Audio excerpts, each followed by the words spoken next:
Chapter 1144. It was probably Su Fengnian's first time traveling in Jianghu. The only real master he had met was right in front of him. He still had a shadow in his heart. Even though everyone in the world could fight, he still could not help but feel scared. Glancing at White Fox's chest, Su Fengnian thought to himself that with his keen eyes that had been trained by his travels, even if the woman was deliberately hiding her amorous feelings, she would not be able to escape from the scene of prosperity and peace, would she? White Fox smiled and said, "Do you want to die?" Su Fengnian said calmly, "I'm not scared. Even if I don't have the body of Gao Shulu and have lost most of my spirit, it won't be easy for you to kill me." White Fox raised her eyebrows and said, "Oh, you're really promising." Su Fengnian suddenly leaped back 30 to 40 feet with the wine pot in his hand. Flustered and exasperated, he cursed, "White Fox face, you really turned hostile just like that?" White Fox squinted her eyes, full of murderous intent. Su Fengnian sighed and waved his hand at the top of the mountain. Wang Sheng ran over with a blushing face. He still looked like an honest man with a sword case and a famous sword. He lowered his head and explained, "Master, I couldn't sleep so I walked here." Su Fengnian made a sound of acknowledgement. He turned his head to look at White Fox's face and asked, "Approximately when will you leave for northern Mang?" White Fox said calmly, "At least 3 months, at most half a year." Su Fengnian smiled and said, "Then bring my second disciple, Wang Sheng." White Fox nodded and did not refuse. After getting the answer, Su Fengnian said softly, "Go to bed early after you go down the mountain." The tall, dark-skinned girl turned and left silently. White Fox looked at Su Fengnian, who returned to his seat and asked with a frown, "You're willing to leave such a good unpolished gem to me?" Su Fengnian shook his head and said, "Staying by my side won't make any progress. If one's martial arts cultivation is not tempered enough, it will be wasted. If one doesn't walk back and forth from the gates of hell a few times, no matter how talented one is, it will be useless." White Fox was still staring at Su Fengnian. Su Fengnian said awkwardly, "You can probably tell that this girl can either learn from you and become an imposing man, or she can only stay in Bailiang and not adapt to the environment there. She can only be considered a graceful woman with an orchid aura. It's fine if it's an ordinary girl, but this doesn't match Wang Sheng's temperament. Actually, among the 3 disciples, I am the most selfish towards her and have the highest hopes for her." However, she couldn't say such things out loud. Once she did, the pressure on her, who was far more meticulous than Lu Yunzhang, would be even greater. She might even collapse.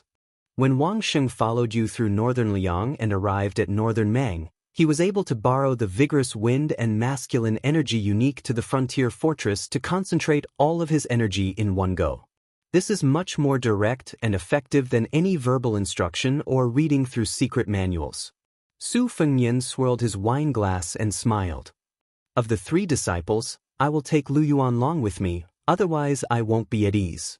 Lu Yunzhang will be thrown to the Fish Dragon Gang for a period of time and then thrown to the border. As for Wang Xing, she will go with you." Su Fengnian turned his head to look at a place further north than Bailiang and said softly, "Beiming. I have been there and know that the sky is high and the ground is broad. Moreover, there is a person who practiced swordsmanship there." White Fox looked at the man who was less than 30 years old. He walked the Jianghu with a saber in hand.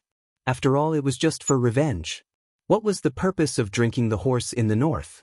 Su Fengnian patted his forehead and ran down the mountain.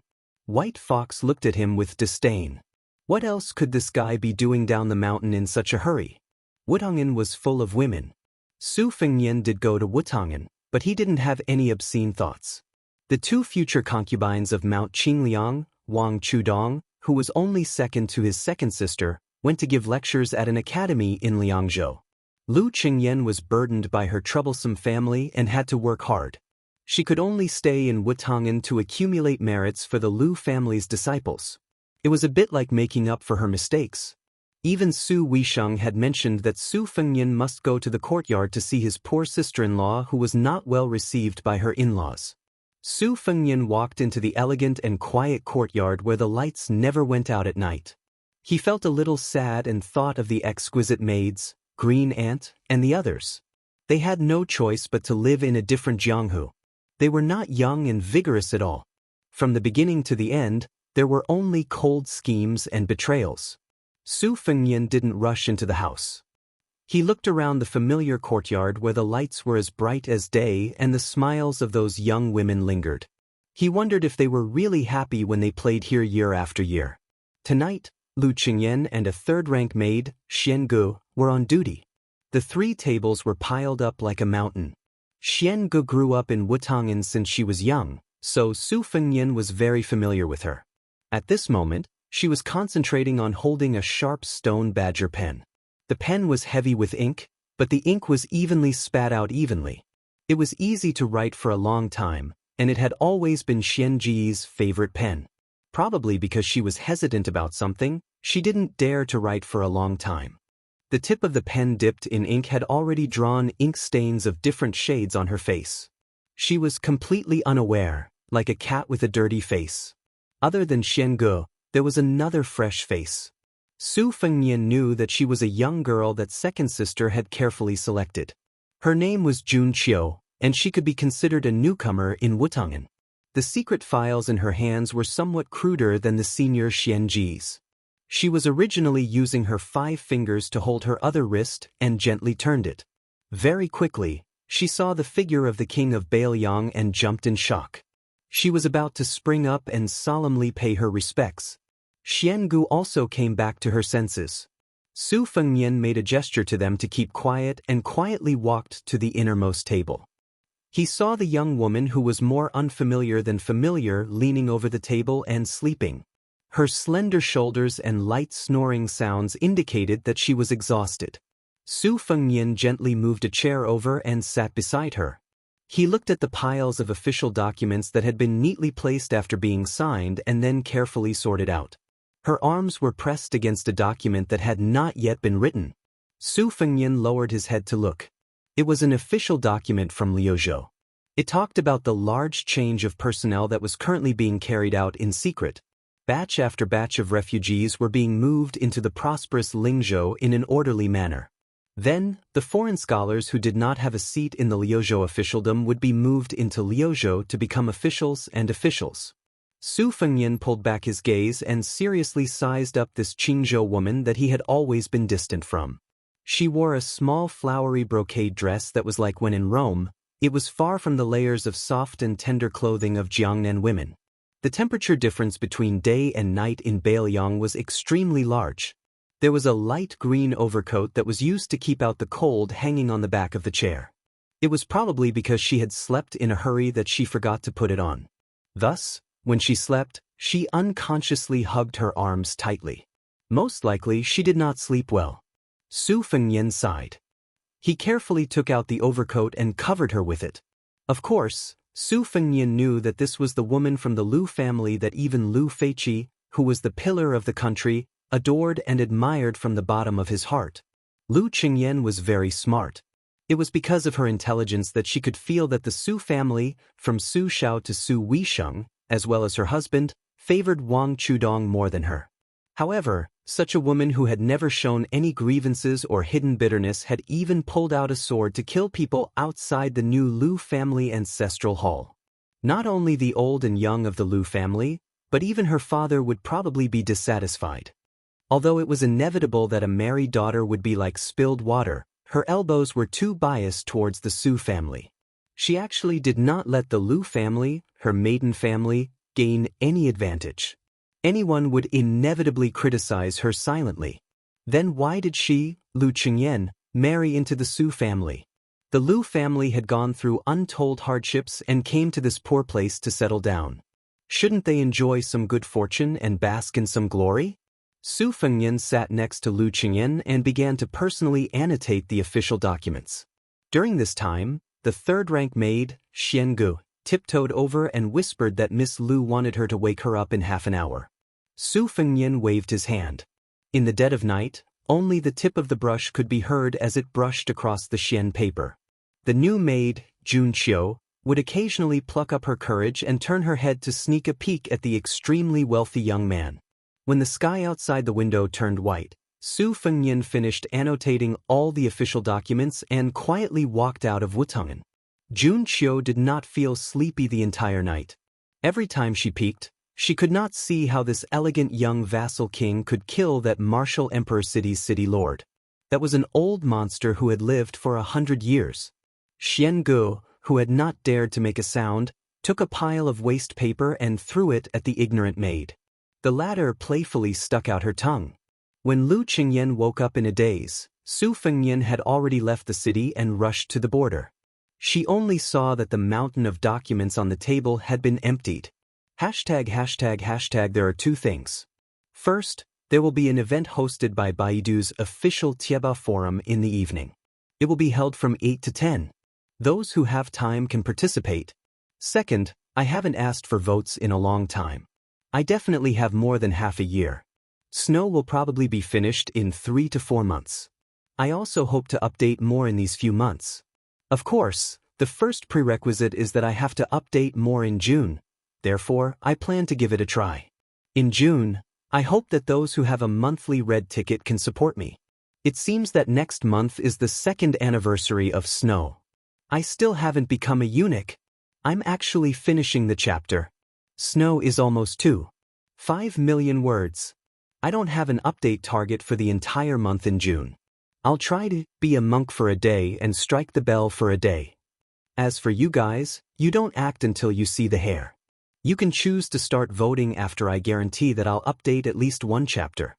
However, after 12 o'clock tonight on the 1st of June, I still hope to get off to a good start. In addition to the guaranteed chapter, I'll update at least 1,000 words for every 100 monthly votes. The upper limit is the guaranteed chapter. I can guarantee that I'll update at least 10,000 words. At the end of the 1st, I'll give you another update target for the 2nd of June. If I only update at least one chapter, I won't ask you for monthly votes. When the time comes, you can keep it to yourselves. You can vote when I'm sure that I'll update more. If I promise to update that day, I won't update that day or even the next day. Please kill me. June, the votes are coming. Chapter 1145. In an elegant house in the forest, 2 old men sat opposite each other and ate crabs. The older man had snow-white hair and a lazy white cat sat on the corner of the table beside him. The autumn wind made crabs itch, but it was still 20 years away from the best time to eat crabs. However, as the capital of Liang City, Great Peace City received countless tributes. Gluttons with backgrounds and connections naturally had their own ways. Fen Spring Lake in Yangzhou produced purple-whiskered yellow crabs. Because the Daoist ancestral court, Dragon Tiger Mountain, had many noble people, someone gave it the nickname Dragon Tiger Crab, which had been used to this day. Compared to other lake and river crabs, this kind of crab matured 20 years earlier. It was only autumn, but the female crabs were already yellow and full of meat. The snow-white old man had a kind face. There were porcelain plates on the table with 8 delicately made crabs. The old man was very particular about eating crabs. From time to time, he would pick up a piece of ginger and put it into his mouth to get rid of the crab chill. There was also a pretty maidservant carrying a plate with a bunch of chrysanthemums that were picked from somewhere to wipe his hands and get rid of the smell. This old man ate the crabs in an orderly manner. He was clearly an old glutton who knew how to eat crabs. The person opposite him was not young either. Compared to the old man who raised the precious, snowy lionette, he was still half a generation younger. When he ate the crabs, he obviously had to wolf them down. He ate sloppily and did not have the trivial crabs. He ate until his 10 fingers were golden and greasy. He did not forget to put them into his mouth and lick them off. Seeing this, the maidservant of the white-browed old man felt her scalp tingle. However, she did not dare to show any disdain. One had to know that this old man was the world-famous Tantanon, the head official of the Liang dynasty's Menxia province. If he did not change sides at the last minute, no one in the imperial court would dare to confront Grand Secretary Zhang Julu. However, the old man that she had carefully served for several years was not an ordinary person. He was the ancestor of the Yu family in Jiangxin, Yu Zhenkong. Strictly speaking, even Tantanon should call him martial uncle. The maidservant felt somewhat helpless in her heart. The old ancestor had originally invited Sword Immortal Tang Shi to this banquet to put in a few good words. Unexpectedly, the Minister of War, Lu Baijie, was temporarily tied up with military affairs, and Old Master Huan was unwilling to wait. The Yu clan's old ancestor also couldn't say anything. Yu Jiankong was precisely the dignified old man who was able to force Daoist nun Huangguan to throw herself at Bailiang's heir apparent in the mountains behind Gangnamdu's Baogua Temple. It was also precisely because of him that Sword Immortal Tang Shi, a junior, was able to enter the capital and become an official, allowing Linlong's Lu clan to have its current flourishing atmosphere. After the old man finishes eating the crab, he rinses his mouth and wipes his hands. He exhales softly, and the servant girl who has taught him cleverly leaves. Yu Jiankong reached out to pet the white cat's head. He looked at Tantanon, who was casually wiping the grease on his clothes. He laughed softly and said, "Sir Poosh, when do you have time to go to Jiangnan? Let this old man do his duty as a host." Tantanon smiled and said, "Elder Yu, our relationship hasn't reached that point yet, so let's not blindly exchange pleasantries. To tell the truth, there are still a few old debts that haven't been settled yet. However, no matter how I calculate them, they're all muddled up. I, Huan, have been able to deceive myself these past few years, but Elder Yu shouldn't continue to deceive others." Yu Jiankong deeply looked at Tantanon, whom he hadn't seen for over 20 years. He suppressed the gloomy feeling in his heart, like a small lotus that had just revealed its tip, and said self-mockingly, "Back then, this old man truly underestimated you and broke up a pair of mandarin ducks. This is also one of this old man's greatest regrets." Huanwen shook his arm and got straight to the point. "Don't worry. Elder Yu is Elder Yu, Yu Lian is Yu Lian, and Lu Baijie is even more so Lu Baijie. I, Huanwen, am not so petty as to take my anger out on others. It's just that Huanwen can't become the Minister of Personnel who has entered the palace 3 times. He can't compete with Zhang Lu's disciple, Zhao Yuling.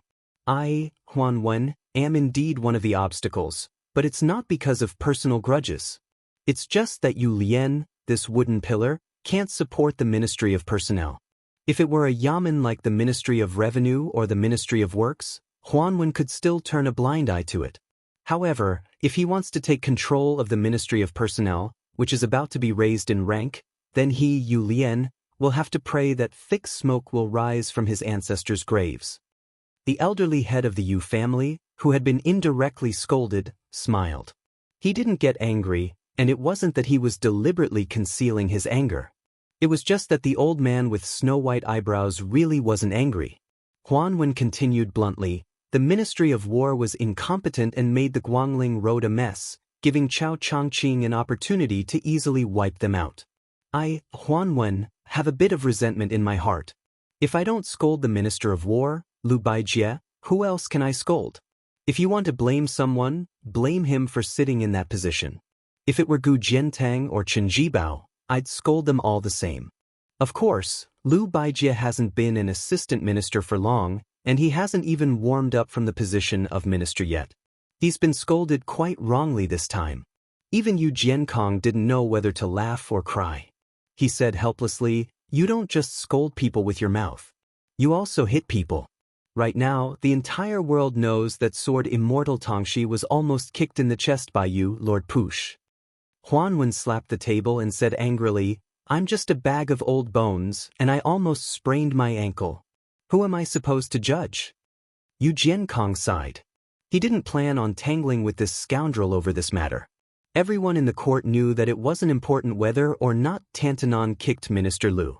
What was important was that the left push of the provincial governor was furious at the newly appointed Ministry of War. This would affect the entire situation.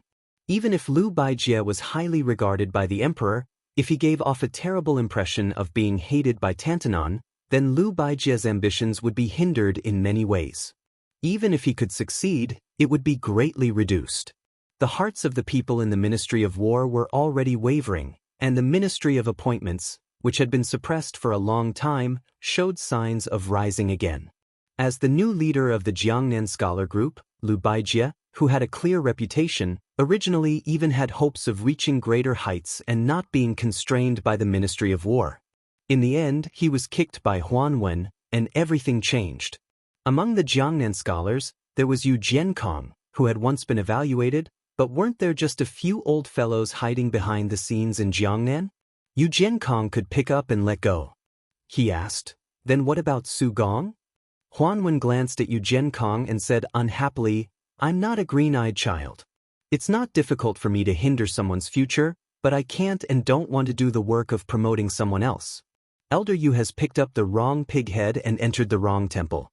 Besides, with Elder Yu's decades of friendship, it doesn't seem like he needs to burn incense to anyone."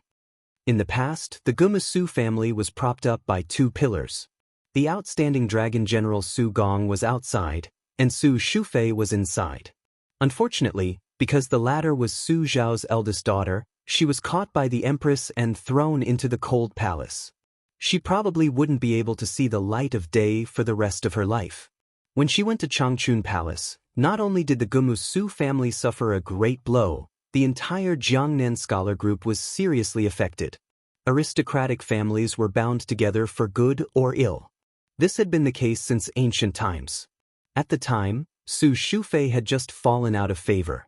Very quickly, a few famous Jiangnan officials with bright futures were forced back to their original positions by Zhao Yuling's Ministry of Appointments. In officialdom, laughing at others and being laughed at often happened in a single night. There was no such thing as 30 years in the East and 30 years in the West. If it wasn't for Liu Baijia's meteoric rise in Great Peace City, the scholars in Jiangnan would have had an even harder time. Disregarding everything else, the day Liu Baijia was promoted to Minister of War, the number of people in the guild halls in the various provinces of Jiangnan doubled. Later, after Tantanon scolded the Ministry of War, another 30% of them silently left. Yu Jiankong gently stroked the white cat's back. He shook his head and sighed. "The difference between being in the palace and not being in it is like the difference between heaven and earth. Inside, if you ask someone to do something, they should be deeply grateful. Outside, asking someone to do something isn't very effective." Yu Jiankong used the pretense of interceding for Liu Baijia, but in reality, he was plotting for Su Gong's future. Because the two old men were very clear about the situation, Liu Baijia's temporary rise and fall on the stage couldn't stop the trend of this favored person. However, Dragon General Su Gong was different. The court already had an undercurrent that suppressed generals. The Ministry of Appointments promoted him higher than the Ministry of War. Gu Jiantang was confined to the northern border by a gaudy title of Pillar of the Country. Why were Yang Xinxing, Yan Jinchuan, and the other military veterans in such a hurry to go down south? Wasn't it because they could see that there wouldn't be such a shop after this village? They were all trying to accumulate as much merit as possible for their descendants. If Su Gong missed this once-in-a-lifetime opportunity, it would be even harder for him to stand out in the future. In the entire spring and autumn period, there was only Su Xiao the butcher who could create his own momentum. Gu Jiantang could only be considered half a person. As for the others, even someone as ambitious and ruthless as Lu Shengxiang, no matter how talented they were, was just borrowing power. Chapter 1146. Huan Wen hesitated and didn't say anything.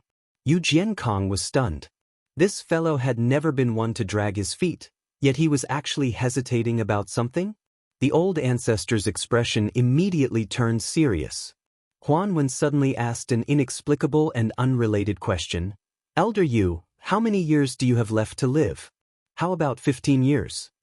Yu Jiankong couldn't grasp the mystery and could only tell the truth.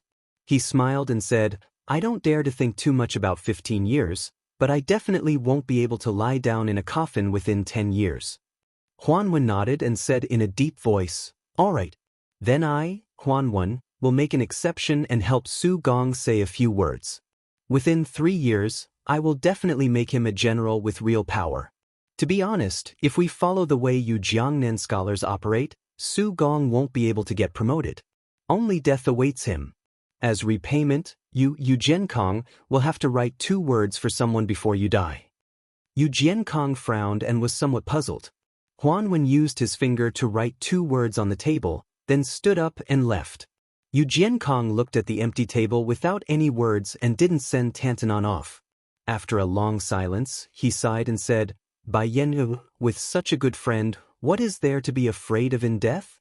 The Beimang Empress was far more open-minded than any man in the world. She allowed the Southern Dynasty to form its own imperial court. The Southern Dynasty had 6 ministries but didn't have the 2 provinces of the Hall of Secretaries. However, there was an additional king of the Southern Courtyard. However, the minister of the 6 ministries was still 1 rank lower than the North Court. The king of the Southern Courtyard, Huang Songpu, had a declining status in Beimang, especially after his trusted aide, Hong Guwen, was buried at the Gentleman's Pavilion on the border. This dealt a heavy blow to Huang Songpu, who was born from a small noble family in Beiqian. The general Lu Gui, who was born as a commoner, and Yang Yuanzhan, who had joined the army, didn't take advantage of this situation to wantonly encroach on Huang Songpu's power and territory. Ever since the Longxiang army crushed the front line of the tiled Gentleman's Pavilion to pieces, many of the first-class noble families had become much more restrained. The old people who had dared to criticize the 3 generals felt the oppressive atmosphere before a storm. They no longer spoke carelessly about how they didn't even need 100,000 soldiers to overturn Bailiang. The Southern Dynasty had profited from the disaster. A rare harmonious atmosphere had appeared in the Southern Dynasty. Dongzhi's increasing power and almost irresistible external forces had risen. Hong Jingyan had obtained all of the Ruren cavalry. The confrontation between the 2 in the Southern Dynasty's imperial court had, to a large extent, diverted some of the old contradictions from before. The king of the Southern Courtyard, Huang Songpu, was increasingly unable to command the 400,000-strong army of the Southern Dynasty. Both inside and outside the imperial court were well aware of this. However, a starving camel was still bigger than a horse. As long as the 2 generals, Lu Gui and Yang Yuanzhan, didn't fall out with Huang Songpu, no one dared to challenge him face to face. Except for that damned fatty. At this very moment, Dong Dong, who had even more military power, had nearly 100,000 men and horses under his command, and all of them were elite soldiers. This Dong Dong, who had an extremely bad relationship with people in the imperial court, was cursing loudly. He was practically pointing at Huang Songpu's nose and spitting saliva. "Old man Huang, have you been blinded by lard? Are you thinking of fighting Bailiang to decide the outcome of the battle? Let me ask you, how did that Hong Guwen, who should have been dragged out and whipped, die? He had the advantage in numbers and geography, but didn't he still lose to the Longxiang army, which had temporarily switched from heavy cavalry to light cavalry? Let me make a bet with you. If you do this, let alone flatten Bailiang, His Imperial Majesty's tent might even be raided by the Su family's cavalry." "You damned old man, are you blind?" After great ancestor Gu passed away, the great defensive line in Bailiang, which used 14 passes as key nodes, became a quagmire. They were determined to stay at the second line of defense with you, slowly flirting with us. If the 400,000-strong army pounces on us, Bailiang can afford it, but can we? Do you really think that the Su family's cavalry on the other side won't intercept us and allow us to freely transport the provisions? The more Fatty Dong spoke, the more unscrupulous he became. The white-haired Huang Songpu remained expressionless, too lazy to wipe off the fatty's saliva. For the first time, Yang Yuanzhan and Lu Gui didn't stop Dongzhi's unruly behavior. While Dongzhi took a break to catch his breath, Huang Songpu calmly asked, "Are you done scolding?" Dongzhi bent over and hurriedly raised his arm. "Wait a little longer." Many of the old officials in the imperial court, who were used to seeing strange things, rolled their eyes. Some of the young nobles were more or less shocked. Huang Songpu really didn't say anything. Dongzhi moved his mouth, as if he was trying to produce some saliva so that he could scold more efficiently. Dongzhi straightened his back and was about to scold Huang Songpu to wake up this muddle-headed old man. At the entrance of the main hall, several tall men with profound authority walked in. They weren't too old, but their official titles couldn't be any bigger. Most of them were important officials of Beimang who lived in the Southern Dynasty but could completely ignore this imperial court. The abbot. As for the others, they were as rare as phoenix feathers and qilin horns in northern Mang, but their statuses were even more transcendent. Dongzhi felt the strange atmosphere around him. He turned his head and opened his mouth wide. "Oh my, Is this still the imperial court of the Southern Dynasty? Isn't this the most solemn meeting in the king's tent? These uninvited guests included the two abbot of Gusai State and Dragon Waste State, the abbot of Orange State, Murong Baoding, and the great general Zhong Shentong. Huang Songpu slowly opened his mouth and said, "I've already sent a memorial to His Majesty. If it's approved, the army going south to Bailiang won't be just the 400,000 soldiers of the Southern Dynasty. Now it seems that it's most likely approved." Hong Jingyan glanced at Dong Zhuo and smiled coldly. Dong Zhuo tactfully shut his mouth. He shook his head and looked left and right, pretending that nothing had happened. Huang Songpu nodded lightly at the abbot and the great general. Then he said calmly to Dong Zhuo, "In the memorial, I've also resigned as the king of the Northern Court. I've recommended you to His Majesty, Dong Zhuo." Dong Zhuo was dumbstruck. The fat man suddenly came to his senses. His eyes were wet as he tightly grasped Huang Songpu's hand. "Old general, you're so worried about the country and the people. It's so touching. Do you have any granddaughters you're worried about? For example, that unmarried Huang Huang? I, Dong Zhuo, am willing to help take care of her." Huang Songpu said coldly, "If you dare to take one step into the Huang mansion, I'll break your 3 dog legs." Dong Zhuo retracted his hand and chuckled. "I haven't become the king of the southern courtyard yet, have I? All the good things in the world are safe in my bag. Otherwise, everything will be empty." Hong Jingyan narrowed his eyes and looked on coldly. Huang Songpu ignored the snobbish fat man. He walked to the center of the hall and looked around.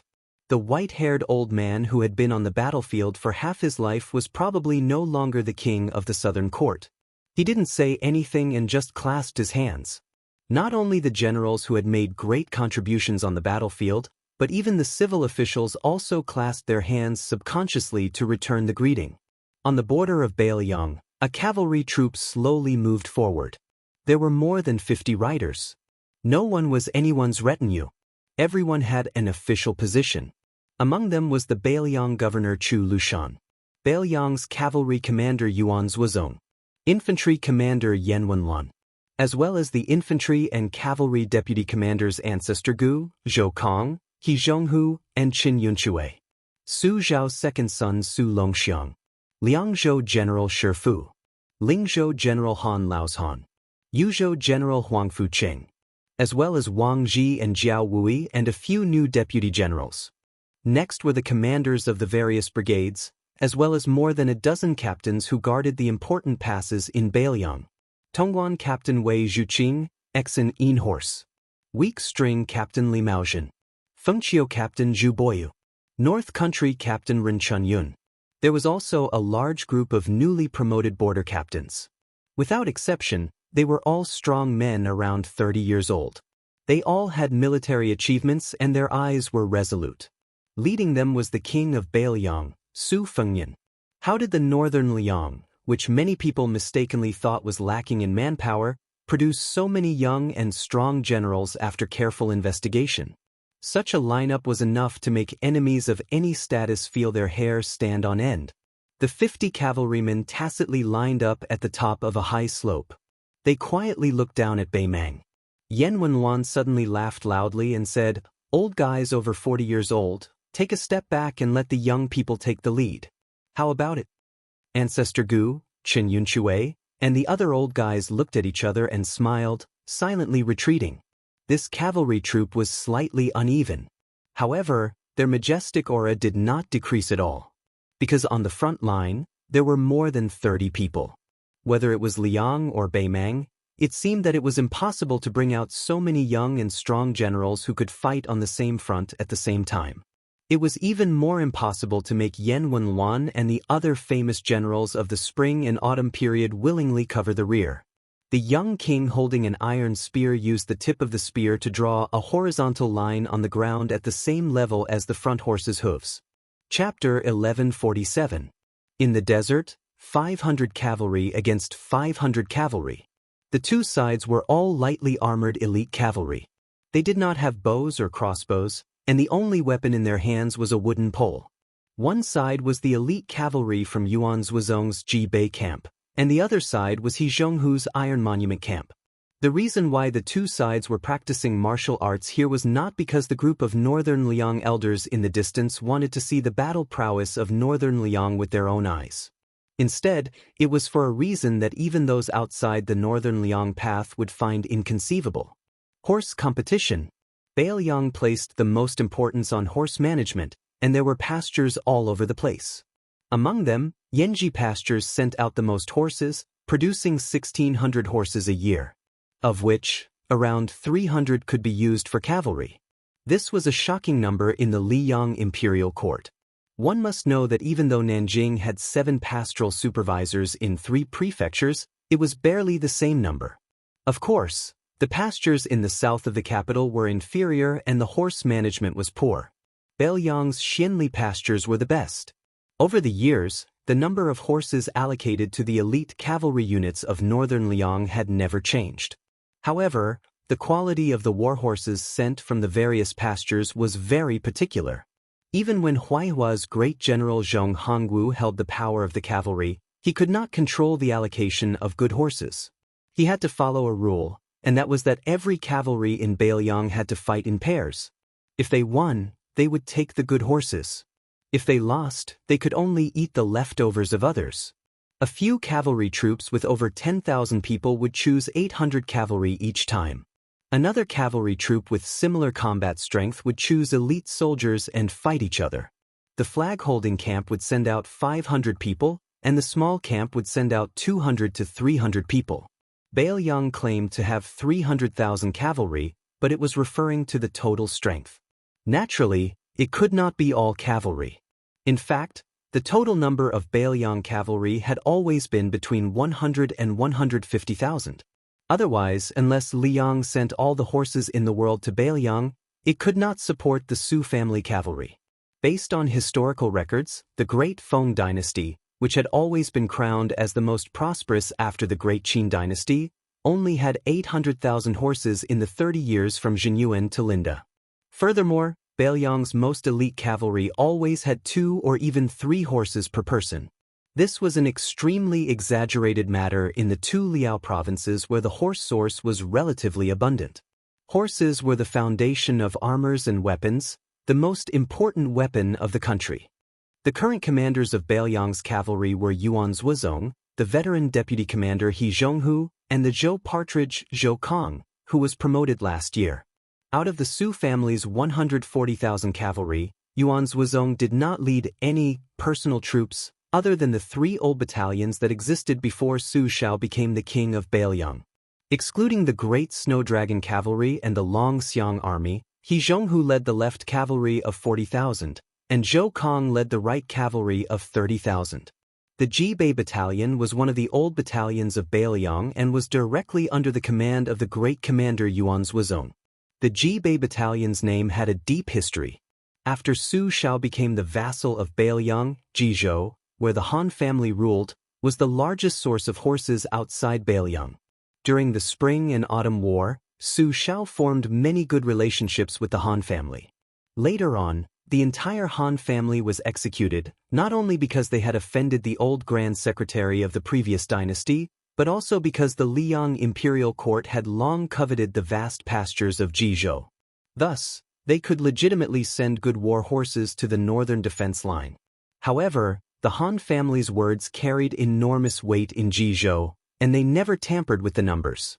However, they intentionally or unintentionally lost good horses to Bailiang. Although the Han family and the Su family became enemies later on, they were already a thorn in the side of the Zhao family. At that time, for Zhang Julu to be able to sit on the Grand Secretary seat, the Han family played an important role. The 2 armies charged forward, and dust filled the air. A rider of the Jibei Battalion tilted his head and dodged a wooden pole that looked like an edgeless spear. He then used the pole in his hand to point at the heart of the rider opposite him, knocking him off his horse. The light rider of the Iron Tablet Battalion was only hit by the pole, but before his body landed on the ground he was grabbed by the shoulder by his comrade and thrown back onto the horse. Then, he continued to charge forward, tearing apart the enemy line. On the other hand, the riders of the Jibei Battalion and the Iron Tablet Battalion pierced each other's chests with their wooden poles at almost the same time. With the momentum of the war horse's charge, the sturdy poles bent at an astonishing angle, knocking the weaker riders off their horses on the spot. No matter how skilled the cavalry was in spear techniques, they would never use the fancy technique of killing the enemy with a single point of the pole. They would always rely on the momentum of the cavalry's charge, and the cavalry would always be so clean and neat. After each side penetrated the enemy's formation, both sides had changed positions. However, the Jibei Battalion and the Iron Tablet Battalion did not slow down their horses, nor did they stop their horses to turn around and charge again. Instead, after the cavalry successfully pierced through the enemy's formation, both sides took a large and precise arc at almost the same time, striving to gain more momentum from the collision as quickly as possible. During this period of time, the riders who fell off their horses had to immediately lead their horses away from the battlefield. After all, this was not a real battle, and falling off a horse meant death. Chen Yunshui was the deputy commander of Bailiang's infantry. He narrowed his eyes and watched the situation on the battlefield. He smiled and said, "Old He, the 120 A-class war horses from the Xianli Ranch and the 400 B-class war horses from the Koa Ranch should have nothing to do with the Iron Tablet Battalion." He Zhong was calm and said calmly, "This is just a charge. If we were at a disadvantage in the early stages, we would have lost. You Chen Yunshui would have died 7 or 8 times in the Battle of the Western Wall." Chen Yunshui laughed and said, "How can it be the same? The Iron Tablet Battalion is fighting against the Jibei Battalion, one of the best elite troops in Bailiang. They are not the hotheads from West Chu." He Zhong suddenly sneered and said, "Old man, why don't we make a bet? If I win, you will give me that yellow parasite scout. How about it?" Chen Yunshui laughed and scolded, "I only have 4 yellow parasite scouts in total, and they are all my treasures. I won't make this bet, I definitely won't. Also, why don't you say what you will do if you lose?" He Zhong said calmly, "The soldiers I have trained will never lose." Chen Yunshui turned his head to look at the young king of Bailiang, who was sitting high on his horse and carefully watching the battle. He smiled and said, "Your Highness, look. Isn't Commander He's face as thick as the city wall?" Su Fengnian smiled and did not say anything. Chapter 1148. He Zhonghu led the troops and governed the troops. His style was ancient. He had to personally attend to everything, just like an auntie taking care of her own children. Even though he was the deputy commander of the cavalry, his eating and sleeping were no different from ordinary soldiers. Moreover, He Zhonghu did not have a wife or children, he only raised several lame old horses. This veteran general who had meritorious service throughout his life had made up his mind to live and die at the border. If it was based on military merit and seniority, Zhong Hongwu simply wouldn't be able to sit on the cavalry commander's position. It was just that He Zhonghu had never formed a faction, and always maintained a gentleman's friendship with Wei Taizhan and those old generals who had already withdrawn from the border. He also didn't like to rope in large numbers of young and strong generals to be his students and direct subordinates. He was the one who had been the deputy commander for the longest time in the Bailiang army. He Zhonghu did not have a distinctive style in leading the army. He rarely seized a big victory. However, in the 30 years of military service, He Zhonghu had almost never suffered a crushing defeat. Li Maozhen, who was known for his experience and wisdom, used to be a subordinate of He Zhonghu. However, Li Maozhen was famous for his addiction to being an officer. He had followed He Zhonghu for many years and was often manipulated by Zhong Hongwu's henchmen. Li Maozhen left the border army and returned to Bailiang. He asked Su Shao for the position of guerrilla general. Chen Yunshui continued to fan the flames. He joked with Yuan Zuozong, "Commander Yuan, how can you bear this?" Yuan Zuozong smiled, "It's hard to say who will win. It's not good for me to clamor for a one-on-one horse battle with old General He.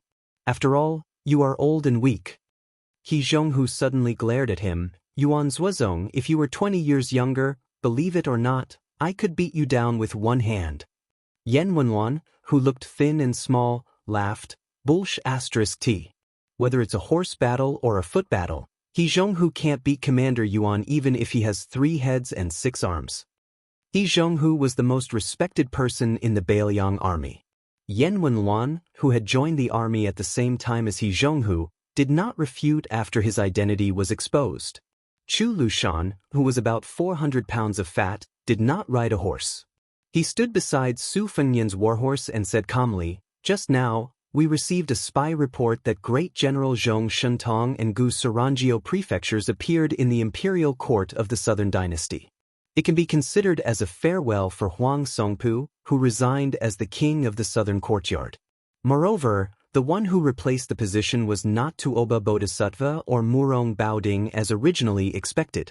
It was also not great General Lu Gui, who was regarded as half a foster father by the Empress of Beimang. It was Dong Zhuo who liked to raise crows. Huang Songpu even announced publicly that Beimang was going to use all of its resources and send 1,000,000 soldiers to Beiliang. Beimang did not deliberately hide this news. I'm sure that Emperor Zhao and Gu Jiantang will be overjoyed when they hear this." The deputy commander of the cavalry, Zhou Kang, laughed. "Dong Zhuo? Wasn't he defeated by you, Lord Protector General?"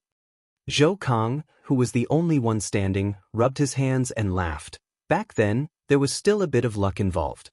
Yan Wenwan thought for a while and laughed coldly. The king of Beiliang's actions are not only because they value him, but also because they are wary of him.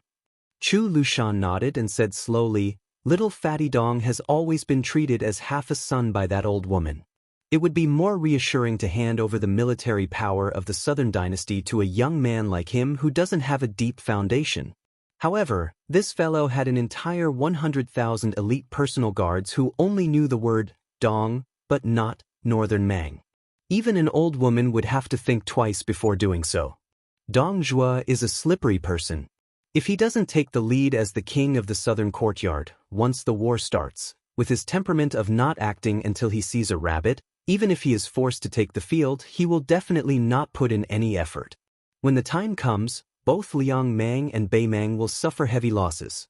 In the end, the Dong family will have the most soldiers.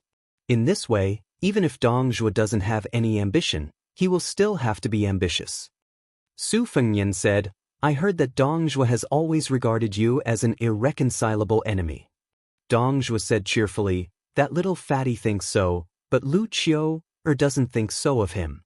Great ancestor Gu, who was once the mainstay of the Southern Tang Empire, smiled knowingly. "If Dong Zhuo didn't become the king of the Southern Courtyard, I would have almost forgotten the amazing achievements of our Protector General."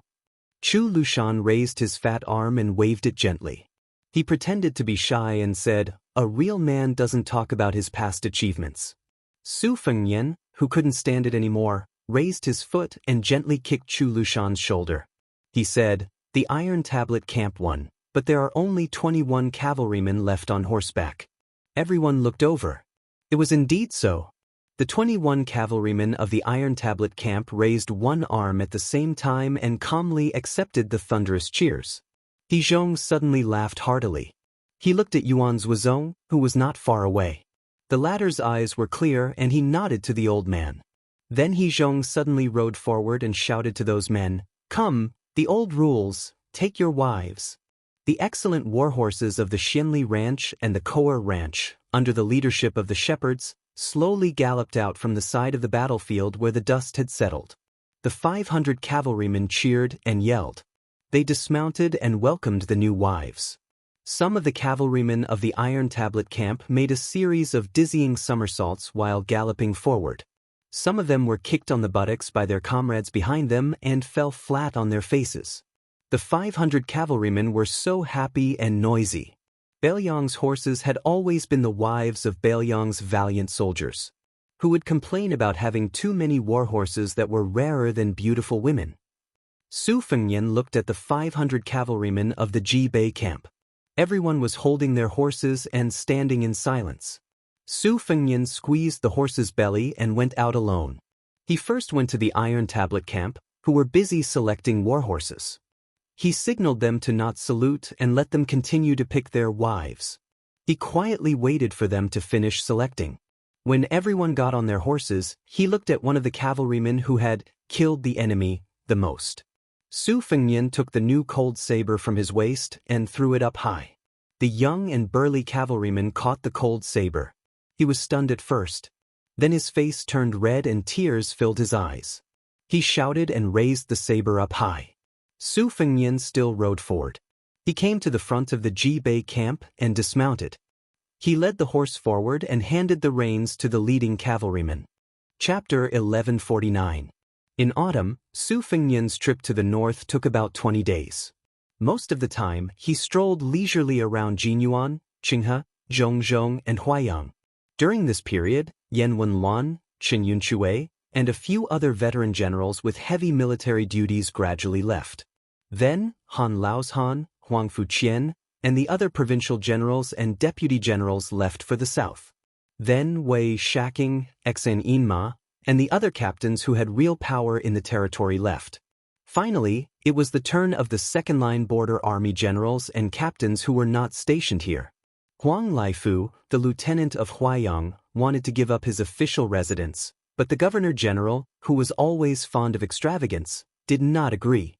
Instead, he casually bought a residence from a big family in the pass. It was said that after receiving the 3,000 taels of silver, the head of the family could not sleep well for several days and repeatedly wanted to return the money to the governor-general where Lu Qiu'er was in charge. Unfortunately, the governor-general ignored him. Later, the head of the family was so restless that he could not eat or sleep well. He had to ask an expert for advice and added another 2,000 taels of silver, which he donated to the Huaiyang Pass as the army's salary. This family, who had been rich from the border trade in the early years, finally felt a little relieved. However, they still secretly moved to a Wubao residence dozens of miles south of the Huaiyang Pass. Chu Lushan's fierce reputation was evident. In addition to Chu Lushan and Huang Laifu, the two landlords of Huaiyang Pass, there were also a group of young captains from the border and the territory. Wang Chou, the speaker of Anliang Army Town, Chao Xiaojiao, the Honglu general, who was famous for being a troublemaker in the northern defense line of Yuzhou province, Hong Xinjia, the real person in charge of many Wu forts in Yuzhou province, Zhu Boyu, the Fengxiu commandant of Lingzhou province, and Ren Chunyun, the North Country captain, who came from a poor family. Both of them performed outstandingly in the Battle of Fuding in Lingzhou province. Huang Xiaokuai, the Pearl commandant of the vanguard, was promoted to the deputy general of Lingzhou province and assisted Han Laozhan together with Wang Ji. However, Huang Xiaokuai did not follow the order to go to the north this time. Instead, he was replaced by Jiao Wui. Compared to these three people, Ma Jinchai, the frozen field commandant of Zhigui Prefecture, was really unlucky. She could not even keep her official title, let alone being promoted. After arriving at the northern defense line, Su Fengnian rarely spoke, except for listening to the military intelligence and customs affairs from the generals and generals. He didn't even ask many questions. Occasionally, he asked some trivial questions about the border defense. He didn't say anything heroic, nor did he deliberately show off his knowledge of the art of war in front of the legendary warriors and young warriors. In fact, many people sincerely wanted to hear about the feats of the king of Bailiang in Jianghu. After all, he was the new champion of Jianghu who could even defeat Wang Xianxi. No matter how arrogant Su Fengnian was, even the elders like Yan Wenluan and Gu Dezhu were willing to listen to him. However, the young king disappointed everyone. He didn't mention a single word about his travels in Jianghu and the battles of life and death. After Su Fengnian ascended to the top of Jianghu, in addition to the hidden ambush at Iron Gate Pass, the deeds of killing Diwu Raccoon, the master of Mount Tibing, and Han Diaosi, the killer cat, also began to quietly spread in the imperial court of Liang. A group of people walked to the top of the city wall. Among them, Chao Xiaojiao, who was newly conferred the title of Honglu General, was a short and vigorous middle-aged man. He had a good reputation in the eastern defense line of Bailiang in the north of Yuzhou and had accumulated enough military merits. However, because he repeatedly offended Zhong Hongwu, the great general of Bailiang, he didn't even get the title of a general. After Zhong Hongwu fell, Su Fengnian specially asked Bailiang to keep an eye on him for about half a year before he decided to promote him. Of course, Chao Xiaojiao was not a perfect person. He had a strong desire to kill and was ruthless in his management of the army. Many of his subordinates violated the rules and even embezzled the salary of the border guards. Zhong Hongwu used these reasons to keep Chao Xiaojiao in the position of a small lieutenant. Qiao Xiaojiao was like a sharp blade that could hurt others, but he could also hurt himself. Su Fengnian's use of this person was not without criticism in the Beiliang army. Even the old general Chen Yunshui had some objections. As for Hong Xinjia, who was a full head taller than Qiao Xiaojiao, his reputation was much better. Beiliang had a lot of hereditary military records in the Wu castle. The gourd-mouth area was especially prominent. The king of the southern courtyard once said that even if Beimang threw in 160,000 soldiers, they might not be able to fill it up. More than half of this could be attributed to Hong Xinjia's achievements. He was only mediocre when it came to leading troops in war, but whether it was managing the military affairs or building the Wu castle system, he was one of the few geniuses in the Liang dynasty. He was also a master of investigation and knowledge. Gu Jiantang valued this person a lot. When he was in charge of military affairs in the northern region as the Minister of War, it was said that the general had secretly asked Zhang Lu to bring Hong Xinjia to the Liao and improve the defense line. After the request was rejected, there was even a ridiculous attempt to mobilize Zhaogo to kidnap Hong Xinjia. Walking to the top of the city wall, Su Fengnian looked to the east with his hands folded in his sleeves. He suddenly turned his head to look at Hong Xinjia, who was a block away from him. He called out Hong Xinjia's nickname, Lord of the Earth, and said with a smile, General Gu Jiantang, who is stationed in the Liao, recently offered this king a sky-high price. He promised that as long as he handed over the title of Lord of the Earth, he would help Beiliang get 30% more grain and 300,000 taels of silver from the imperial court. He also promised that you would be promoted by 3 ranks. You are only 1 step away from becoming a duke. Hong Xinjia grinned. First of all, it doesn't matter if I want to go or not. Second of all, I really don't care about the title of Lord of the Earth, as long as I can get things done. I've managed the gourd-mouth area for more than 10 years, and I can't bear to leave. Su Fengnian shook his head. Tell me the truth. Chapter 1150. Hong Xinjia's face, which was as dark as charcoal due to years of exposure to the sun and wind, could actually be seen blushing. Qiao Xiaojiao immediately mocked. Old Hong fears nothing but his wife. His wife is an auntie from Yanji County. She's such a beautiful flower and she's stuck on top of Hong Xinjia, this black cow dung. Last year, she even gave birth to a big fat son for him. How could that woman be at ease with her man going to Liang to be a high-ranking official? We used to say that the woman's words were more effective than a general's. As for the imperial edict from the imperial court, even if it really reached the Hong residence, wouldn't that woman directly throw it into the latrine? Isn't that right, old Hong? Hong Xinjia elbowed Qiao Xiaojiao's ribs. The latter didn't block it and rubbed it with a mischievous smile. You hit me, right? The prince also saw it with his own eyes. I won't pay back the 28,000 taels of silver I owe you. Hong Xinjia, who was close to Qiao Xiaojiao, widened his eyes. Just as he was about to speak, he suddenly realized that the king of Beiliang was beside him. He forced himself to swallow back the family scandal that he almost blurted out. Su Fengnian dismissed it with a smile. He didn't follow the vine to get to the melon and get to the bottom of it. Chu Lushan frowned imperceptibly. Su Fengnian looked at the sky and said jokingly to the group of generals and lieutenants around him, You guys, go back to your homes and find your mothers. When they walked down the city wall, Chu Lushan approached Su Fengnian and asked in a low voice, Deploy 500 elite cavalry to protect the prince? Su Fengnian, who was followed by his eldest disciple who was a burden, shook his head. Chu Lushan didn't dare to make a decision on his own. At most, he could only secretly add more people. He quickly calculated in his mind. There were still a few old but strong falcons in the upper room of the Fushui Society. In the end, Su Fengnian and Yu Dilong left Huayang Pass on their horses. Yu Dilong barely learned horsemanship. Although the ride was bumpy, at least he didn't fall off the horse. Among the 3 disciples, Yu Dilong was the least close to his master, Su Fengnian. Although Lu Yunzhang was noisy, he ultimately spoke more to his immortal master.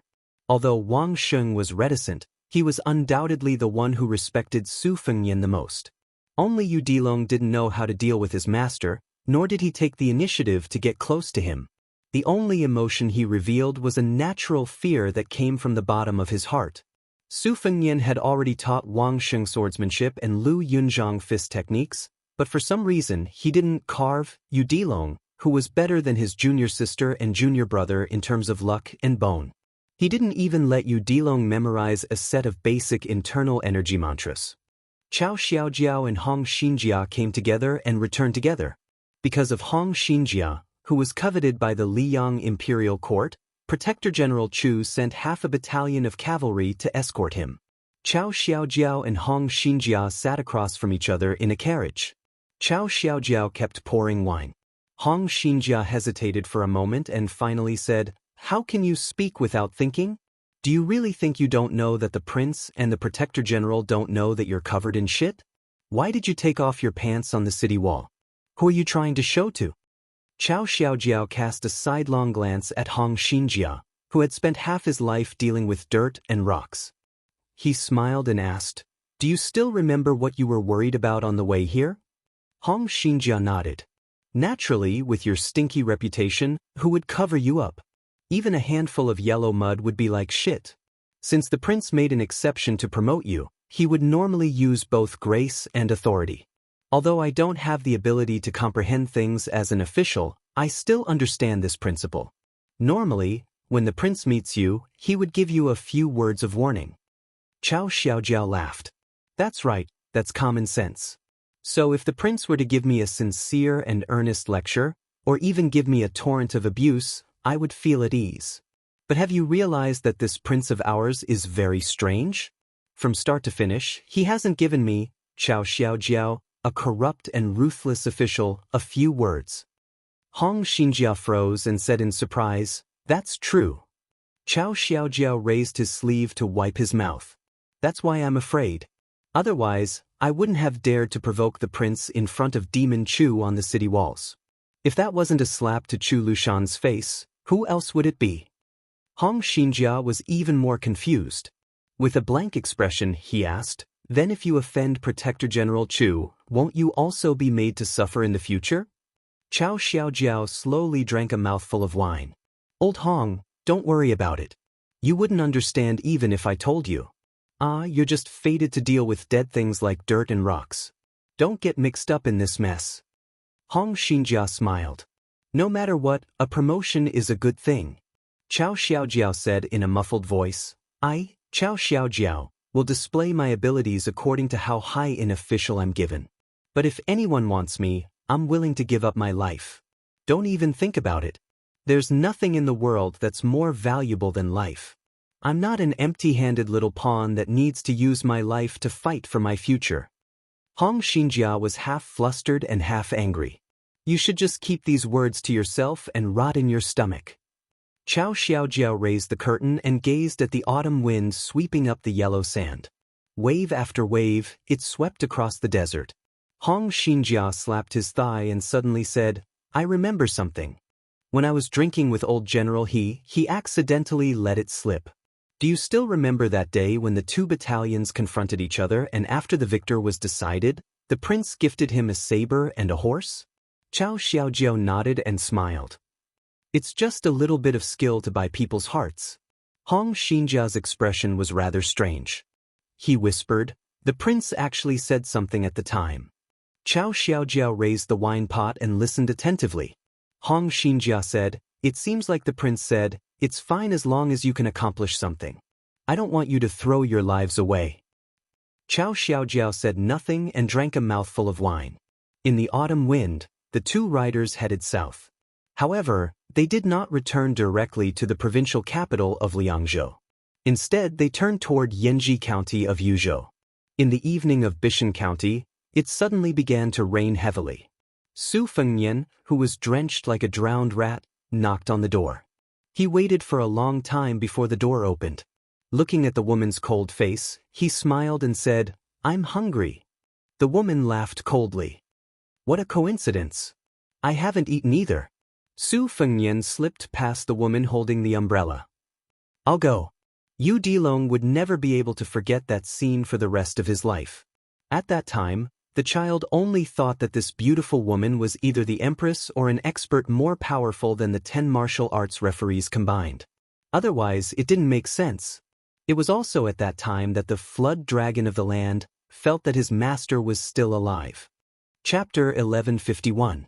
In the autumn rain, Udilong felt that his master was like a scoundrel who came to take advantage of him.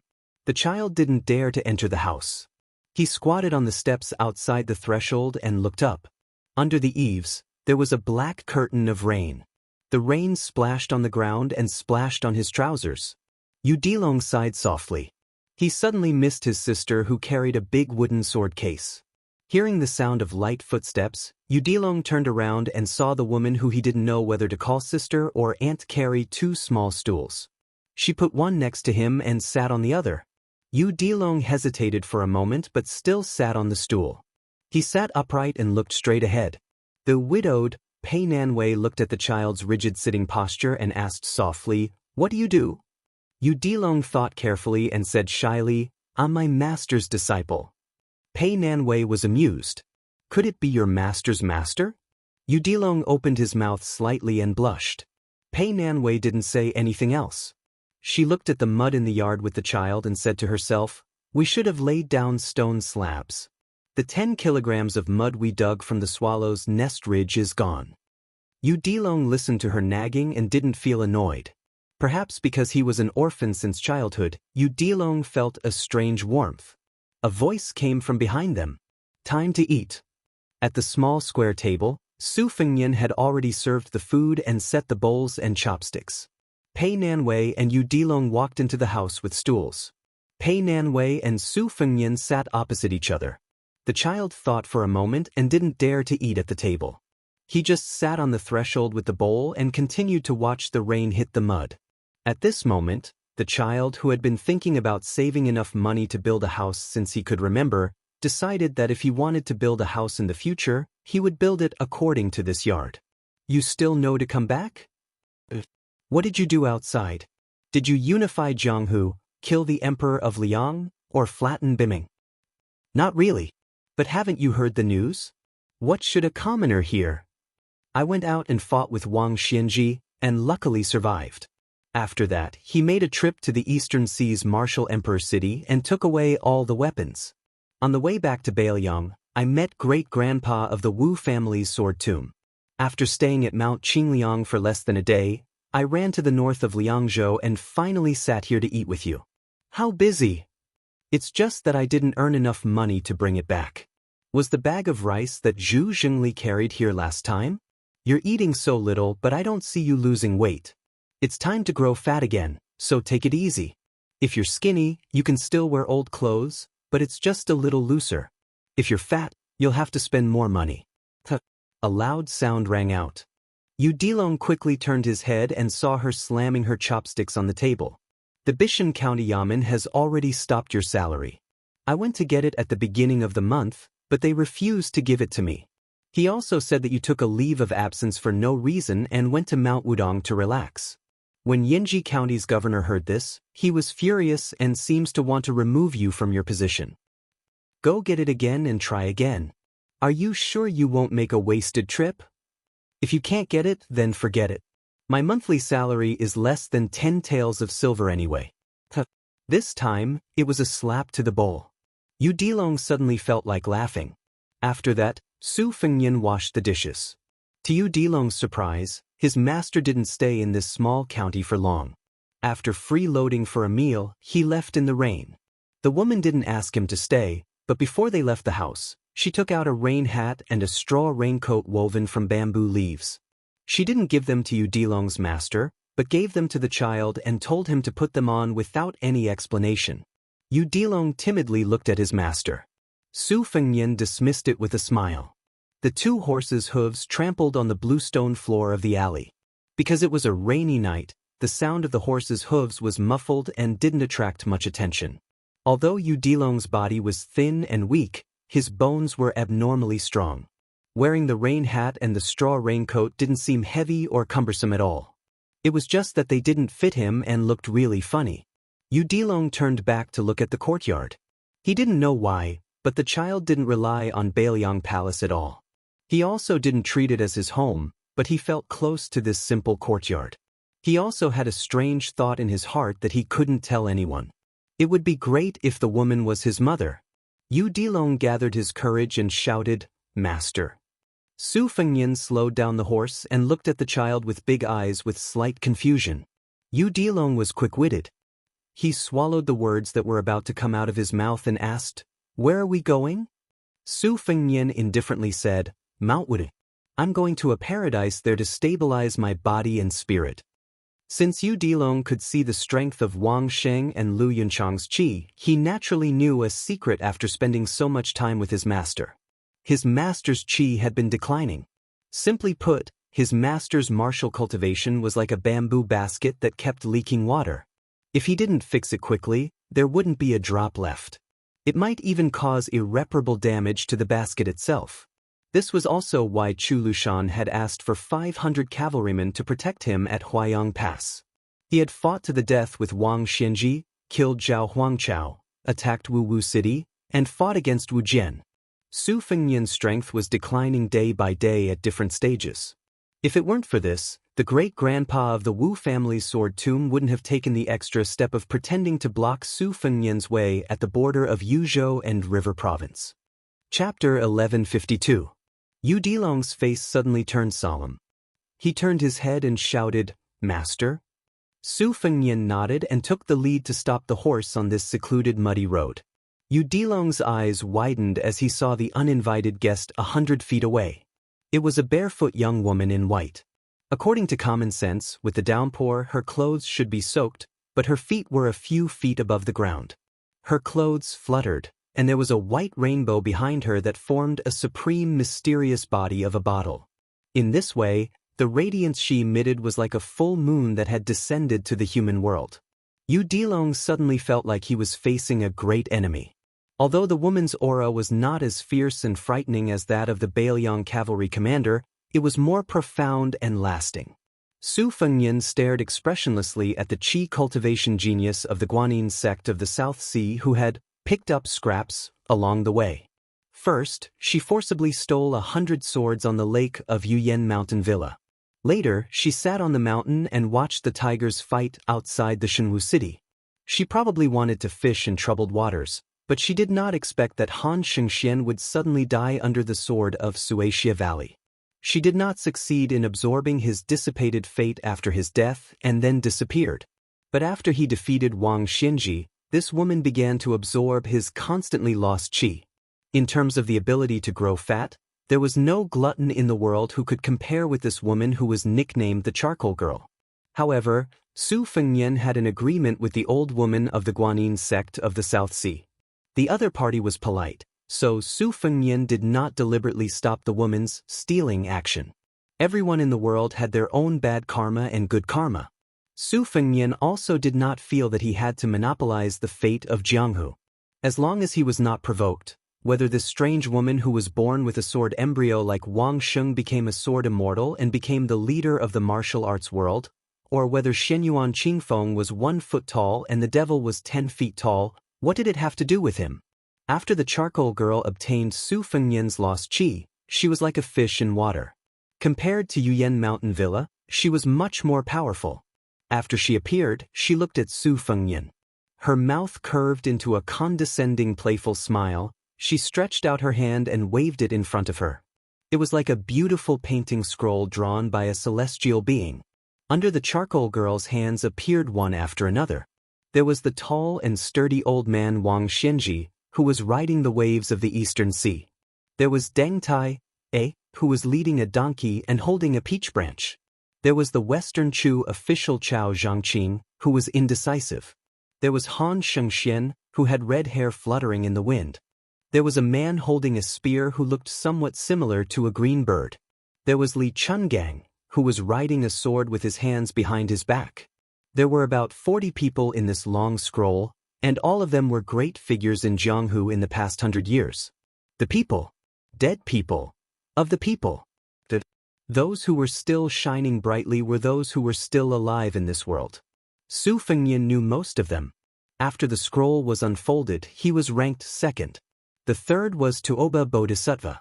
It was just that the positions of those who had passed away did not change, but the portraits of those who were still alive in the mortal world began to quietly change their positions. The most obvious change was undoubtedly that Tuoba Bodhisattva had squeezed out Su Fengnian's second place and became the second person on the left of the scroll. Among them, Huang Sanjia suddenly appeared on the list, showing an unknown scene. Moreover, the color of this spring and autumn demon was different from the black and white of the others. After the charcoal girl revealed this skill, she giggled and said, "This is the treasure of our Guanyin sect. Not only can it subdue demons and devils, it can also summon gods. Back then, my master, yes, the one who was defeated by Li Chungang, should have used this to shine in the spring and autumn period." Su Fengnian said calmly, "I know. It's the land pilgrimage painting." The charcoal girl said, "Wow, Su Fengnian, you've even heard of this?" Su Fengnian was silent. The charcoal girl of unknown origin smiled and pointed at the person on the top of the scroll with her slender finger. "Su Fengnian, don't you want to know who this person is?" Su Fengnian shook his head. The girl in white narrowed her eyes and said to herself, "Everything has its vanquisher." Back then, the nameless Daoist sealed the invincible Gao Shulu. The Taoist mansion of Longhu Mountain suppressed the devil Lu Songtao of Zhulu Mountain. Wang Xianxia suppressed Li Chungang. In the end, you subdued Wang Xianxia. Then, aren't you curious who's going to subdue you? Su Fengnian frowned. The charcoal girl was slightly surprised. She looked at a fresh portrait that appeared out of thin air in the scroll. She glanced at the earth dragon, then stared at Su Fengnian and continued, "Su Fengnian, don't you want to know who Qi Xianzhu and Hong Shixiang, who are also the reincarnations of ancestor Lu, suppressed when they were born?" Su Fengnian looked at the portrait at the top of the scroll. It was not the same as the other people. This person was blurry, but he was wearing a Confucian robe. He sat cross-legged and stared at a white water bowl in front of him. There was about half a bowl of water, and the water surface was slightly rippling. The charcoal girl who had been acting alone asked tirelessly, "Su Fengnian, let me ask you. Why is it that in the past 100 years, the Confucian saint is the most difficult to be born? Xinyuan Jingqing reached this realm less than an hour ago. Huang Longshi is the same. Even Chao Chongqing is a dying man." Su Fengnian fell into deep thought. The charcoal girl who had not gotten a response all this time was like a woman who complained about her lover's lack of understanding. She stomped her feet and complained, "Su Fengnian, will you die if you answer me?" Su Fengnian could only sneer. An uncontrollable strong killing intent rose in his heart. Intuition told him that if he answered this woman, unless he was at his peak, he would really die. Chapter 1153. The charcoal girl looked at the young vassal king who had made up his mind to practice silent meditation. She did not give up and tried to goad him. "Su Fengnian, you were once the most powerful warrior in the world. Why are you afraid of competing with a little girl?" Su Fengnian stared at the Confucian scholar who had placed the bowl in front of him. He understood that the charcoal girl's words contained too many tricks. He could ignore half of the truth. This person was more likely to be the one who could restrain Huang Longshi. Otherwise, the devil Huang Sanjia would not have been so secretive and unwilling to enter the realm of terrestrial immortal. As for the one who really wanted to subdue him, it was most likely the charcoal girl herself. Nurturing qi, gathering fate, occupying fate, and finally achieving the grand qi phenomenon.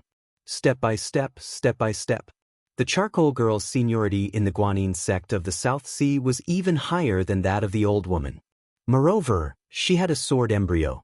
Her fate was not bad. Moreover, she had picked up the fate left by Su Fengnian. It could be said that she was blessed with fate. If she could get rid of Su Fengnian here and accept him completely, it was not impossible for her to become an unprecedented terrestrial deva. The Tide Listening Pavilion had collected countless rare copies of martial arts manuals. There were also many classified secret files that recorded the secrets of various sections. The Guanyin sect was the best place for qi cultivators in the south. However, the Tide Listening Pavilion still could not find any information about the chart of immortal pilgrimage.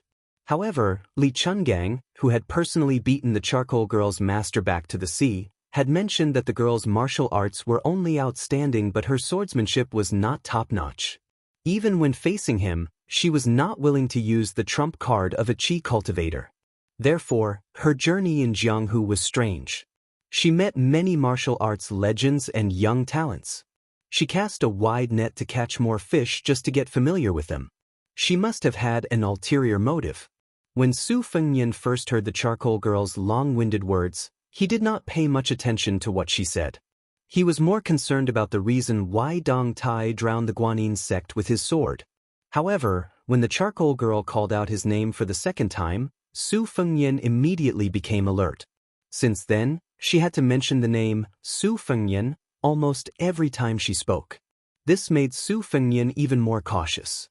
Moreover, because of Gao Shulu's mountain-sealing talisman, he thought of the world's talismans.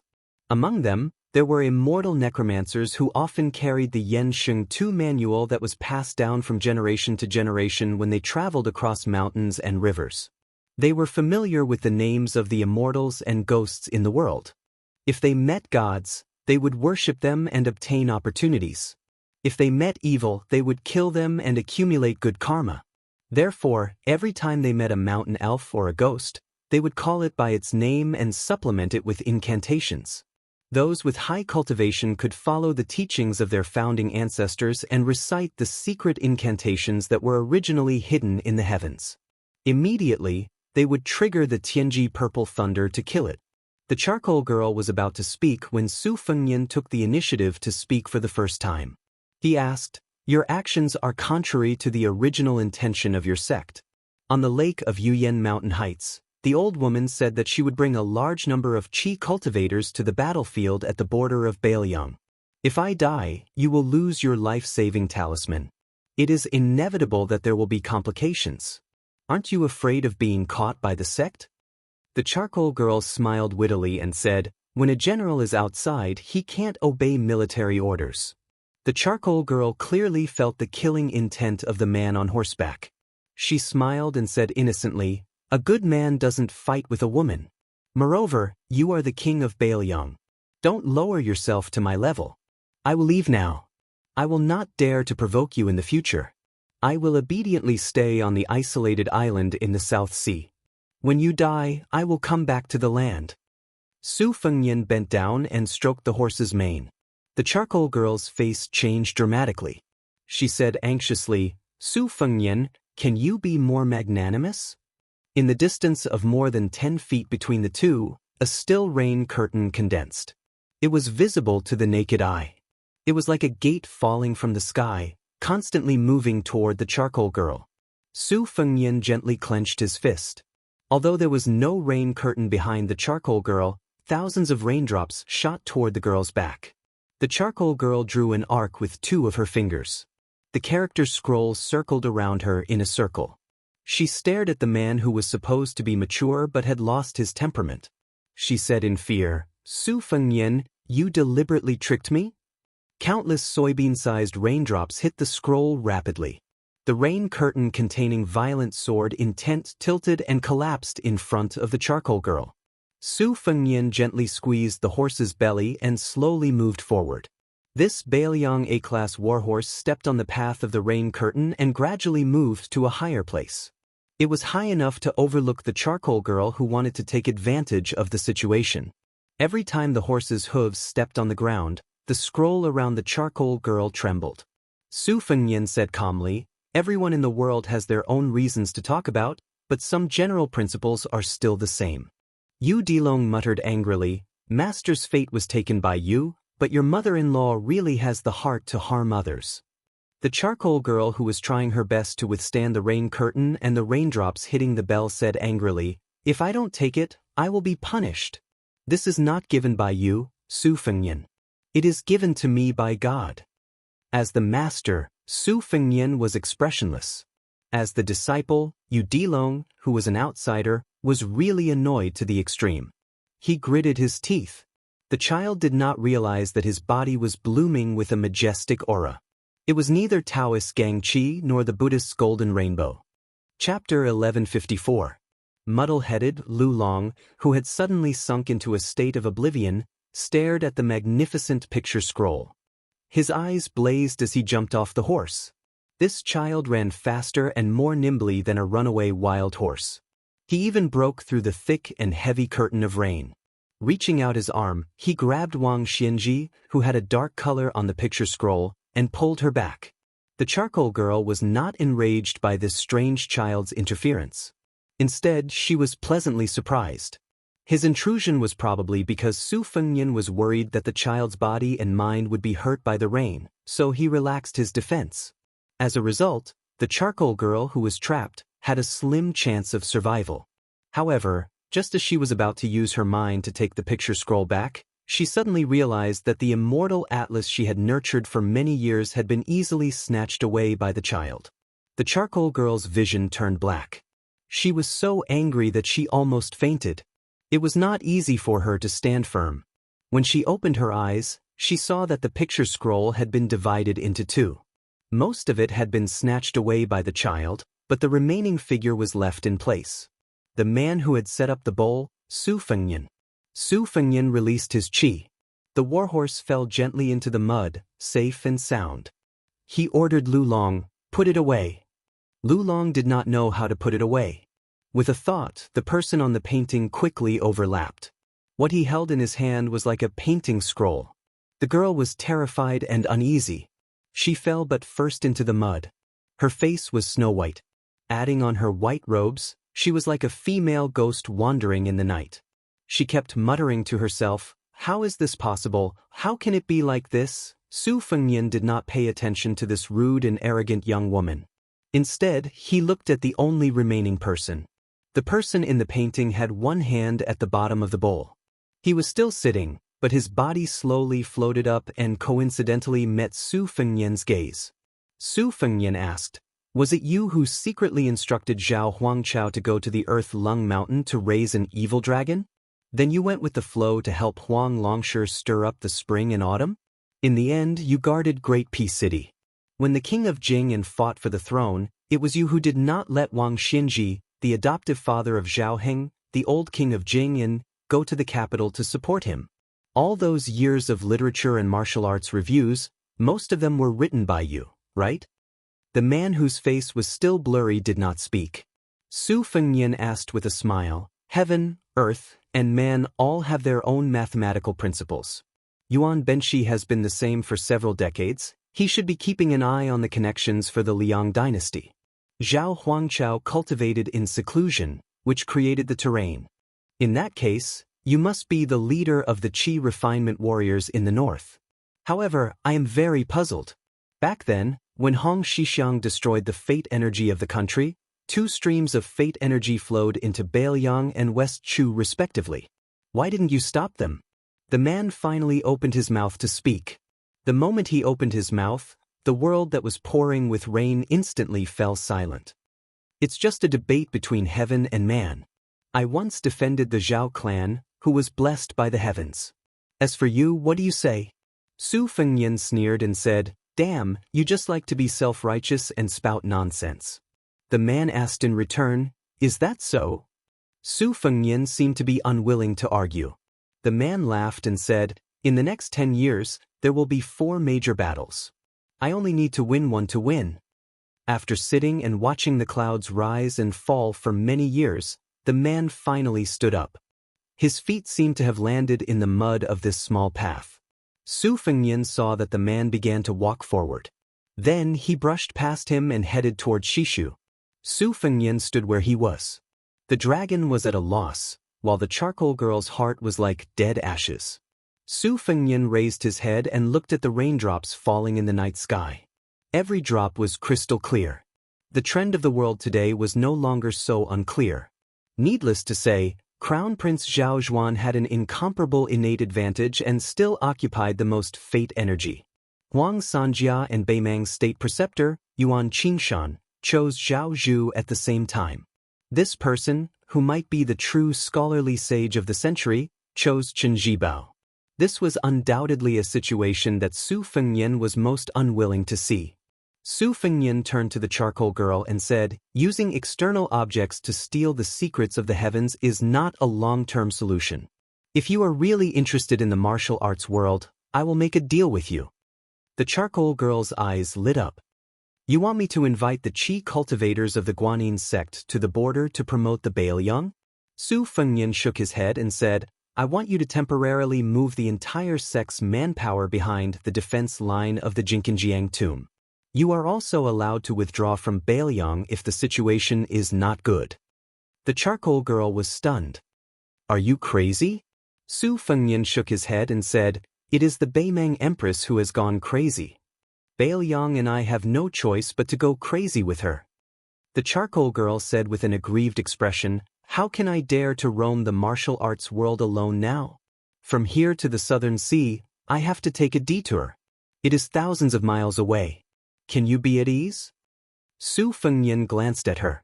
The charcoal girl pouted and admitted defeat. I know. You just want to say that this is how you walked out of Beimeng. But you're a man, and I'm just a weak woman. If I delay your important matters, I'll just die somewhere. Su Fengnian smiled and said, I will let the Heavy Sword Cave's master, Mi Fengjie, protect you on your way back to the Guanyin sect. The charcoal girl asked for a yard after taking an inch. Is there anything more powerful? Su Fengnian asked, What do you think of me? The charcoal girl said excitedly, Good. Su Fengnian no longer paid attention to this muddle-headed fairy and continued to gallop forward on his horse. Yu Dilong followed closely behind, leaving her stomping her feet resentfully. In the rainy night, Yu Dilong suddenly called out, Master? Su Fengnian turned his head in confusion. The child grinned and scratched his head, probably because he suddenly did not know what to say. Su Fengnian smiled and said, Since you have recognized me as your master, then I will tell you something.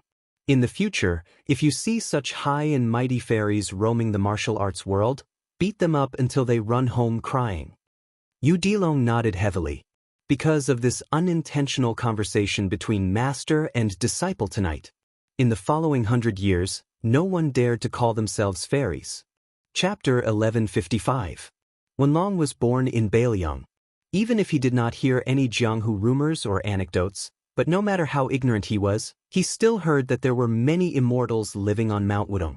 Each of them had the demeanor of an immortal and could summon the wind and rain. Therefore, when he followed his master to climb the mountain this time, he was especially pious. Every time he met a Daoist priest on the mountain, regardless of whether they were old or young, he would stop and salute them. This made the Wudong Taoists who recognized Su Fengnian very terrified. Su Fengnian did not stop the child from being serious. This pure heart of a child might be the cornerstone of Wenlong's courageous progress on the path of martial arts in the future. A newborn calf was not afraid of any tiger.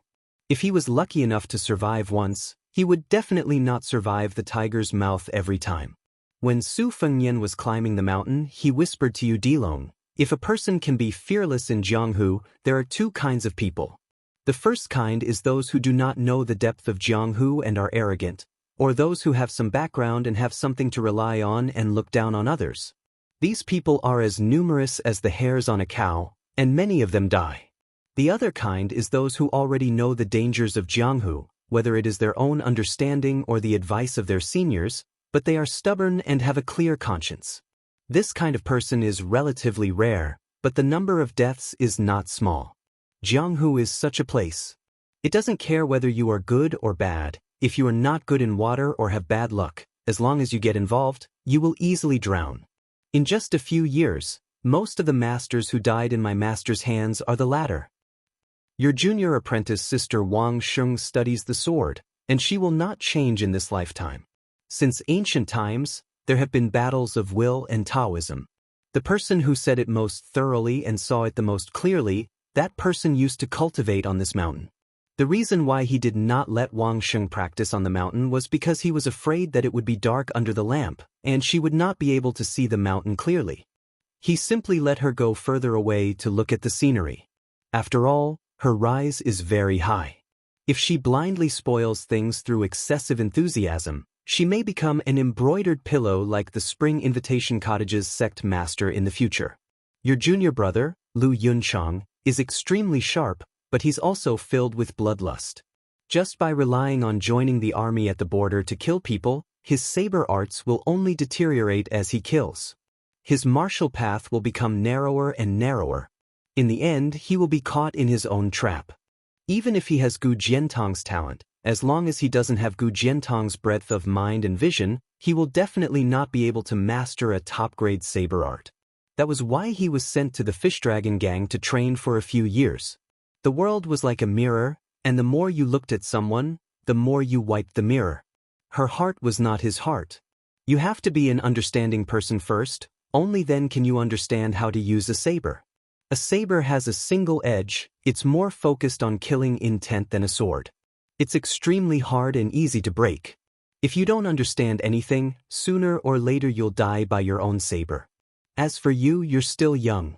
You might as well learn from that guy called Hong Shixiang on the mountain.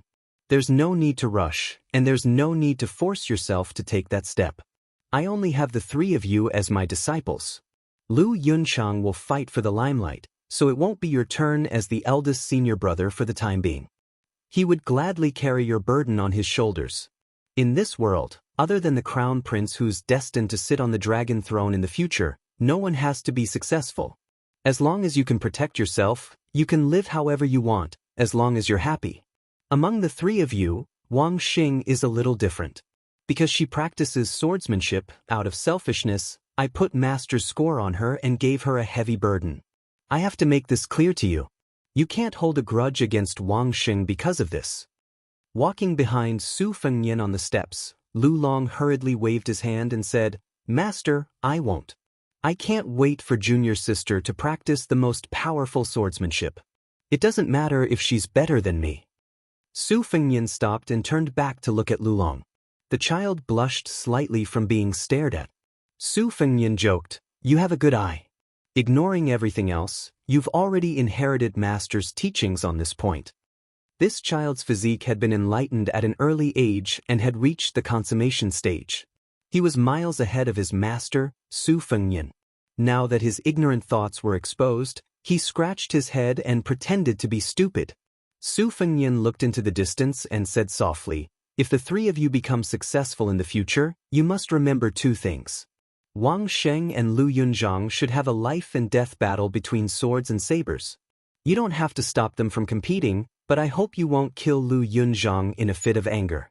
Also, don't learn from master's womanizing ways, but not his heartlessness. Smart people fall in love, but if they're unlucky enough to meet a bad person, they'll suffer a fate worse than death. Whether it's true or not, there's almost no one who's comfortable. Look at Chao Changqing and Shenyuan Jingqing, and then look at the carefree Dong Tai." Su Fengnian stopped talking halfway. Yu Dilong heard half of it and waited for a long time, but he didn't continue. He looked up at his self-proclaimed heartless master.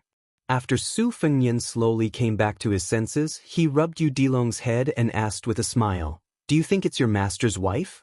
Yu Dilong stared blankly for a moment, but he quickly said decisively, "Pei Nan Wei." Su Fengnian bent his finger and tapped the child's forehead. "It's not bad to help those close to you, but those who achieve great things are mostly neutral and peaceful. Master has suffered a lot in the past, so you have to learn from it." Yu Dilong sighed, his entire face scrunched up. He complained, "Master, you've said so many great principles today, I can't eat them all at once."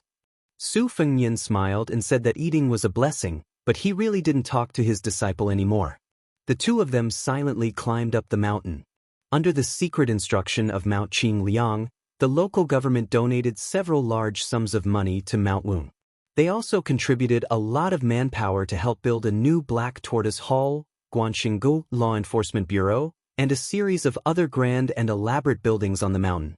Furthermore, they also built an academy on the mountainside, a place with picturesque hills and limpid waters, where the immortal music of Taoist school was faintly discernible, intertwined with the sound of books, bringing out the best in each other.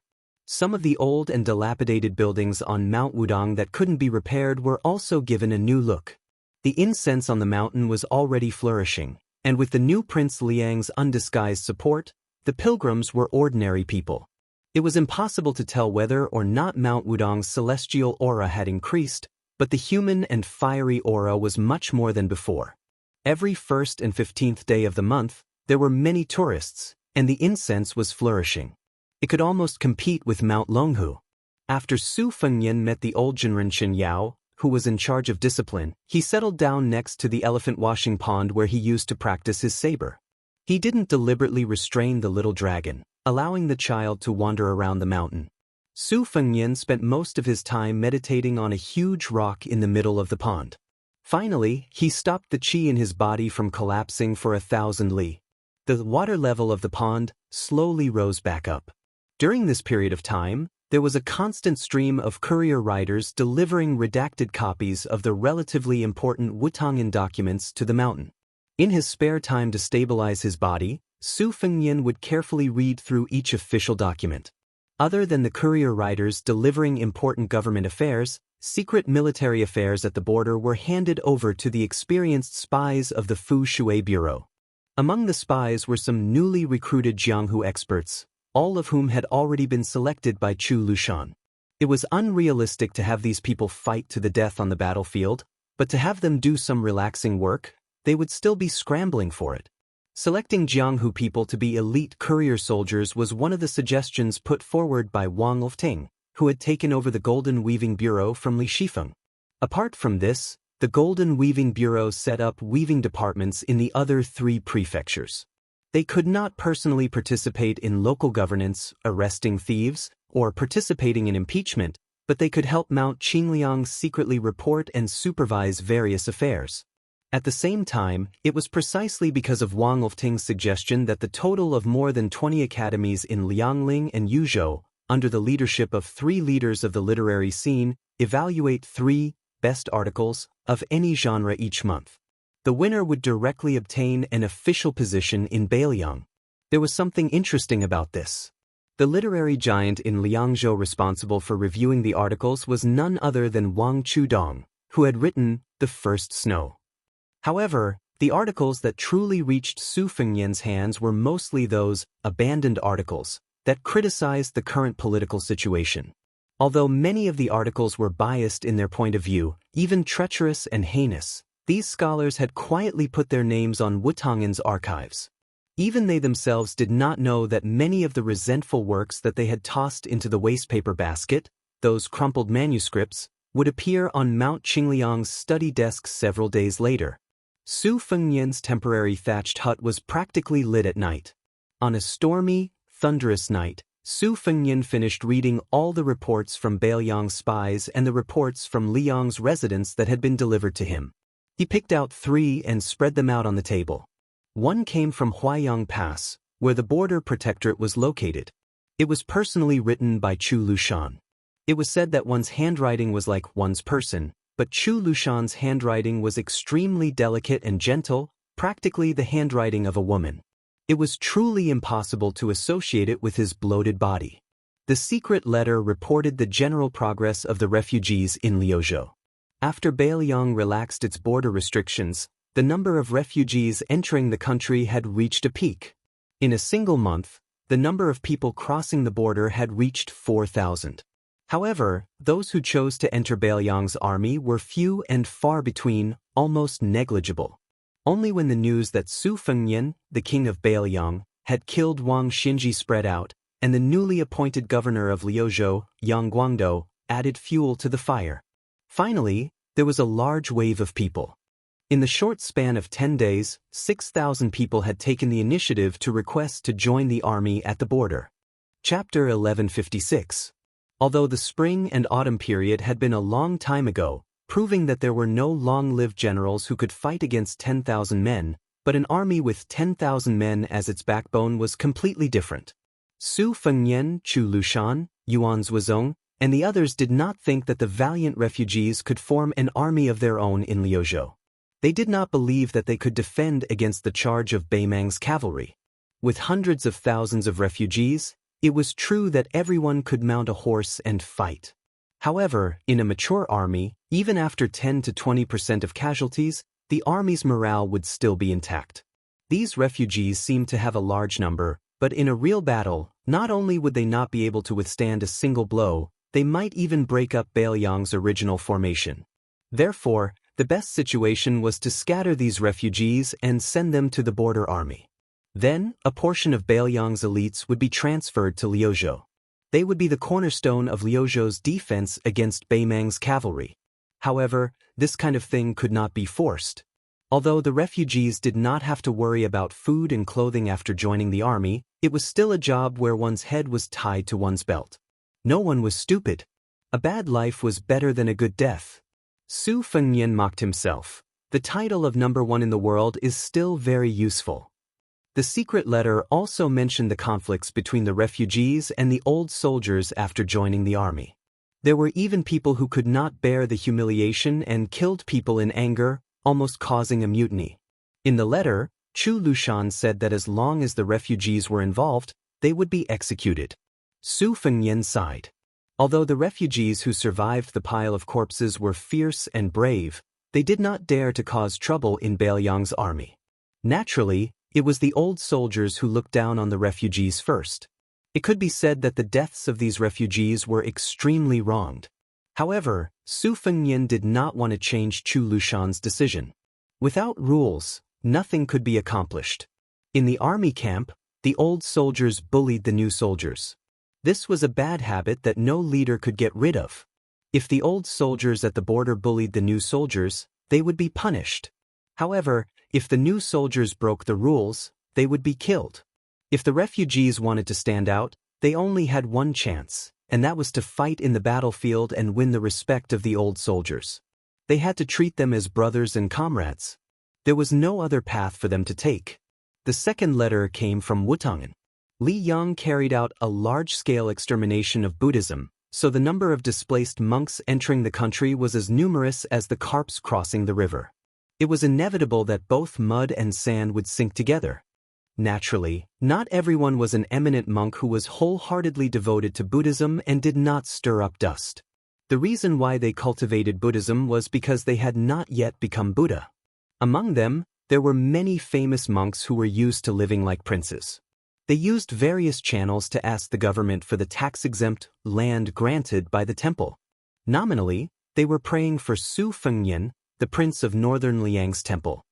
There was a dispute in Wutangan because of this.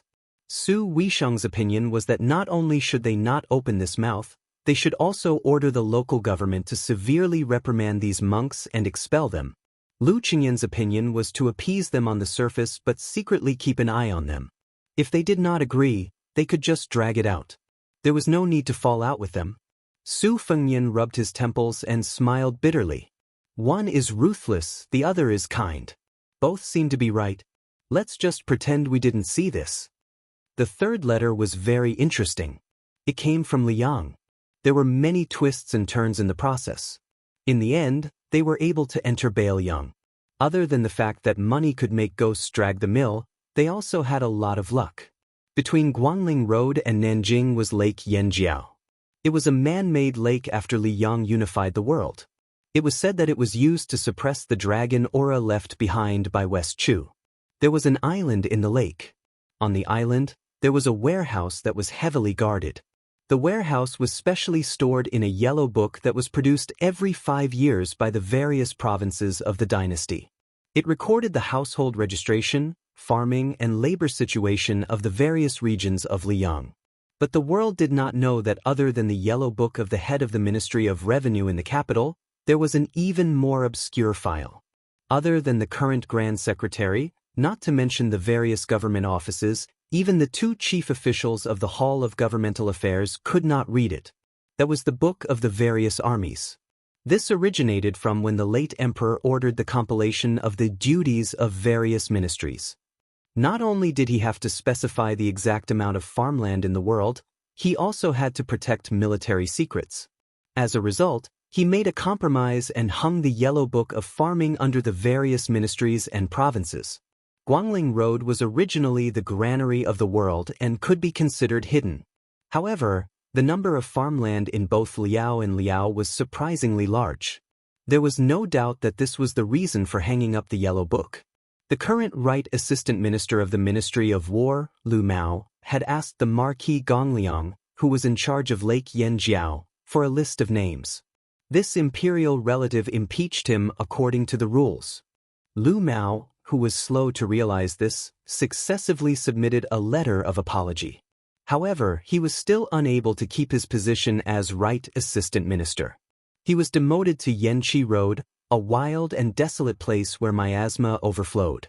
In the end, he died of old age in his post. This time, because of the influence of West Chu's revival, Lake Yanjiao began to move north on a large scale. During this time, there was not a single original copy of the book, but for no reason, there were many copies of the program. Most of them flowed into Guangling Road, while a small number were scattered among the common people.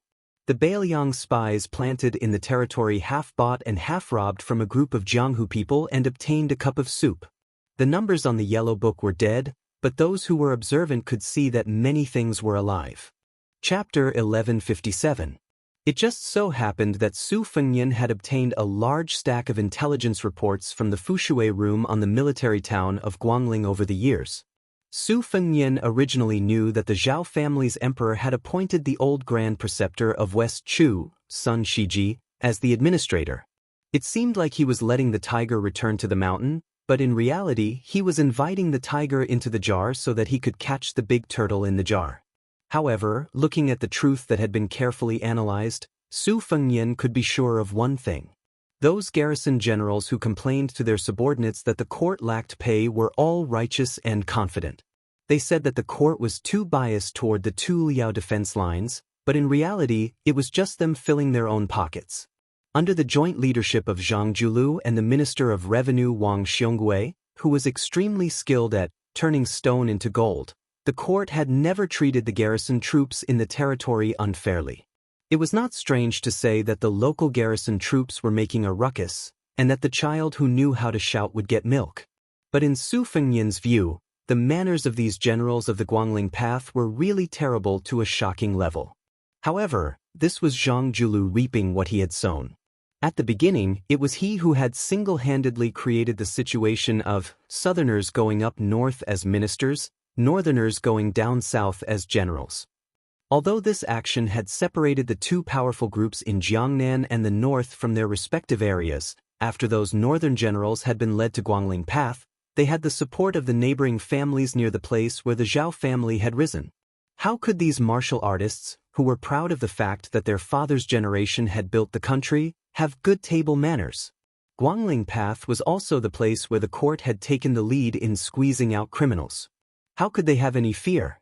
After more than a dozen years, almost every position with real power had been taken by turns to plunder and plunder.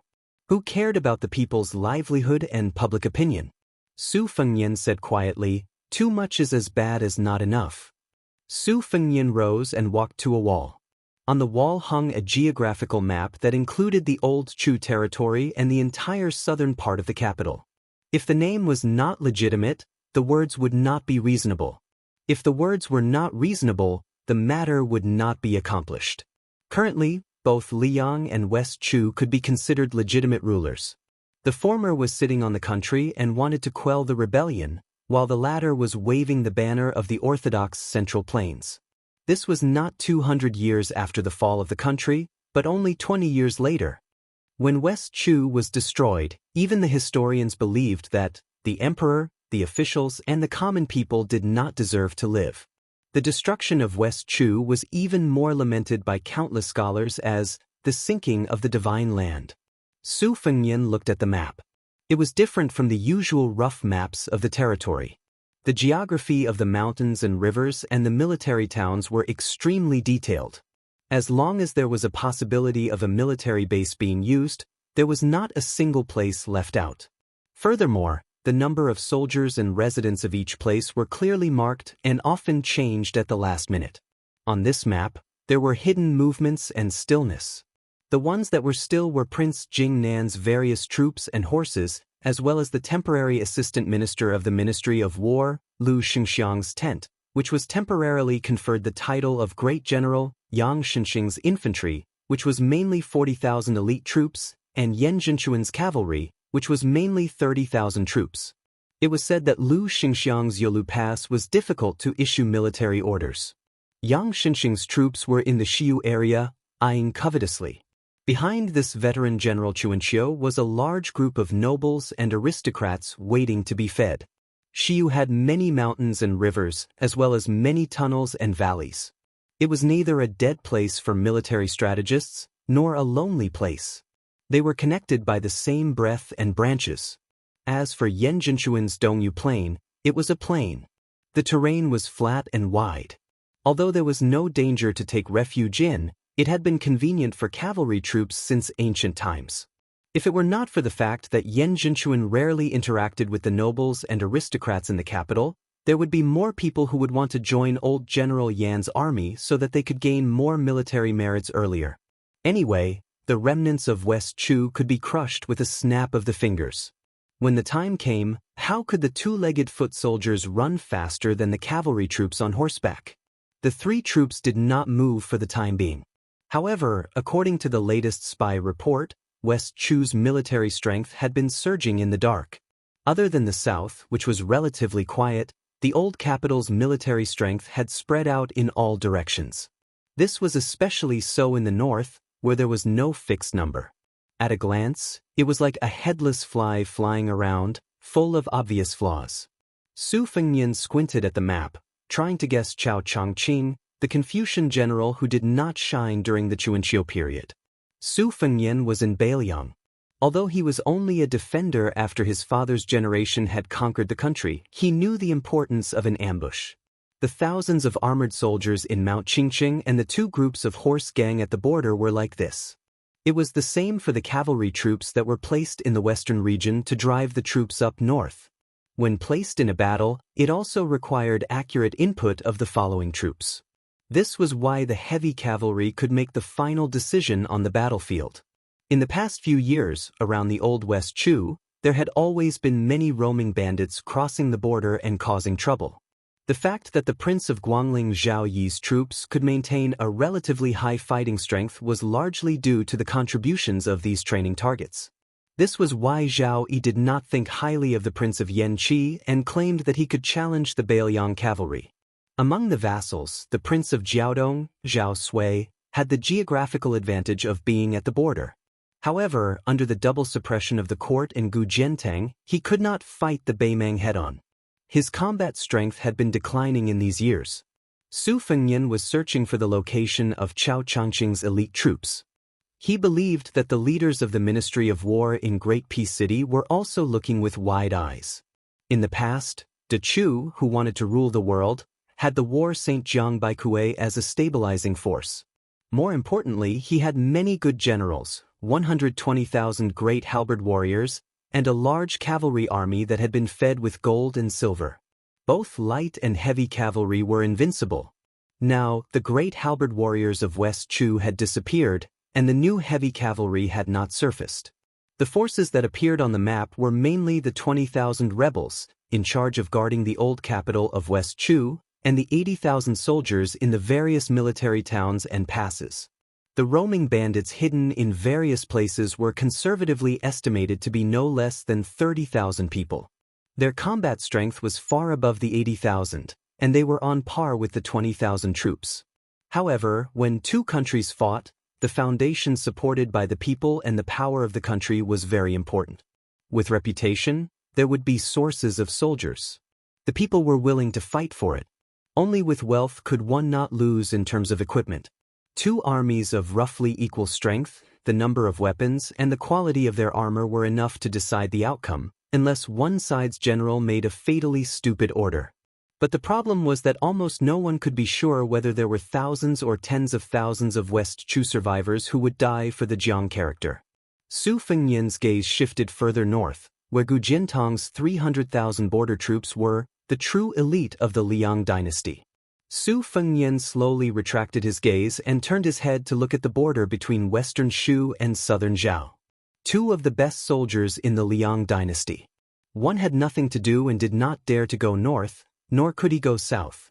The other was looking for trouble, using the Huangmu rebellion as an excuse to bring troops south. It was said that he only brought 800 soldiers. Su Fengnian sat back down at the table and closed his eyes in concentration. There was no map of Liang Mang's confrontation hanging in the room, because there was no need to look at it. It was all engraved in his mind. There was also no need for him, the king of Beiliang, to do his utmost in military affairs at the border. The reason was very simple.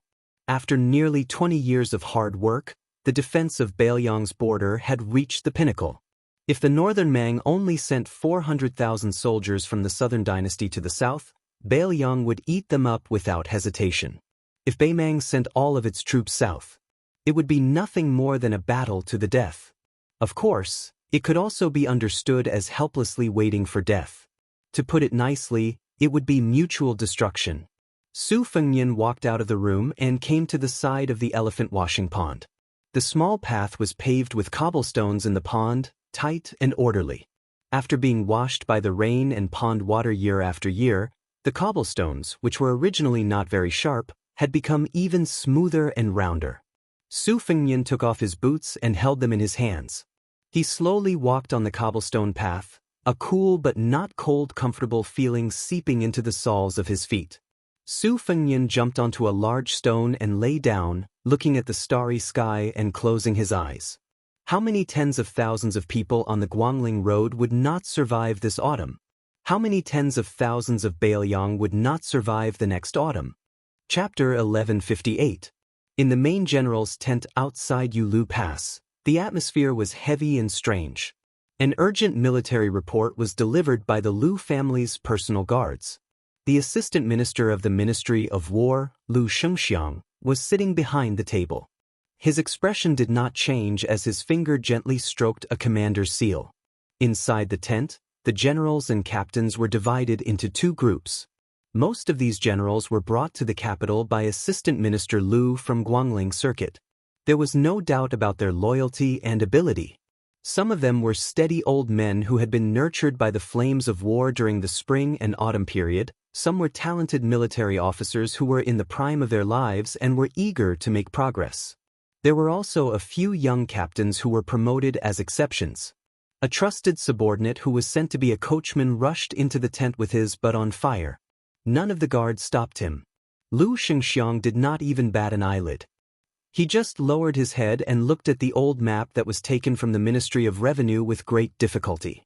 It was funny that even though Gu Lu had kept the Ministry of War for many years, he could not find a map of the southern part of the capital that satisfied Lu Xianxiang.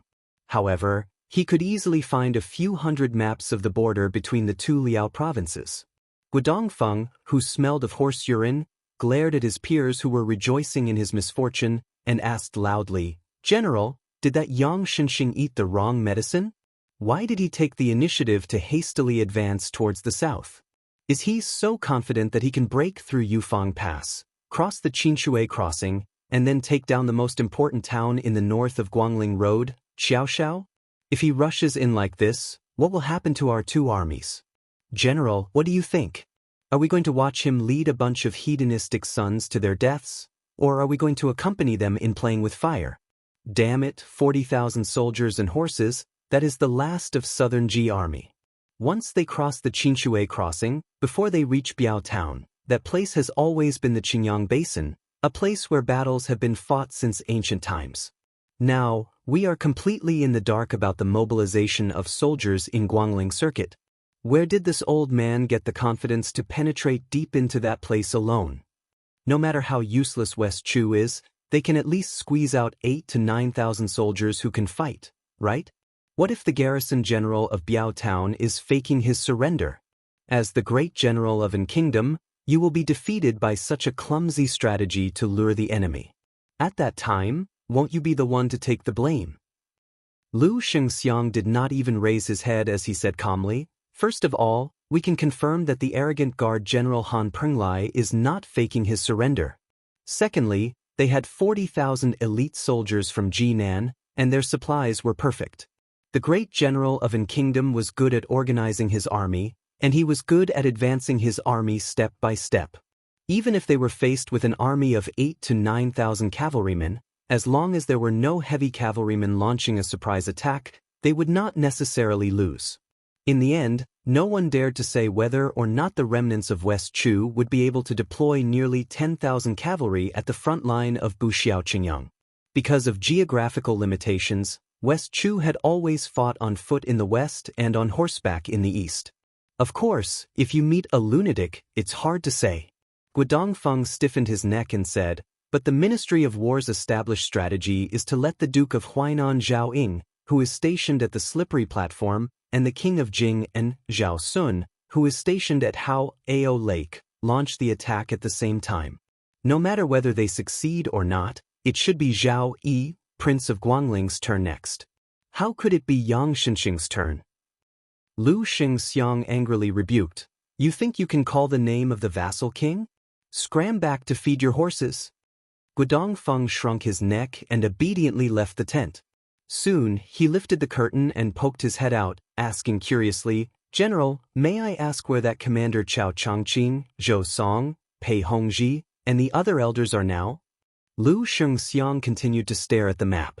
It was a young general from the Guangling Spring Snow Building who laughed softly and said, Chao Changqing is personally watching the Guangling army. Zhou Song and Pei Hongji are not near the northern line. One is guarding the Huai River, the other is guarding the river. Guodongfeng made an "oh" sound and turned to leave, muttering to himself, it seems that West Chu is not the Chu after all. They no longer have the courage to fight outside their borders. Waiting for Guodongfeng to walk far away, Lu Xingxiang raised his head to look at an old man in a scholarly robe who stood out like a crane among chickens. He asked, Has Zhao Guo's side found any traces of horse movement on the Guangling Road's northern line? The old man helplessly said, It's difficult. The war hasn't even started yet, but more than 40 spies from the imperial court have died. In addition to the 20 or so people who betrayed us before, this is not a good sign. Lu Xingxiang made an "oh" sound and waved his hand, indicating for everyone to leave. The assistant minister of the Ministry of War who led the general glanced at the military report. On it, there was a general explanation of the reasons for sending troops down south. The wording was beautiful and the style was exquisite. Naturally, it was not something that Yang Xianxia could write. Even if Lu Xingxiang used his but to think, he knew that it was the work of someone who was familiar with military books. Although the south of the capital is the central province of the world, the stone of hegemony, it cannot be accepted. It must be guarded outside the borders. The reason for the fall of southern Tang cannot be ignored. Lu Xingxiang softly said, Armchair strategist, screw your mother. The first year of Xiangfu, autumn, summer. The summer heat was over and the weather was turning cold. Chapter 1159. Finally, there was a refreshing feeling of autumn. This made the nearly 1,000 new soldiers who had hurriedly joined the army in the middle of summer feel relieved of a heavy burden. Their sickly expressions were swept away, and they immediately became more energetic. Especially when the army was crossing the Qin River to the south, these young men, who were mostly riding tall and fine horses, did not care about the river crossing formation. One after another, they donned bright armor and galloped on the Hebei shore, competing in riding skills. In fact, not long after these people joined the army, many of them had the idea of returning to the capital to enjoy life. This was because the military camp was too smelly. It was worse than a pigsty, and it was not easy to bathe. Previously, in the middle of summer, these young men had personally experienced the power of being covered in fleas. This was far from the beautiful original intention in their hearts of two armies facing each other and killing the enemy. If not for the elders in their families persuading them in every way possible, and at the same time continuously sending large amounts of prohibited items through their connections, these descendants of nobles, marquises, generals, and ministers would have to pinch their noses and continue to suffer in the old General Yang Xianxia's army. Almost all of the thousands of connections that grew up under the emperor's feet brought their personal guards and retainers. This allowed the general of an kingdom to have 3,000 elite cavalry under his command. When the army went south, more than a dozen young masters of noble families went to ask Yang Xianxia for permission to be the vanguard. The old general smiled and gave a bunch of excuses. He also vowed that these 3,000 cavalry were his trump card. A good knife should be used on the edge of the knife. The tall and sturdy Yang Xianxia stood on the south shore with one hand on his knife. Beside him, the eldest son Yang Huchen, who had followed his father for more than 20 years, had a bitter expression. He looked at the young men riding their horses and said softly, Father, I don't know which young man said that when the army is crossing the river, we have to be careful of enemy attacks. Therefore, they want to help the roaming cavalry protect the emperor. Don't these kids know about the matter of scouts? In this way, other than disrupting the formation and delaying the crossing of the river, there is no use at all. There was even the second son of the Marquis of Guanyi who asked me if I could allow him to challenge the enemy general when the two armies were fighting. What kind of nonsense is this? I don't know what kind of nonsense novel he read. Also, the eldest son of Count Jinting objected. He said that marching 50 li a day was too slow and even used the analogy of a turtle crawling. He said that during the spring and autumn war, it was common for the light cavalry to travel 300 li a day and a night. Sigh, there was really no way to reason with them. Father, their 3,000 cavalry may look majestic, but they are actually incapable of accomplishing anything. The white-haired Yang Xianxia was extremely imposing as he lectured, I know what I'm doing. Huchen, you mustn't show any dissatisfaction in the future. Yang Huchen smiled bitterly and didn't say anything. Yang Xianxia restrained her rigid expression and said earnestly, on the Eastern Front, Gu Jiantang is in charge of military affairs. On the Western Front, the young man named Su from Bailiang is in charge. Neither of them is easy to deal with. The world is peaceful, so how hard is it to achieve military merits? The remnants of West Chu had rebelled, and the southern line had appeared out of nowhere. This kind of opportunity was something that father had risked half of his life to forcefully snatch. When it came to relationships and seniority, most of the children on the North Bank would call you uncle. But these brats, although they were warm and attentive, they were cold and hard to please. You mustn't do bad things out of good intentions and cause us to give them military exploits. If they don't appreciate it, they won't take our Yang family's kindness into consideration. Yang Huchen nodded his head gloomily. Yang Xianxia patted the shoulder of the son who had high hopes for him and smiled, let's not talk about other things. If it weren't for the operation of these young men's parents, we wouldn't have been able to get those 5,000 good horses. The old soldiers of southern Ji are only known for fighting on foot. This time, my grandson has had his fill of riding. And this grandson is much more tactful than you. He has already started to call many of the people in the capital who were not familiar with him. This is a great thing. Yang Huchen finally smiled. Yang Xianxia sighed softly. When a tiger is in a cage for a long time, it will inevitably have to retract its claws. Not everyone can leave the cage. Look at the dragon general Su Gong of the Gumusu family, he missed this once-in-a-lifetime opportunity. Although you are one rank lower than him now, it will be hard to say in the future. Yang Huchen nodded his head. Yang Xianxia removed his sword and turned to point to the south, the old antiques of West Chu that father likes, like Pei Hongji of the Pei family, as well as Zhou Song and Zhu Yinliang, are still being held back in the south-central part of Guangling Road according to secret reports. Chao Chongqing is going to confront Zhao Yi. As long as we attack the Baiao military town in one go and snatch the merit on hand, victory will be in our grasp. Afterwards, whether we advance or retreat, the imperial court will have a lot of leeway. As for the criticism from the Ministry of War, can it compare to the spittle of the imperial court elders behind the soldiers of the dukes and marquises on the North Bank? As for Lu Xingxiang, let's forget about him. He is just an assistant minister of the Ministry of War from the Spring Snow Building. He is not worth mentioning. The only small variable is whether or not there will be people at Qingyang Basin who are brave enough to come and stop us. Yang Huchen smiled. It's good that they came. That child Wenqi is holding his breath. In the future, our Yang family will not rely on me, but on this Confucian general. Yang Xianxia nodded and suddenly sneered. Chao Chongqing is a Confucian general. Unfortunately, his fate is not good. The northern border town of Guangling was noisy. Han Penglai, the garrison general who first rebelled against Liang and then West Chu, died suddenly. After his head was cut off, it was placed on the priceless red sandalwood desk.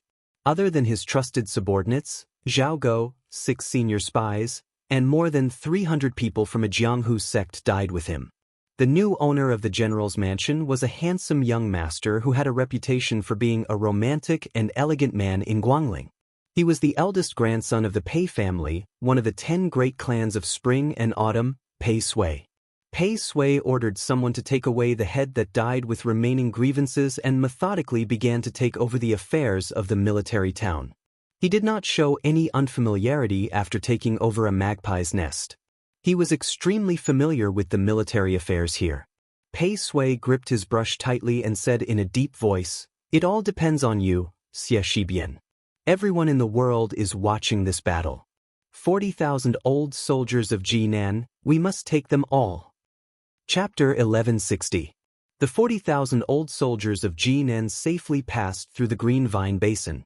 Old General Yang Xianxia even stopped his horse on a high slope at the border and looked back. He seemed to be relieved that they did not encounter any ambush, but also disappointed that they did not encounter any tough battle. This great general of an kingdom had many secrets, and he did not even tell his son, Yang Huchen. The son was not as good as the grandson. His grandson, Yang Wenqi, was the only talented commander in the family, but he was too young. Yang Xianxia did not wish for this child to be tainted by the schemes of the officialdom. His son, Yang Huchen, was only a talented general, so it was useless to say more. As a matter of fact, the victory of Yang clan's army in southern Ji had nothing to do with the overall situation. Even if Chao Zhangqing had the intention of having a good start, he would only have his eyes on Yan Zhenchuan, the fat piece of meat. Only by wiping out the 30,000 cavalrymen on the eastern Yu plain could he prevent himself from being humiliated by others. Yang Xianxia smiled. The reason why Yan Zhenchuan was not willing to accept those young men who had never gone into battle was not because he did not have a good relationship with the nobles and officials in the capital, but also because he was clear about his dangerous situation. He did not dare to take the opportunity to build a good relationship with the influential families in Great Peace City. If a few dozen young men from aristocratic families died, it would be the same as offending a few dozen influential families in the capital. On the battlefield, who would care about the status of your parents? When they were in a killing frenzy, ahead was a military merit. Yang Xianxia was thinking about how to find new opportunities to feed those playboys after he took over the command of the Baiao army town. When the old general heard a series of sharp whistles, his eyelids twitched uncontrollably.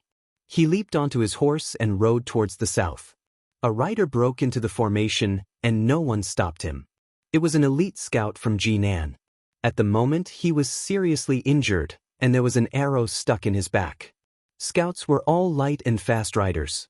In order to pursue the fastest speed, other than the crossbows and sabers that were necessary for close combat, they would not wear any armor. Yang Xianxia spurred his horse and rushed to the spot where the scout had fallen. The middle-aged scout, whose name Yang Xianxia knew, was already dead. Yang Huchen, who had arrived earlier, held the scout's warm body and clenched his teeth. Just as he was about to report the situation, Yang Xianxia waved his hand. Yang Huchen knew the severity of the situation, so he ordered someone to carry the body away. He then rode side by side with his father.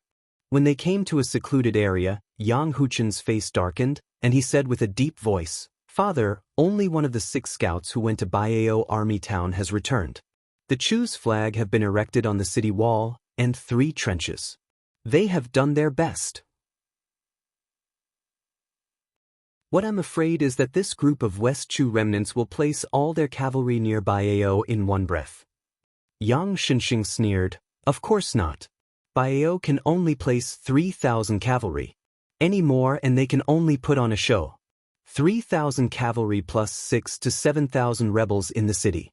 They can defend the city, but if they take the initiative to attack, their brains will be kicked by a donkey. What I'm afraid of now is that they have their eyes on the supply line behind us. After the Qinshui River crossing, there will be another Qingyang Basin." Yang Huchen asked cautiously, "Father, should we retreat to the north bank of the Qinshui River crossing? With the river as a barrier, even if the enemy has the advantage of cavalry, they will not be able to use it. Whether we attack or defend, we still have the initiative. At most, we will just lose the first merit." Yang Xianxia's face was as calm as water, but he did not say anything. At this time, a new group of scouts came back with military intelligence. They brought back a piece of news that made Yang Xianxia and Yang Huchen, father and son, feel was absurd. Outside Baiao's strategic town, 2,000 light cavalry had begun to advance northward at high speed. Very soon, they would collide head-on with them. The speed of Jinan's infantry moving southward was moderate. They could not be said to be advancing step by step, but they were not flustered when facing all kinds of enemy attacks. They were far from being an exhausted army. Furthermore, under Yang Xianxia's command, there were also 4,000 light cavalry that had been honing their strength for a long time. Yang Xianxia felt it was somewhat funny. Where did the enemy come from? Did they read too many military books and become stupid? Did they think that when facing the expeditionary infantry, as long as they had cavalry in their hands, they could wantonly pounce on them? Yang Xianxia smiled and ordered, "Huchen, let Wenqi be the vanguard and lead 2,000 cavalry. You personally lead 3,000 cavalry behind.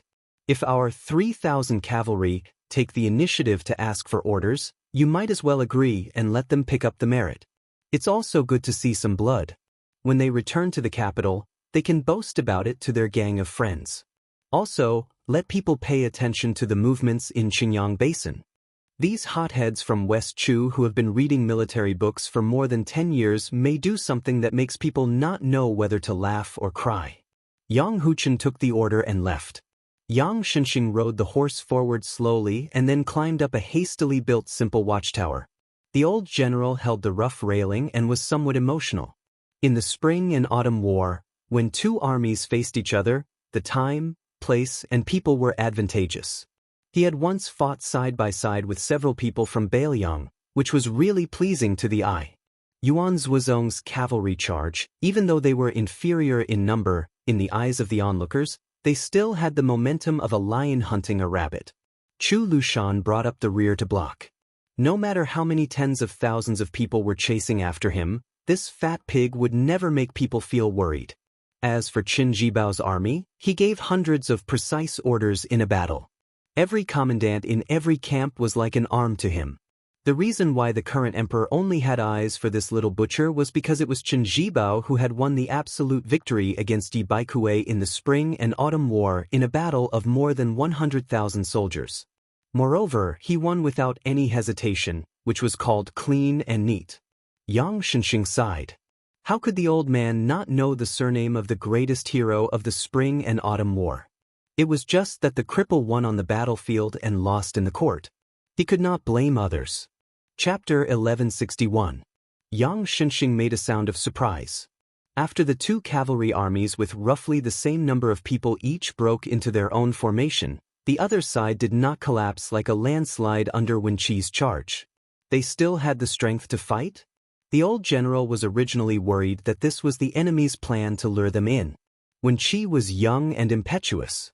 If their cavalry suffered too many losses here, it would not be good. The old man laughed self-deprecatingly. After all, this is not the time when we fought West Chu.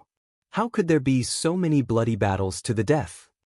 Yang Xianxia quietly watched the situation on the battlefield. When the old man saw the elite cavalry that his son had secretly mocked as 3,000 cavalry charge out, he nodded. Huchen had released them to charge out at the right time. Wenqi and the enemy's losses were about 2 to 3. Firstly, Wenqi was not decisive enough when he had the advantage and could not immediately expand the results of the battle. Secondly, this batch of enemy cavalry should be the elite troops that West Chu had spent a lot of money to raise. They were trying to use a victory to boost the morale of the entire West Chu army. Yang Xianxia frowned. The 3,000 cavalry were charging with such a huge advantage, yet they were still so hesitant? In the old man's vision, the 3,000 cavalry were buried in a large pile of corpses.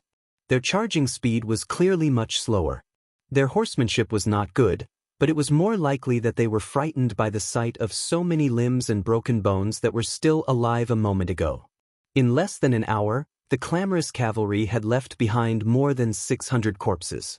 His grandson Yang Wenqi's cavalry had purposely opened up a path for them to pursue, while Yang Huchen continued to advance at a constant speed.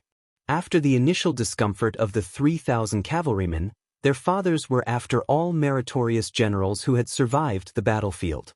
Only a generation had passed, and it was far from being completely diluted. The 3,000 cavalrymen were all descendants of generals, and under the careful protection of their personal squires, everyone fought to be the first. Yang Xianxia smiled and said softly, At least there is a little bit of the bravery of your fathers and ancestors fighting for their lives on the battlefield. Yang Xianxia held the guardrail and his expression suddenly changed. The earth trembled. This was not the small-scale trembling that the Jinan light cavalry brought. It was the armored cavalry. The real heavy cavalry. It wasn't that Yang Xianxia didn't covet the kind of heavy cavalry that could intimidate people just by looking at them. It was just that she didn't have a big horse that could carry heavy loads, and she didn't have enough money to support and maintain it. Moreover, there were no real plains in her territory that she could gallop on. If she lacked one of the three, she could only dream about it. Owning a troop of over 1,000 heavy cavalry was an obsession that almost every cavalry general with real power couldn't give up. Yang Xianxia's face darkened. Do you really think my Jinan soldiers are made of paper if you don't join the Dongyu Plains? A black torrent appeared in his field of vision. Yang Xianxia heaved a sigh of relief. Although it seemed like an irresistible force, it was only 1,000 or so cavalry. It wouldn't affect the overall situation. Both of them were fresh and full of stamina. Now, it would be a battle to see who was stronger, between Hu Chen's 3,000 light cavalry and the enemy's 1,000 heavy cavalry. The young general Yang Wenqi naturally sensed the enemy's heavy cavalry entering the formation earlier than his grandfather Yang Xianxia. He shook off the blood on the tip of his spear. He didn't recklessly form a formation to stop them. Instead, he sent someone to order the 3,000 cavalry who were lying on the back of their horses to immediately retreat. Furthermore, they must not turn around and retreat. They must make a path for his father Yang Huchen's 3,000 light cavalry. Of course, at the same time, it was also convenient for the enemy's heavy cavalry to charge forward. However, he chose the lesser of two evils. It was better than having his 3,000 cavalry trapped in the middle. Not only would they be killed by the heavy cavalry, they would also have to obstruct the charge of his father's 3,000 cavalry. When that time came, his own 6,000 men would be in a mess. How could they withstand the huge charge of the enemy's red-armored cavalry? Yang Wenqi looked at the hedonistic sons who were busy stabbing the enemy's light cavalry off their horses with their spears. Some of them even laughed loudly and purposely poked the air with their spears, teasing the enemy soldiers who were dodging under their horses. Yang Wenqi was furious. He quickly rode forward and lightly stabbed the armor of a son of an aristocratic family with his spear. He shouted angrily, "Raise your head and look ahead. If you don't want to die, then retreat according to my orders." Fortunately, the 1,000 heavy cavalry charging out could not chase after the 5,000 cavalry scattered on the battlefield. Under the protection of Yang Wenqi's light cavalry and the retainers of the aristocratic families, the majority of them successfully retreated. However, there were still several hundred young masters who were charging at the front who were slightly dazed. When they came to their senses, they only turned around and fled in a straight line, leaving the 1,000 heavy cavalry with a swagger behind them. Yang Wenqi's eyes were red. He saw several familiar figures among the several hundred cavalry.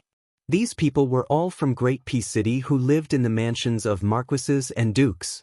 Yang Wenqi gritted his teeth and had the old soldiers who had fought with his grandfather lead the 300 personal cavalry to save those bastards. Yang Wenqi retreated in an arc, tears streaming down his face. He could not bear to look at the scene behind him. Yang Huchen rode at the front and shouted angrily, "Kill!" Yang Xianxia's eyes widened. His hands holding the railing could not stop trembling, his veins bulging. As the 1,000 heavy cavalry came out of the water, another 1,000 light cavalry charged out from the left and right flanks. Yang Xianxia was not an immortal, so he could not change the situation of the battle. Without needing him to say anything, the old soldiers of South Ji County started to form a defensive formation under the lead of their captains. A group of light cavalry of aristocratic families barely dodged the impact of the charging heavy cavalry. When they were retreating crazily from a different route, they still could not catch up with the black tide. They could only watch the heavy cavalry from the side as they kept leaping over their shoulders. The heavy cavalry was fully equipped with armors and carried only a spear. Their expressions could not be seen.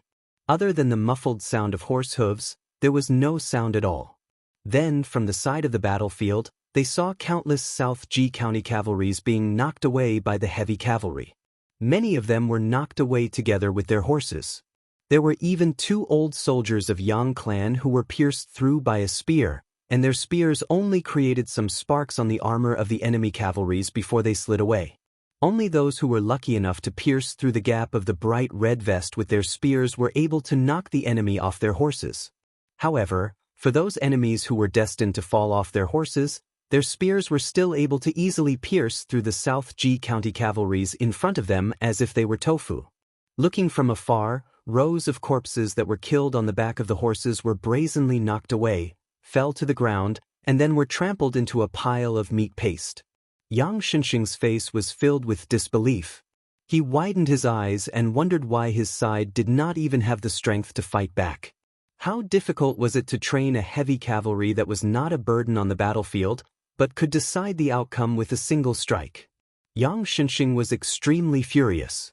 Half of it was because of the surprise brought to him, the general of an kingdom by the remnants of West Chu, and the other half was because the enemy had underestimated them when they chose to use the old soldiers of South G County as their breakthrough point.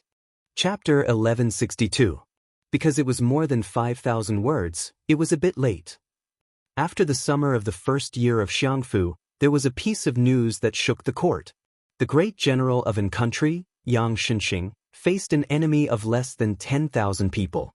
The 40,000 Jinan elite soldiers were defeated again and again. First, he lost almost half of his cavalry and retreated to Qingyang Basin. Being attacked from the front and back, his cavalry was completely wiped out. After this battle, Yang Xianxia, who had lost his integrity in his old age, became a rat on the street. In Great An City, other than the Ministry of War that Liu Baijie was in charge of, the other 5 ministries and 2 imperial censors all started wave after wave of accusations against the old general.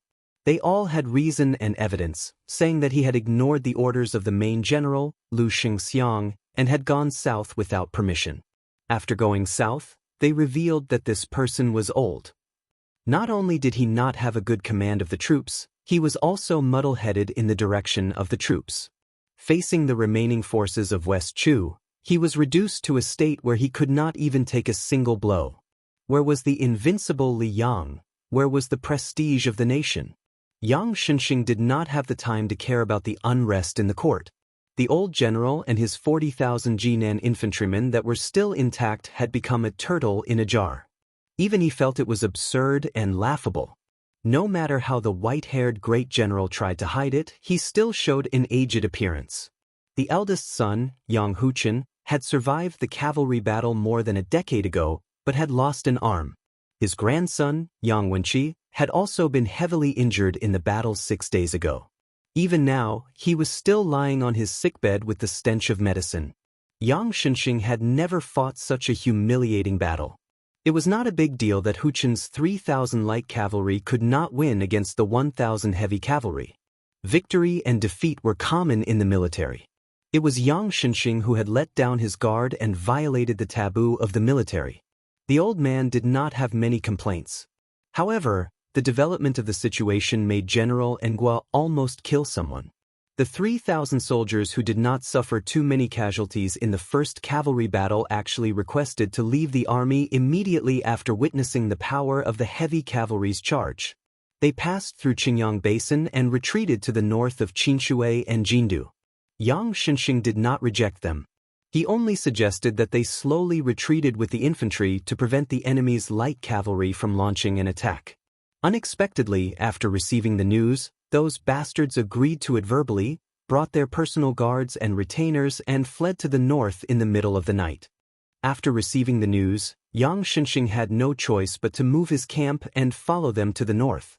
He also ordered his grandson, Yang Wenqi, to dispatch almost all the cavalry to escort them. Yang Xianxia could only hope that the main general of West Chu, who was in charge of the eastern battle, could not seize the opportunity to separate their infantry and cavalry. He did not even hesitate to have the vanguard pretend to be attacking Biao's army. However, in the early morning of the second day, his grandson, who was covered in blood, only brought back a few hundred southern Ji cavalry. The 3,000-plus chief culprits, his grandfather's soldiers, were safe and sound. Yang Wenqi, who had a large piece of flesh cut off from his shoulder, wept silently. He said that the enemy's light cavalry were very good at night battles. They had split into several groups, and not only did they attack their hastily prepared southern Ji cavalry, they even purposely drove the 3,000 cavalry, who could not even be considered as useless, southward to disrupt their formation. Yang Wenqi's cavalry could only form a battalion of 300 men and sent them to their deaths in batches. Only then did they manage to protect the 2,800 men who deserved to die but could not die. After his grandson fainted, Yang Xianxia interrogated a few lieutenant commanders who were defeated and turned back. The old general was getting more and more terrified. According to them, not only were the enemy cavalry good at ambushing at night, they were also skilled in archery. They could even imitate the hunting tactics of Beimeng barbarians in the outer perimeter. They did not get close to the enemy, nor did they stay far away. They always maintained a distance of 2 arrows, charging forward with 1 arrow, shooting out a rain of arrows, and then retreating. This kind of wandering tactic that lacked cohesion was not invulnerable. If his grandson Yang Wenqi had just left the 3,000 cavalrymen behind, he would not have had to pay such a huge and bloody price. After that, there were no more movements from Yang Xianxia's side. Only small groups of cavalrymen were wandering far away from the encirclement leisurely, shooting down the scouts who tried to send out military intelligence. Once Yang Xianxia showed any signs of movement, the enemy would quickly mobilize their cavalrymen and gather them at the green rice basin at the back. There were also 1,000 cavalrymen waiting in the distance, ready to charge forward. It was at that moment that Yang Xianxia finally realized that the enemy commander had never thought of competing with the southern Ji infantry. Instead, he had predicted the mentality of Yang Xianxia and the 3,000 cavalrymen with a special identity. First, he lured the Yang cavalry to attack, which would weaken their morale. Right from the beginning, he used the heavy cavalrymen to scare the wits of those profligate sons. He guessed that these bastards would disregard the overall situation and flee for their lives, and that the southern Ji cavalry would be forced to escort them. Then, he cut the flesh with a blunt knife and devoured the cavalrymen bit by bit. It could be said that Yang Xianxia had a whole new level of respect for the strength of the enemy. However, as a veteran of hundreds of battles, the old general had no fear in his heart. He had lost because Yang Xianxia had to take 2 risks in a row. The first time, he purposely gave them a military merit, and the second time, he wanted to save their lives. In the end, the price he had to pay was the death of the few thousand cavalrymen of southern Ji cavalry. After all, the old soldiers of southern Ji were brought up by Yang Xianxia himself. Even though they had suffered such a crushing defeat, the old soldiers of southern Ji were, after all, the soldiers under Yang Xianxia's tutelage. They didn't cry and wail. Instead, they quietly set up their tents in an orderly manner at a place where the river was dense and the water was abundant. They dug out 3 trenches, and behind the trenches was a 20 feet tall protective dam. Between the wide trenches, which were about the height of 2 men, they tried their best to cut off a large amount of tough tree trunks and branches, sharpened them and nailed them to the bottom. The tips of the trees, which had been roasted with fire, were arranged in a straight line, interweaving and connecting with each other. The soil inside and outside the trenches were all compacted. One after another, sturdy watchtowers rose from the ground, and tents were erected. The army of southern Ji had an ample amount of provisions, so they didn't have to rely heavily on the supply line behind them. Besides, the cavalrymen of Liang dynasty, especially at the end of spring and autumn, with the support of the unobstructed post-house routes, the first class of elite soldiers could travel a distance of 100 miles in half a day. Also, when it was purely light cavalry, they could reach a speed that made people speechless. Lu Xingxiang's elite cavalrymen were said to be able to travel a distance of 300 miles in a day. It was even faster than Chu Lushan's 1,000 cavalrymen in the past. However, the latter was traveling on the Shu Road after all. As for the post-house cavalrymen, they were not included in the list. Regardless of how many post-house stations were reduced in Liang dynasty due to the complaints of those civil officials who were desperately complaining about being poor, the post-house routes in the southern region of Jingji were still unobstructed. This was the source of Yang Xianxia's confidence. All he had to do was to wait for the reinforcements. Before that, they would not be besieged to death, and there was no need for Southern Ji army to act in desperation. However, Yang Xianxia was still exhausted, and his mind was even more haggard than when he was fighting on the battlefield. In order to appease those sons of wealthy families in the capital who were hiding and crying for their parents, the old general, who had already suffered a great loss in the war, did not even dare to speak harshly. He knew the reason why the Assistant Minister of War, Lu Shengxiang, had so little military power in his hands. It was because those old civil officials in the capital had been secretly hindering him. When an army was sent to war, it was not something that could be settled by just one general or even one Ministry of War. If the Ministry of Revenue wanted to delay the march, they could find dozens of excuses to delay the march, and no one could find a reason to refute them. The fathers of 1,000 sons of wealthy families in the capital had joined hands and created a mess in the imperial court of Liang dynasty, making it impossible for Lu Shengxiang to quickly control the entire army.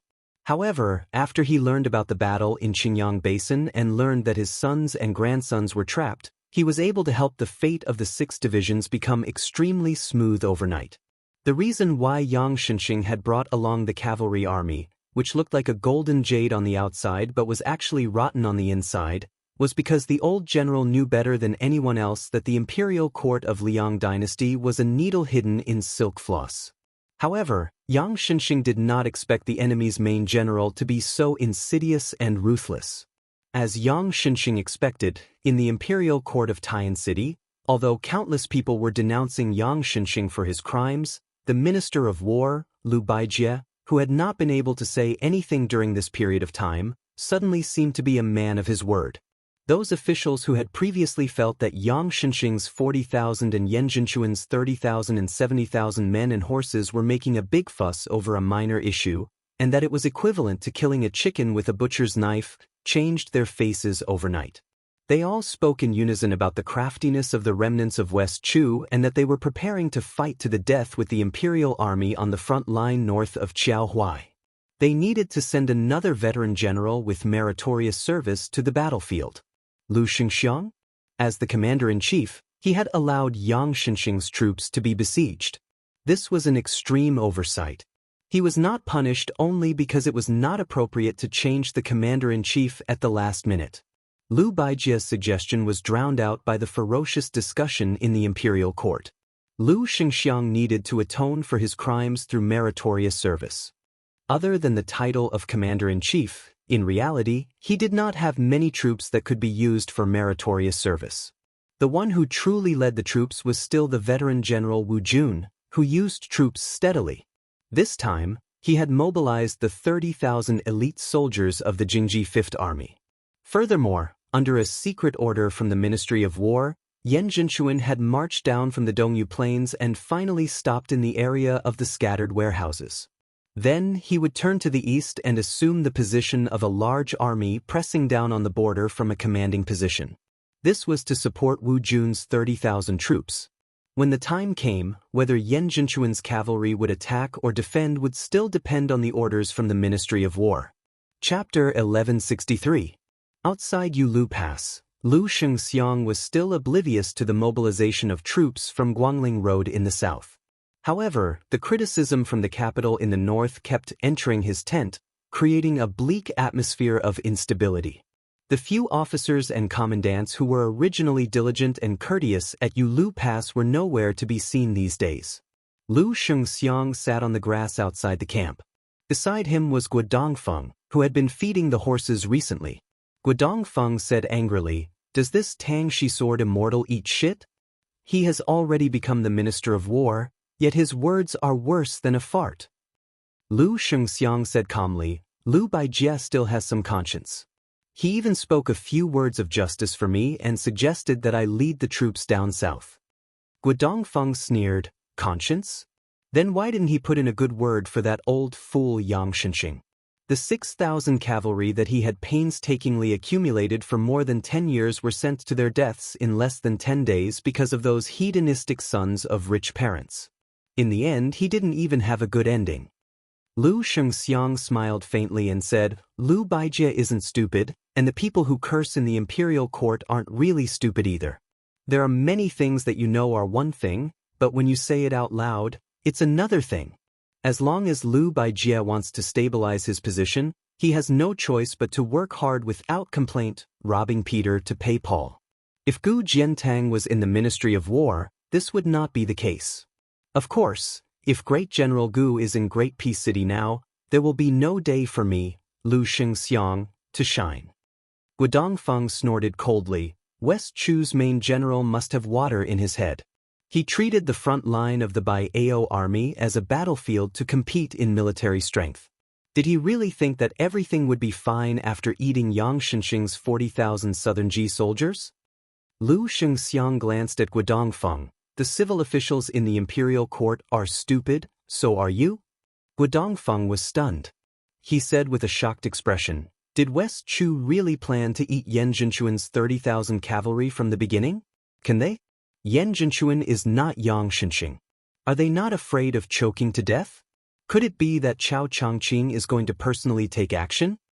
Lu Xingxiang looked into the distance and said with a cold smile, you better open your eyes wide and watch carefully. I have a feeling that in this battle, a few young people will emerge from West Chu who will become your mortal enemies. Guodongfeng chuckled. That's a good feeling. 30 li north of the scattered warehouse, Yan Zhenchuan's 30,000 cavalry deliberately slowed down as they went south.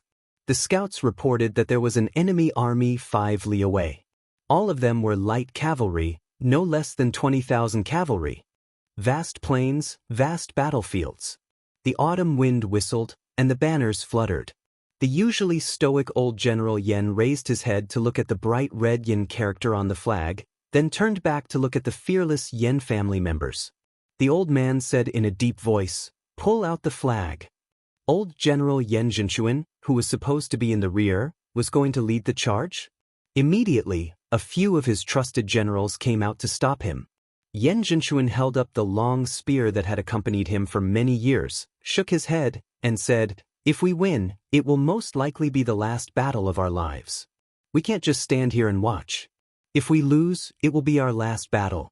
How can we die on the run? The moment Yan Zhenchuan said this, the generals were speechless. The army pressed forward, and the banners moved forward. The enemy's 20,000 light cavalry did the same.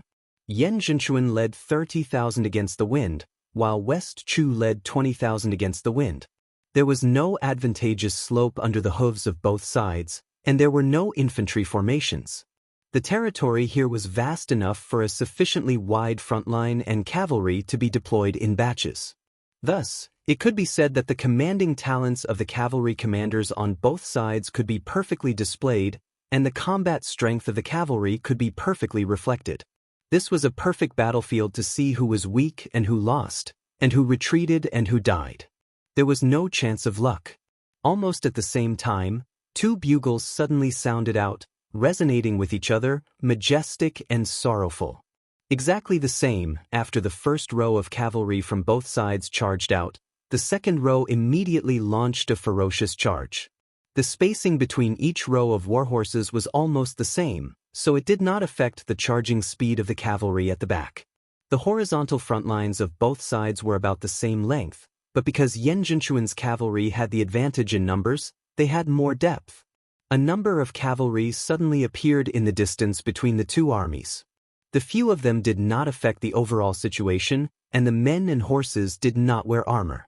Among them was the young man who had followed Pei Sui to the peak of Luohu Hill, Xie Shibian. It was also this nameless West Chu commoner who had the guts to point out the situation in front of Chao Changqing and Sun Shiji. Chao Changqing laughed and called him half Xie. This young man summarized the entire plan of West Chu's revival into getting beaten up and beating people up.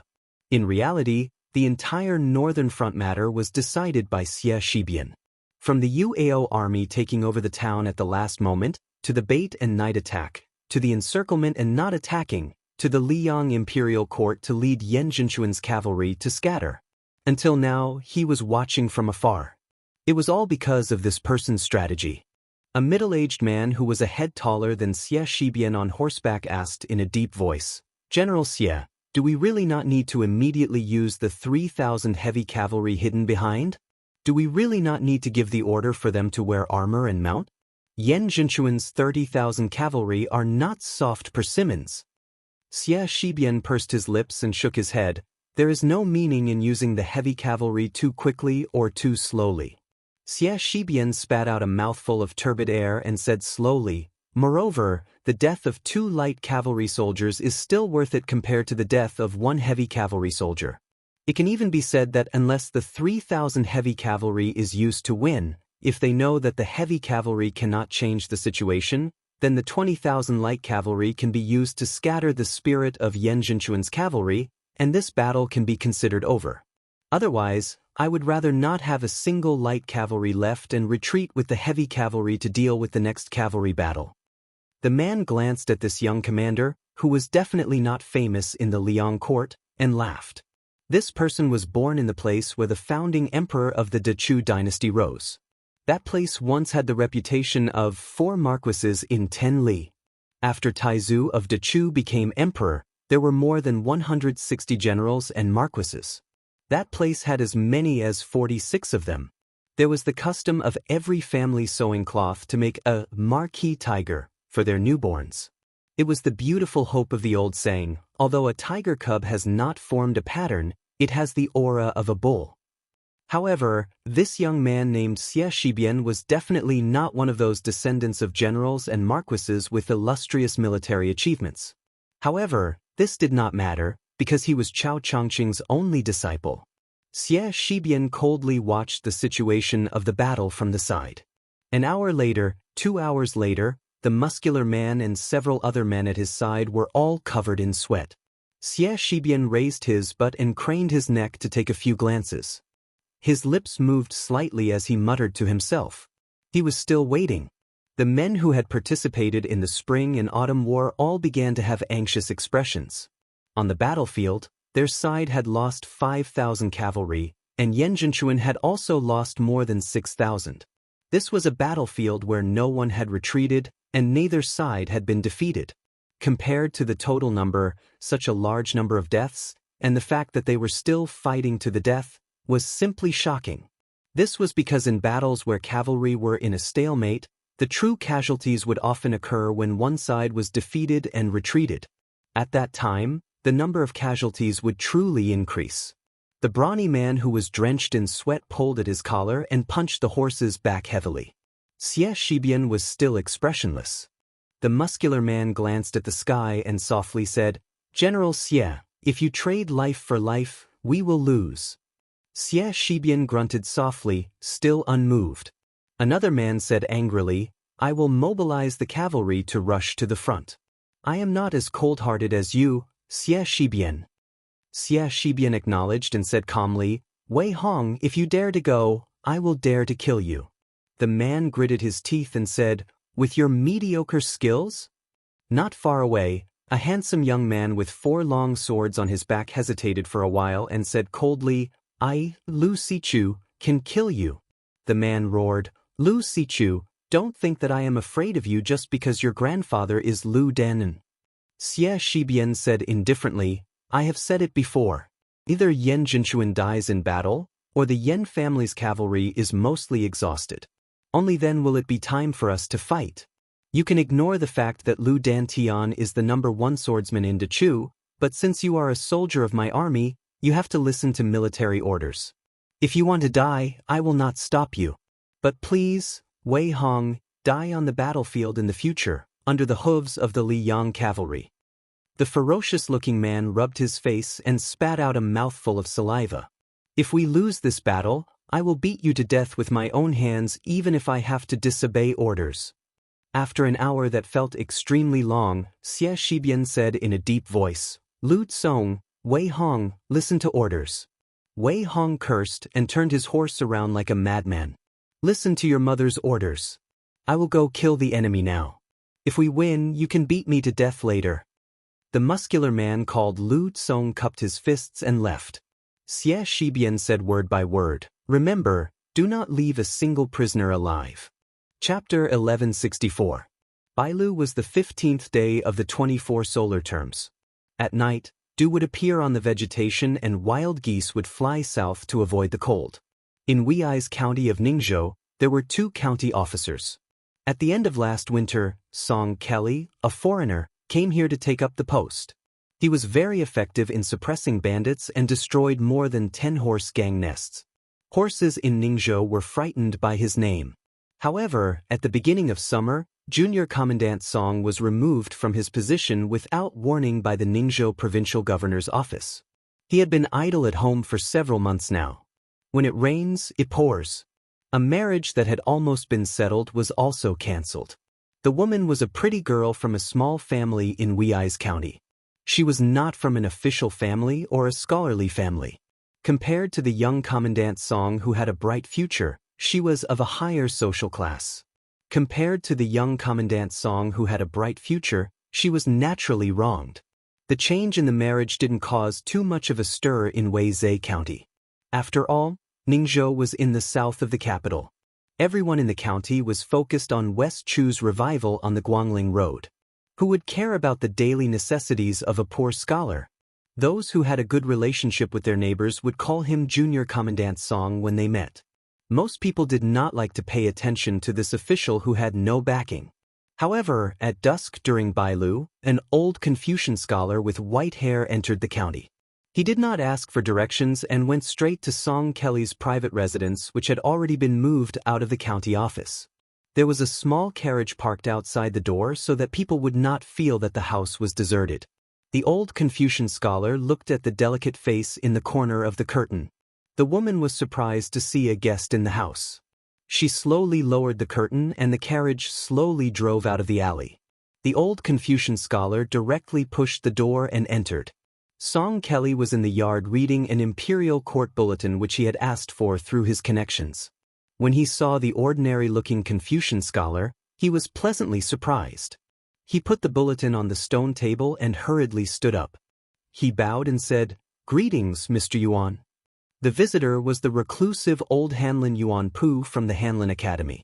It was this Hanlin elder who had spoken with him that was better than 10 years of reading books. Song Kelly had to think about the words that Mr. Yuan had written on the rice paper almost every day. There are 3 things a scholar does not care about. He does not care about his family's cultivation, he does not care about his family when governing the country, he does not care about governing the country when governing the country. The rise of the country cannot be separated from the contribution of accumulation. Back then, the entire Great Peace City looked at the Song family as a joke. The 2 masters of the Song family who dominated the literary world were angered to death in bed and his reputation was ruined. His father was exiled from the capital and could not be an official for the rest of his life. As for him, the young phoenix of the Song family, he was exiled to Wuxia's county of Ning province, a place with barren hills and treacherous waters. This was not a tragedy. After he had made some achievements on behalf of the people, first the high officials in the county government, then the Ning provincial governor's mansion, had all tried to suppress him. However, Song Kelly did not feel depressed about this. What really made Song Kelly feel confused was that the people who had received many favors from him in just half a year were now rolling their eyes and mocking him along with their colleagues in the county government. But Song Kelly did not want to complain to anyone except for Yuan Pu from the Yuan Huang sect. Because Song Kelly had a stomach full of inappropriate things, he wanted to consult this teacher who he had not been able to do well in the Hanlin Academy.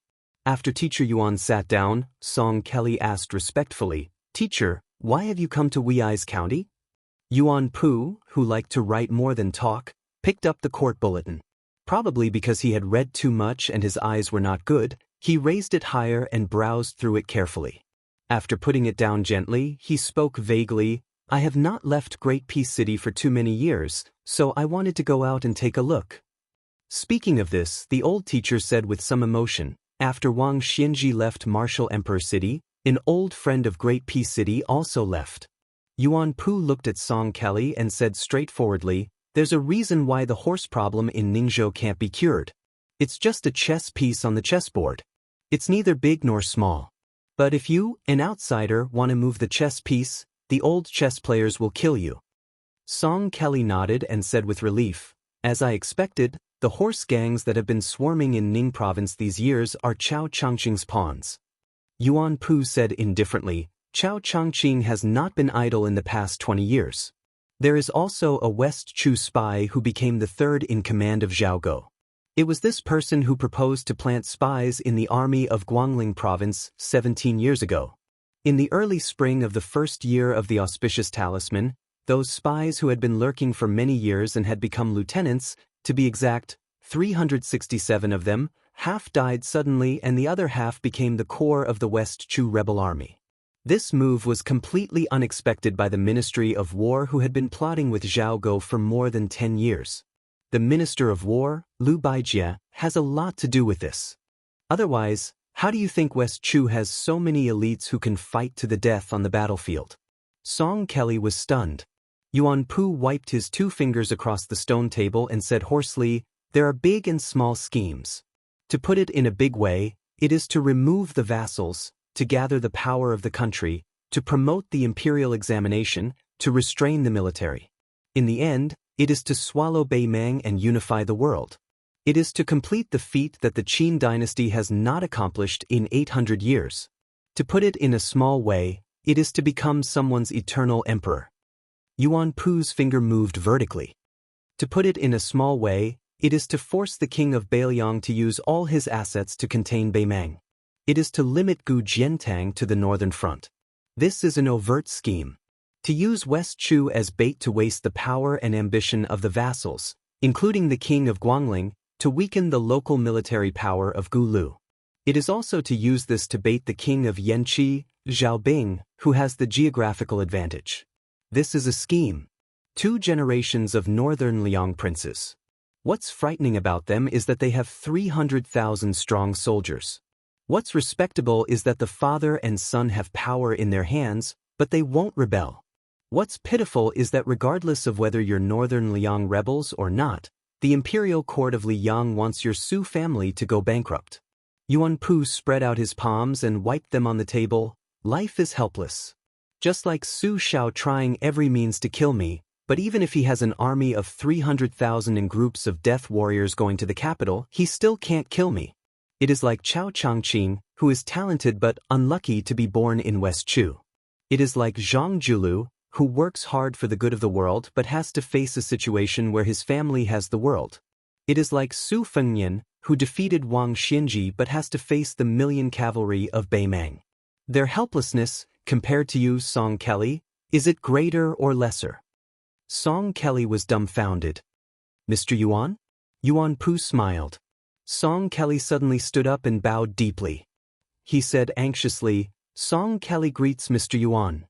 This bow was to the imperial tutor of Great Peace City, half-inch tongue Yuan Benshi. Yuan Benshi ignored Song Kelly's seriousness and said calmly, "I shouldn't have met you so early, but I have spent my whole life in that city. In the early spring and autumn period, I was just a nobody. That Sun Ping's name is more useful than my saliva. At the end of spring and autumn, there is nothing for me to do. Now that the chess pieces have taken root, according to Huang Longshi's opinion, the interesting thing about farming is not to wait at home for a good harvest, but to see the gold in the fields with one's own eyes. Moreover, it's not appropriate for you to continue staying in Wei's county. Why don't you come with me to watch the scene of war and war? Otherwise, we scholars will only talk about the hardships of the people, but in the end, we don't even understand the suffering of the common people. That would be too ridiculous." Song Kelly's eyes sparkled. He said joyfully, "I am willing to be Mr. Yuan's lackey." Yuan Benshi nodded and asked, "I saw the woman in the alley just now. How do you think she compares to the princess who secretly left the capital just to see you?" Song Kelly was speechless and did not know how to answer. One was a beautiful princess, the other was a pretty girl from a humble family. How could they be compared? Yuan Benshi's eyes drifted. He sighed and said, "When it comes to relationships between men and women, some people are good people and treat you well. This is a blessing, but it does not mean that they really like you. Some people have bad personalities, but are willing to change a lot for you, but they really like you. The woman surnamed Zhao is willing to risk leaving the capital to find you, but she will not abandon her family. When it is time to choose one of the two, she will leave you. But the woman surnamed Lu in the alley is gentle, but she will most likely do anything for you and will follow you to the end.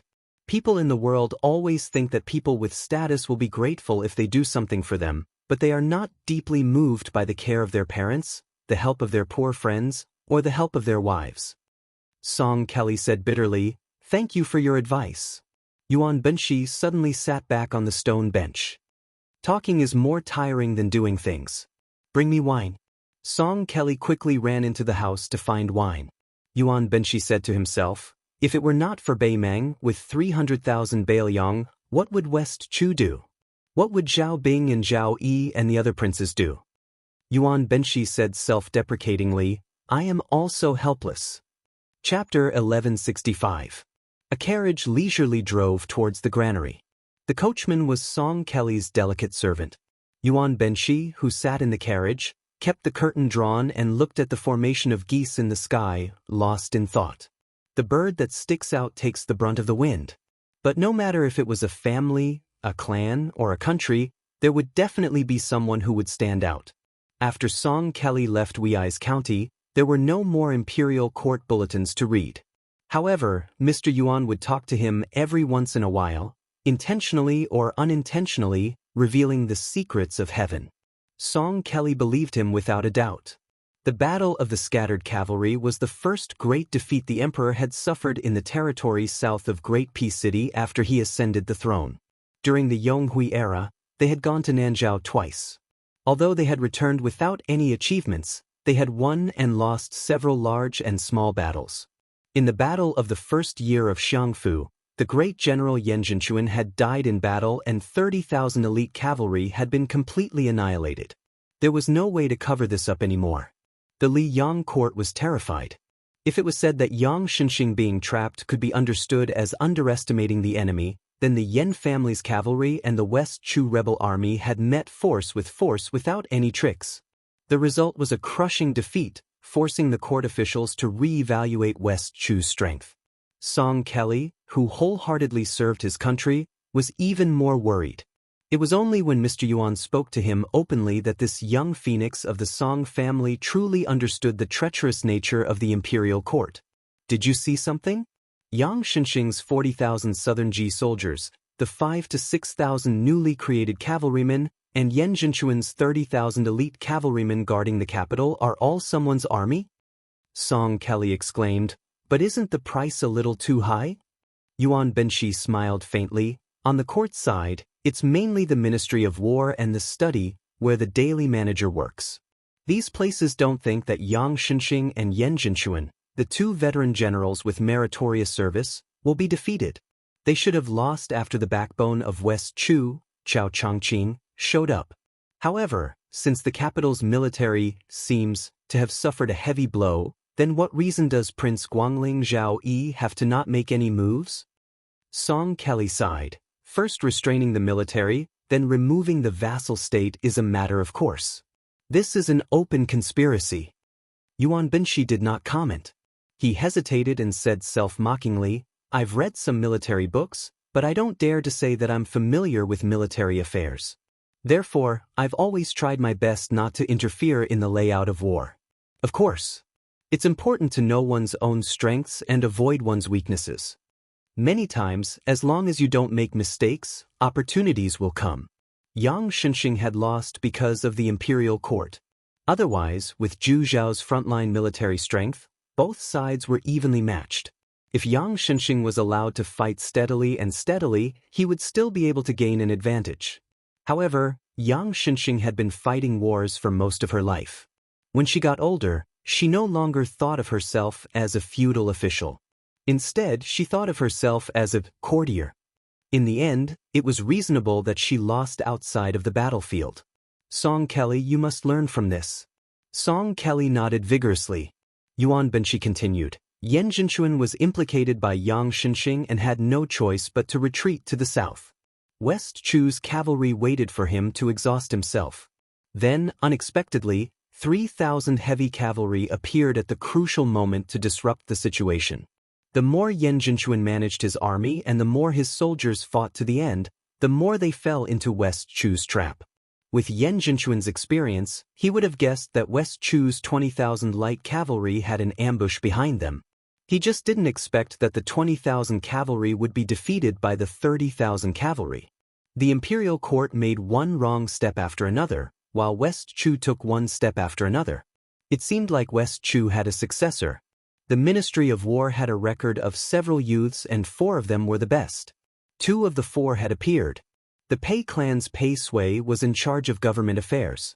This person was young and old, with a profound family background, but he was lacking in spirit.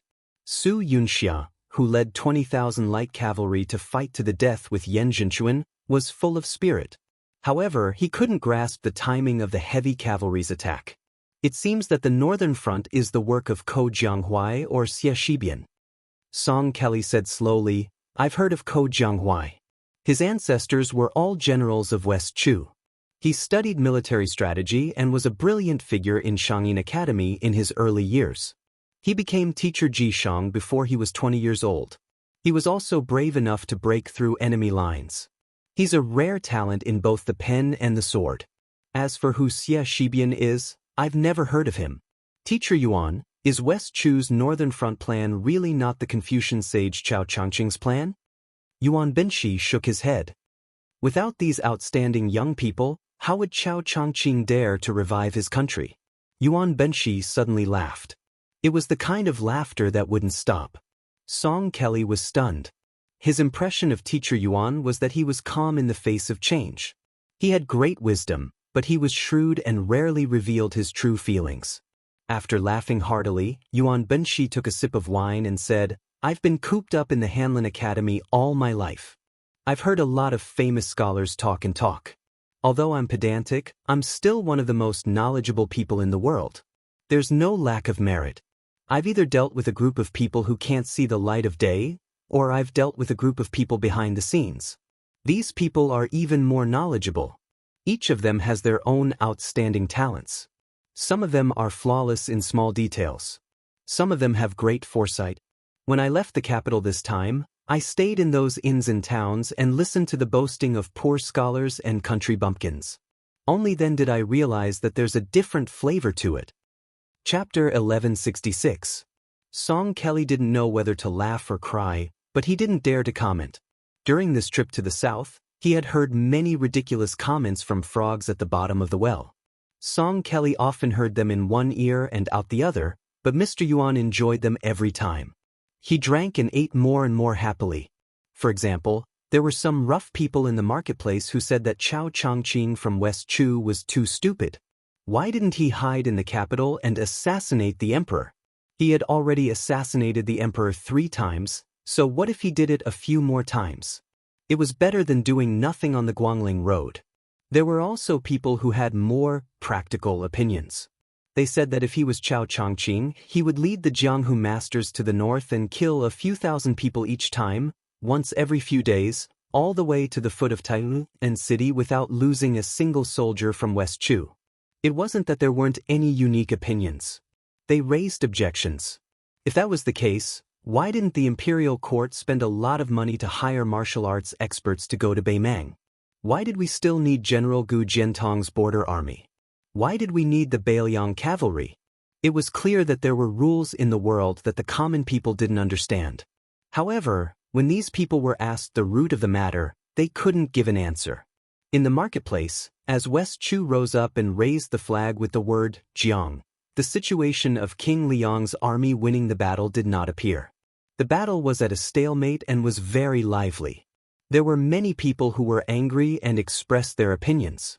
Yuan Benshi laughed softly and asked, Do you think that the common people who are far away from the center of power are crude and short-sighted? Song Kelly didn't hide his thoughts and nodded, I do think so. Yuan Benshi shook his head and said, It's not that I haven't thought about reorganizing the forces in Jianghu. However, when the late emperor ordered Su Shao to enter Jianghu, it made a bad start. Later, although the imperial court left many positions among the imperial golden saber guards for the common people in Jianghu and the Ministry of Justice and the Zhaogo Bureau gave out a lot of protective talismans and a considerable number of copper-embroidered carp bags, they paled in comparison to the Empress of Beimang. Although it was wishful thinking for the prideful top-notch martial artists to work together to assassinate someone at the cost of their lives, it was not difficult to reduce the number of casualties in a battle. But there were 2 things that caused me to completely give up on the idea.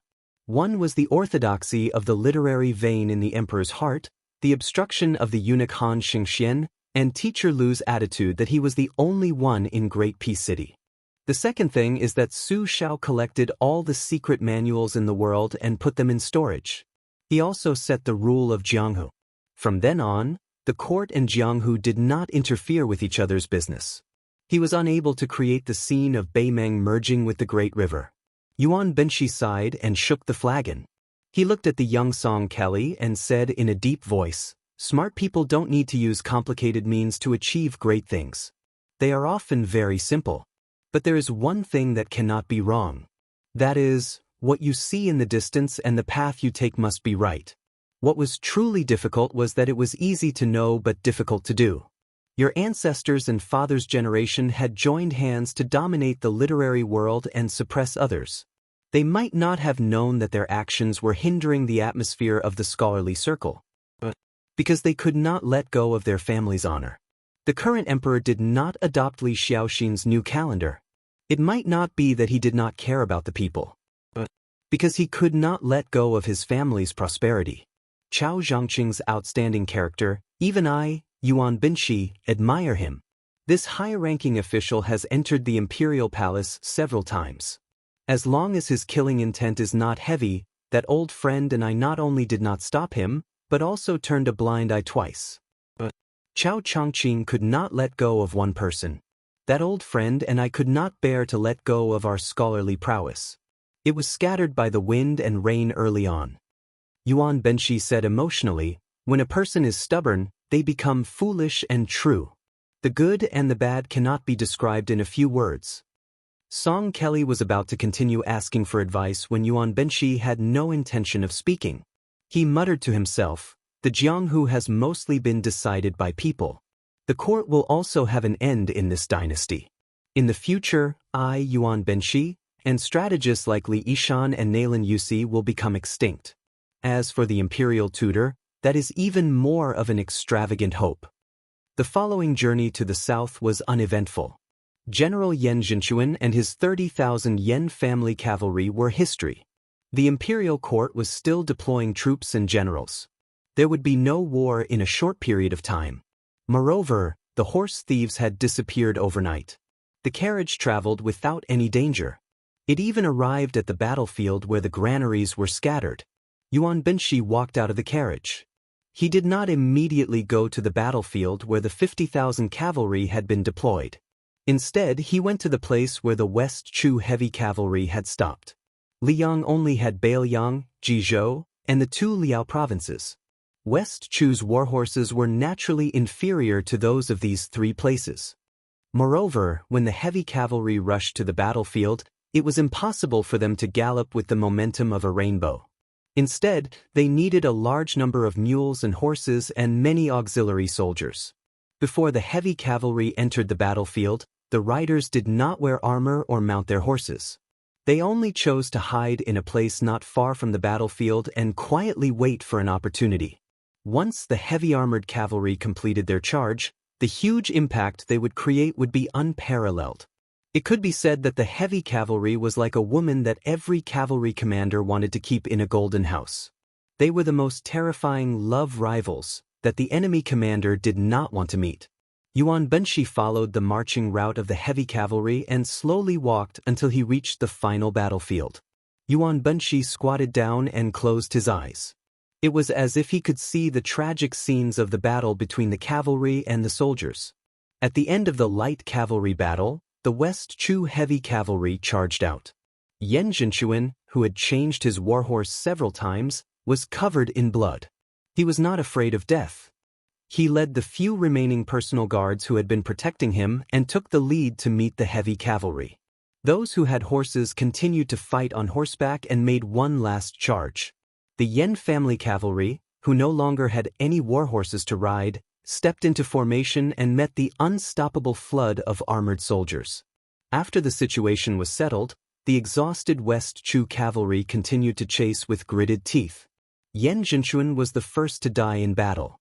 He did not even leave a complete corpse. His generals died soon after. Many of the Yen family cavalry who could no longer fight stared blankly at the spears on the backs of the enemy's horses or at the blades of the West Chu foot soldiers. Many blood-soaked flags fell on the battlefield. Some of the cavalry tried their best to grab a corner of the flag before they died. After the battle, the young commander of West Chu, who did not personally enter the battlefield, methodically ordered his auxiliary generals to deal with the funeral arrangements. The young man did not have the joy of becoming famous in one battle. He sat alone on the ground and looked around. He quietly lowered his head and raised his arm to wipe his tears. It was not only for the men of West Chu, but also for the Yen family cavalry of the enemy camp. Chapter 1167. Wudong's 81 mountain peaks were a spectacular sight, but not every peak had a Daoist temple, and not every mountain had a Daoist cultivator.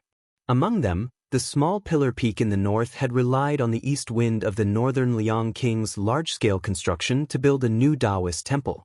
The master of the temple was the old Daoist Song Jiming's youngest disciple, Han Ge. This young Daoist cultivates his heart, not his strength. Even the old sect leader Wang Zhonglo once said, "This child is upright and sincere. The further he goes in the future, the further he will go." However, even though Wudong's mountain style was simple and honest, Han Ge was neither proficient in alchemy nor talismans. Even his divination skills were sparse, so Song Jiming never allowed this disciple in closed-door training to open the peak. Of course, with the incense offerings of Wudong Mountain in the past, even if they wanted to, they were powerless. After Wang Zhonglo passed away, the sect leader was changed from Hong Shixiang to Li Yufu, but Han Ge still cultivated in a tepid manner. Green Mountain Taoist Temple was newly completed. After the initial celebration from the various Taoist temples, Han Ge was not a person who was good at extravagance. The remote little pillar peak soon quieted down, and the number of pilgrims at Green Mountain Taoist Temple could be counted on one's fingers. However, there was a child who often came to Green Mountain Temple to play and became familiar with the boy who swept the path. Later, the child brought a young man to offer incense, who was said to be his master. The temple master, Han Ge, climbed the mountain at a young age and concentrated on studying the classics. He had always lived in seclusion and did not pay attention to worldly affairs. He also did not recognize the pilgrim who could not be considered extravagant. The third time the pilgrim entered the mountain to offer incense, Han Ge still did not recognize him. Instead, it was the disciple sweeping the floor who remembered the person's face and secretly reminded him in a low voice. Han Ge then hurriedly stepped over the threshold and called out to the handsome young master, saying that the Taoist temple was simple and crude, and that there was only crude tea to welcome guests. The handsome and resolute pilgrim did not refuse and agreed with a smile. Han Ge made good tea. The tea was wild tea from the mountain, but Han Ge's tea was not like those of the famous Jiangnan scholars who did not pay attention to the water used to make the tea. The two drank. The pilgrim who called himself Liangzhou's Su Qi did not say much, only praising the tea's profound taste. Han Ge did not know how to exchange pleasantries and could only laugh it off. While they were drinking tea, the child who came to Shaozhu Peak to play from time to time and Han Ge's disciple, Qing Xen, sat on the stone steps outside the main hall and chatted. Although Qing Xen was young and had endless homework and work to do every day, his seniority in the Wudong Peaks was not low. The old chief Wang Zhonglo and the others had the highest seniority on the mountain, but with the passing of the oldest Song Jiming, only Qin Yao and Yu Xingrui were left. Next was the new chief Li Yufu's generation. Because the previous generation took in very few disciples, Han Ge, as one of Song Jiming's 6 disciples, had the same seniority as Li Yufu. Next was the Qing generation. There were about 40 people on Wudong Mountain. Although there were signs that the number was gradually increasing, if the little Taoist child Qing Xian went to places like Lotus Peak and Jade Pearl Peak where incense burned, many middle-aged Taoist priests might even call him martial uncle. The little Taoist child Qing Xen wore a Dongxian scarf commonly seen in martial arts. There was an inch of cotton folded on top of the scarf, and auspicious clouds were drawn on the surface of the scarf. It hung down like a bamboo slip, inspired by the immortal Lu Zu. At this moment, the little Taoist child was talking to his new peers about the art of nourishing one's health, which he did not fully understand. Today is the autumn equinox. My sect's ancient book, True Theory of Heavenly Essence Nourishment, has recorded that the thunder has stopped and the yin qi has gradually increased.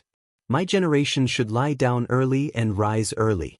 Moreover, my master said that the hot and dry autumn is also divided into warm and dry, cool and dry. We should climb high and look into the distance, diligently breathing in and out, knocking our teeth and swallowing. The art of nourishing one's health, in general, is the word restraint. Listening to the little Daoist child's genteel words, the other child babbled indifferently. However, he asked curiously, since there will be less thunder in the future, will there be more demons and ghosts? Then won't you Daoists be busy going down the mountain to get rid of demons and ghosts? Xianxia rolled his eyes. A chicken talking to a duck, he was a bit angry. The child who knew he had made a mistake scratched his head, not knowing what to do. In the end, Xianxia didn't bicker with this guy. Suddenly, he had a gluttonous look on his face. He even wiped the saliva from the corner of his mouth and said in a low voice, Long, let me tell you. There's a large persimmon forest on Little Lotus Peak. It's going to be completely red soon and very delicious. I've already discussed it with a few senior martial brothers and martial nephews on the other peaks. When are we going to pick persimmons? Do you want to go? If you want to go, I'll count you in. Long said in surprise, Little Lotus Peak? Isn't that the place where your previous sect master, Immortal Hong, cultivated alone? You also dare to go steal persimmons? Xianxia shrunk his neck and carefully glanced at his master. Then he lowered his voice and said, Before young martial granduncle ascended, it wasn't a problem for us to pick persimmons. Young martial granduncle would even personally help us pick persimmons. Alas, it's a pity that after young martial granduncle ascended, Martial Granduncle Chen, who was in charge of discipline, didn't let people go there. Some time ago, for some reason, he even issued a ban on the mountain. However, the persimmons there are really very sweet and very delicious. At this point, the little Daoist's eyes suddenly turned red. He hurriedly raised his sleeve to wipe his eyes. Long laughed mischievously and said, You want to eat persimmons and you want to cry? Can't you be a bit more mature? It's fine, I'll hurry and pick them for you tomorrow. I guarantee you'll have enough. The little Daoist glared at him. I just miss our young martial granduncle. On this side, there were persimmons and young martial granduncle. On the other side, Han Gui naturally knew what was going on. He sighed and was somewhat absent-minded. He still remembered when he chanced upon young martial uncle who rode and herded cows. Every time he saw juniors like them, if it was this season, he would always find a way to take out a few bright red persimmons from his sleeve. Before handing them over, he wouldn't forget to gently wipe them with his sleeve. Su Qi, or rather Su Fengyan, said softly, Daoist Han, I know a little about geomancy. I also know that Little Pillar Peak's mountain terrain and water veins are dense. It's also one of the few blessed paradises in Wudong Mountain. Forgive me for asking, but why is there so little incense even though Green Mountain Monastery has been built? Although Han Gui was not well versed in the ways of the world, his Dao heart was clear. He immediately understood the meaning behind this person's words. He smiled and said, Logically speaking, Little Pillar Peak's geomancy is indeed very good. It should have been handed over to an extremely talented eldest disciple of the Qing generation to establish a sect. However, young martial uncle probably joked with me back then, saying that Little Pillar Peak's osmanthus flowers were especially fragrant and topped all the other peaks. Since I have the word osmanthus in my name, I should have it in my life. To be honest, without mentioning anything else, just the statues and tables in Green Mountain Monastery are all cast in copper and distilled in gold. It's not cheap. I'm not afraid of being laughed at by young Master Su, but I'm really afraid that the thief will remember it. When the time comes, I won't be able to stop him even if I try my best. Actually, as far as I'm concerned, studying anywhere is still studying and cultivating. After all, in one's life, one can only eat a few bowls of rice, wear a set of clothes, and sleep on a bed. Su Fengyan joked, Daoist Han, as a cultivator, why would you care about those yellow and white things? Shouldn't it be that as long as it's a worldly possession, you shouldn't care about anything? Han Gui laughed heartily and waved his hand, wrong. Immortals are still half human. As for Zhenren, the emphasis is on the word Zhenren. Su Fengnian seemed to be unhappy. He frowned and said in a low voice, "Forgive my ignorance, I don't understand the meaning of this. I hope Daoist Han can enlighten me." Chapter 1168. Han Gui didn't care about young Master Su's gloomy expression. She smiled and said slowly, "Sleep, eat 3 meals with your eyes open, work hard and take care of your family. These are all a person's duties. They can't be ignored just because one's status is high." Although Daoists are people who leave the secular world, the road to immortality has a bleak future. When we cultivate, it's said to be the great way of immortality. Actually, in my eyes, we are cultivating a principle. For example, if a person is at home and looks after the things in the house, they won't be lost or damaged. If you're lodging, you should protect the things in the courtyard from being stolen or robbed. I am a passerby of this Green Mountain Monastery and a lodging person in the secular world. If I can turn stone into gold, I won't feel heartache if I can compensate for the loss of the gilded statue. But I only know how to cultivate, I don't know how to make money. Since I can't compensate, I have to feel heartache. Su Fengnian smiled and said, "Daoist priest's principle is very vulgar, but it's not bad." Han Gui smiled and said casually, "I have a vulgar idea. I want to become an immortal." Su Fengnian rubbed the edge of the porcelain cup with 2 fingers and said softly, "I've met a few people who can live forever but don't want to." Han Gui didn't think that this young master was exaggerating. She sighed sincerely and said, "It's a pity that I haven't left the mountain since I came up. I can't learn from my 2 martial uncles. If I have the chance in the future, I will definitely go down the mountain to take a look." Su Fengnian smiled and drank a big mouthful of tea, sweeping away the depression in his heart. He then asked Han Gui for a lot of knowledge about cultivation and health. The latter answered fluently and said everything she knew. She didn't hide anything. The sun was setting in the west, and the sky was gradually getting dark. The 2 children on the steps had already changed from sitting to squatting, then to standing, and then from standing to lying down. It couldn't be helped that their respective masters were so engrossed in their conversation that they didn't show any signs of stopping for a while. They were truly bored to death. Yu Dilong and Qing Exen both began to doze off. Yu Dilong felt that waiting was not a solution, so he could only use a few dishes that he had tasted at the Qing Liang Mountain Wang Fu to help the little Daoist relieve his tiredness. Some green radish and orange duck soup, some peach blossom braised mandarin fish. Qing Exin didn't know what they tasted like, but just hearing them made her salivate. Su Fengnian glanced at the twilight in the courtyard and stood up apologetically. "Sorry for disturbing you today and delaying your cultivation." Han Gui stood up and shook his head with a smile. "It's all right. Young Master Su, you can come to Green Mountain Monastery more often when you're free, especially when the winter bamboo shoots are out." Su Fengnian's reply was a bit of a killjoy. "I most likely won't have a chance to come here in the short term." Han Gui was stunned and didn't know how to respond. Su Fengnian smiled. "My family's collection of books is quite abundant. Later I'll have someone send some books to Green Mountain Monastery. Just treat it as borrowing them for Daoist." Han Gui made a sound of agreement. Yu Dilong saw that his master was finally going to return home. He jumped up and said with a smile, "Let's go. Qing Exen, I'll come and play with you later." The little Daoist hurriedly stood up and jogged down the steps. Together with his master, he saw young Master Su out of the monastery. Watching the 2 figures, one big and one small, gradually disappear into the distance, the little Daoist's face was full of reluctance. "Master, what were you talking about with that young master?" Young Master Su consulted Master about a scattered ancient text. It was broad and profound. Rather than saying that Master was dispelling his doubts, it would be better to say that young Master Su was teaching. It was like a Daoist technique. Alas, if one really wanted to study it thoroughly, it would take at least 10 years, and at most a lifetime. It looks like there's no need to rush down the mountain. "It's so hard to learn?" "Master, then don't learn it. There are so many books in the world, how can one understand all of them? This one is not the same." "Master, then please don't teach me this one. If you have to read it for 10 years, then I won't be able to leave Mount Wudong for 100 years. I won't do it.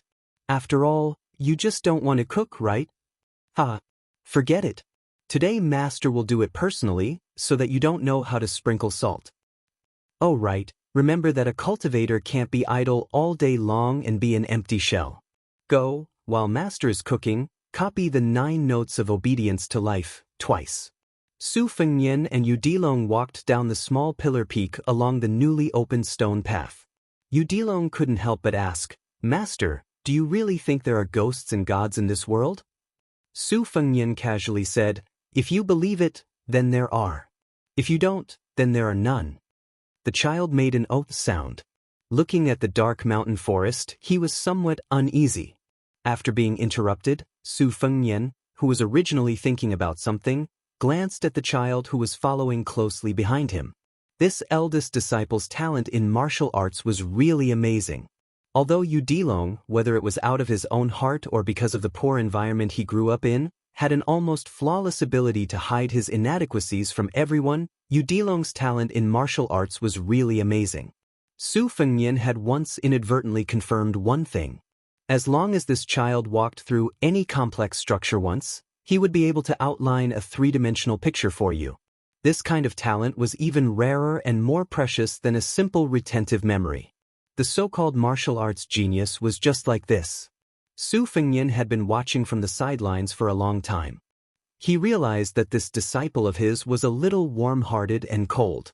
Although he was very familiar with the little Daoist Xianxia, in Udilong's heart, he had already drawn a clear line.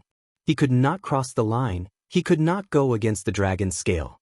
He could laugh and play around, but if he crossed the line, Su Fengnian could not guarantee that Udilong would do something extreme. However, this was Su Fengnian's first time being someone's master. Although he didn't agree with the way Udilong interacted with Wang Xing, Lu Yunzhang, and the Daoist child, Xianxia, he didn't feel the need to force the child's temperament back. Su Fengnian thought for a moment and suddenly asked, do you think that Lu Yunzhang looks very smart, but is actually very stupid? Udilong opened his mouth wide as though he wanted to deny it, but looking at his master's clear eyes in the night, the child didn't say a word and lowered his head. Su Fengnian smiled and continued walking. He said softly, a master also has a master. Let me tell you a story that my master told. It's about his learning experience. Udilong looked up at his master's back and bit his lips. Su Fengnian slowly said, there's an allusion to the empty city strategy. It says that when 2 countries fought, one side's superior commander was scared off by the other side's empty city. After layers of embellishment, the former was reduced to a joke, while the latter was revered as an immortal. When my master read this when he was young, he also yearned for the latter's strategy. When my master read this allusion again when he was young, he was puzzled. It was only an empty city. If he was the latter, he could have sent a small number of troops to act as suicide soldiers to investigate the situation inside the city. Since he could think of this, why couldn't the future great Feng Emperor, who would usurp the throne in the future, understand? Therefore, my master had huge doubts about this illusion. He began to flip through many official and unofficial histories. He finally discovered the truth. The situation the latter was in at that time was that once he defeated the former and destroyed the enemy country, he would have achieved irreversible merit. His merit would be so great that it would shock the emperor to the extreme. He could only retire at home and retire for the rest of his life. After my master finished telling me this story, he told me that there are 3 realms in studying. It's the same for judging people. Udilong blurted out, Master, I think that if the story is true, then the former is also very smart. The empty fort stratagem, in itself, is not clever.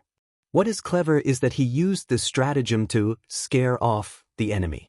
Both of them had a way out, and by the way, he won the respect of the future generations. Su Fengnian nodded and said, that's what I told Master back then. Udilong scratched his head. Su Fengnian smiled and squinted his eyes. He said, but Master immediately slapped me on the head with a duster and scolded me, being smart is superfluous and not beneficial. I used to feel wronged. Is it wrong to think that I'm smart? Su Fengnian, with a gentle expression, continued, smart people should use their intelligence in the right place. Life between heaven and earth should be beneficial to the world. Even if you don't have the heart or the ability, you shouldn't bully others. Yu Dilong said softly, Master, don't worry. Even if I learn profound martial arts, as long as people don't bully me, I will never bully others. Su Fengnian exhaled and said, You need to have many friends, but not brothers. If you meet someone who can be your brother in the future, you must treat them sincerely. Master didn't do a good job. I hope you can do a better job in the future. Yu Dilong seemed to understand, but he still nodded. Chapter 1169. Wudong had several incense-worshipping paths in and out of the mountains. After leaving Shaozhu Peak, Su Fengnian and Yu Dilong were on their way to the main peak. At the deep ravine of Leigong Stream, they coincidentally met an acquaintance. The old Jinren Qinyao was leading a pair of master and servant up the northern divine path. Su Fengnian went up to ask and found out that the two foreigners admired Wudong's prosperity. After entering the mountain, they lingered and forgot to return. The further they went, the more remote they became. Fortunately, they met Qinyao. On the way out, the old Jinren and the middle-aged Confucian scholar talked happily. Fortunately, it was the 15th night of the full moon. Under the clear moonlight, the night road was not too bad. Su Fengnian was not in a hurry to return to the elephant washing pond. Together with Qinyao, he sent the pair of master and servant to the one-track-minded, divine path. The Confucian scholar obviously did not know that Qinyao was the Jinren of Wudong Mountain. He only thought that Qinyao was an old Taoist from a poor Taoist temple. But seeing that this old Taoist was not ordinary, the Confucian scholar who claimed to be from a Gangnam-do family treated him with respect. With Su Fengnian's discerning eyes, he immediately saw through the clues. The scholar's clothes were simple, and the young man carrying a book did not show off his wealth and arrogance. But the jade pendant hanging from the young man's waist was not ordinary. It was in the shape of a reclining deer turning its head, outlined by a yin line, vivid and lifelike. It was truly a rare item that had been passed down for thousands of years. As for the bamboo bookcase, it was also shiny. It was obviously an item passed down from generation to generation. The so-called foundation of a rich and powerful family was reflected in these gentle details. Along the way, the middle-aged Confucian scholar asked Qinyao about scriptures such as Dao Shu Qi Zhen Zhang and Zhuodong Jin Jing Massage Daoyin Formula. Su Fengnian could see that although these scriptures were introductory Taoist classics, they were orthodox and mellow. They had been approved by the Taoist immortals of various dynasties and had detailed annotations. They were especially suitable for people who were busy with work to take a break from work. After Qinyao sent the master and servant to the main road, the two sides happily parted. The old Jinren stood side by side with Su Fengnian, watching the Jiangnan Confucian scholar who had traveled thousands of miles to Beiliang leave. He laughed softly and said, Did Prince see anything? Su Fengnian nodded and smiled. It should be the Deer Song family of Gangnam-do. The accent matches, and the family history revealed by the words is also similar.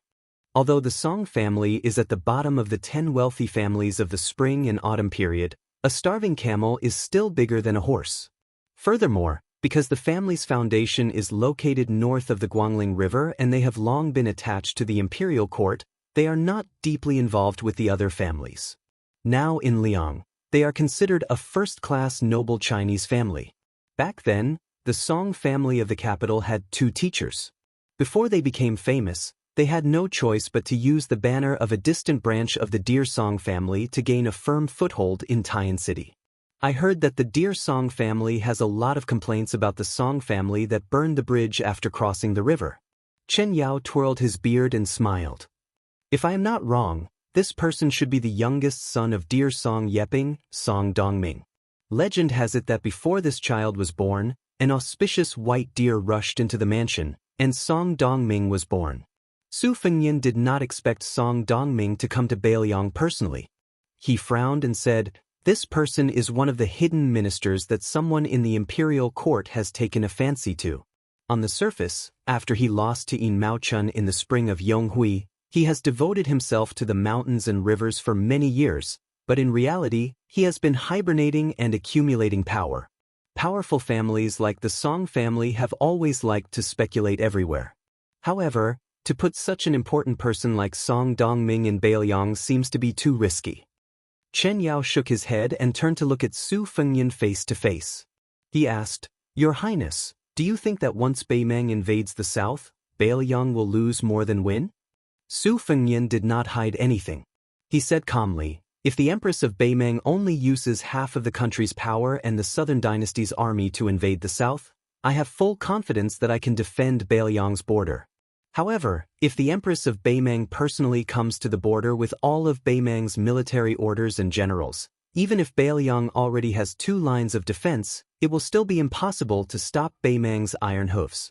To be honest, if it were not for Qin Jibao being conferred the title of King of Western Shu, allowing the Su family of Bailiang to build Western Shu and Nanzhao into the 3rd line of defense, we still have the confidence to stop Beimeng from invading the south.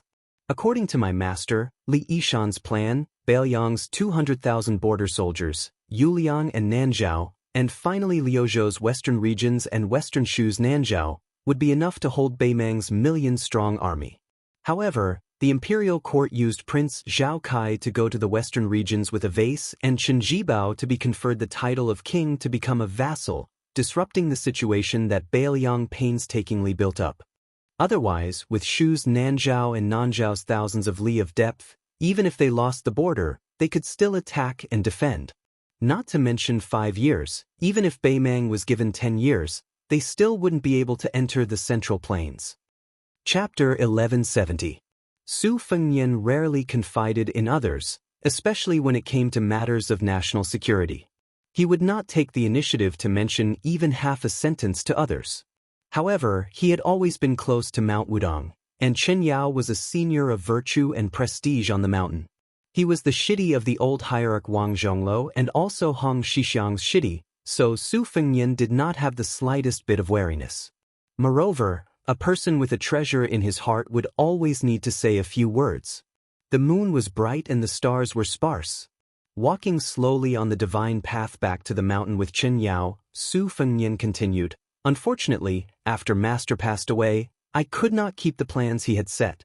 When I defeated Wang Xianji, I had 2 choices. One was to go to Western Shu and kill Qin Jibao, who had ruined Bailiang's grand plan.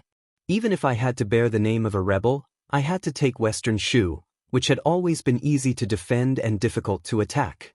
The other was to go to Mount Longhu and kill my enemy, Zhao Huangchao.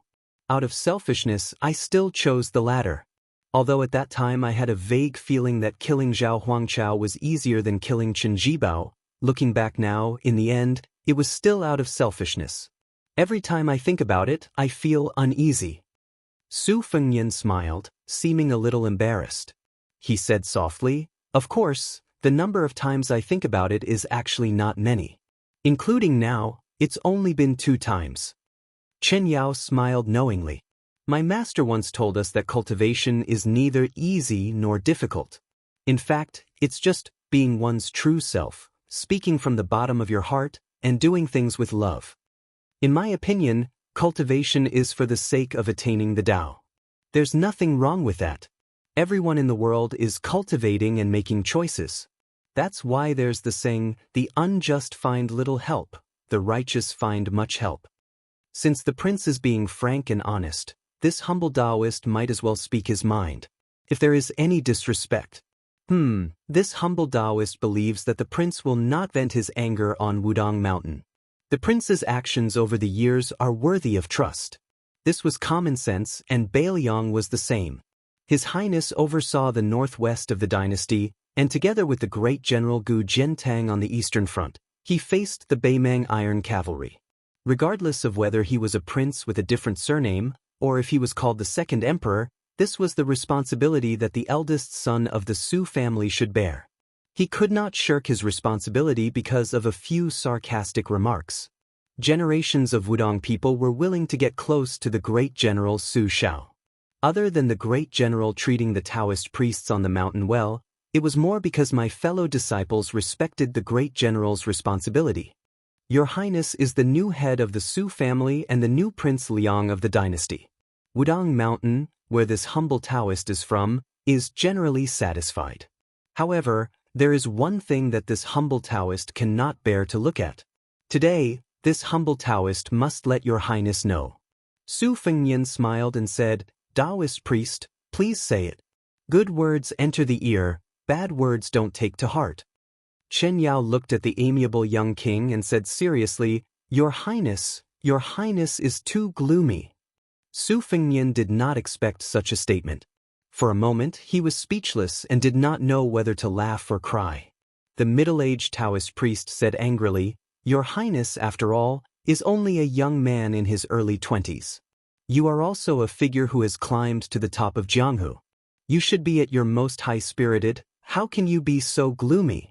Compared to this humble Taoist priest who has lived for more than 80 years, his mentality is even more gloomy. Hey, not to mention this humble Taoist priest, when this humble Taoist priest was at your age, he was not as arrogant as you.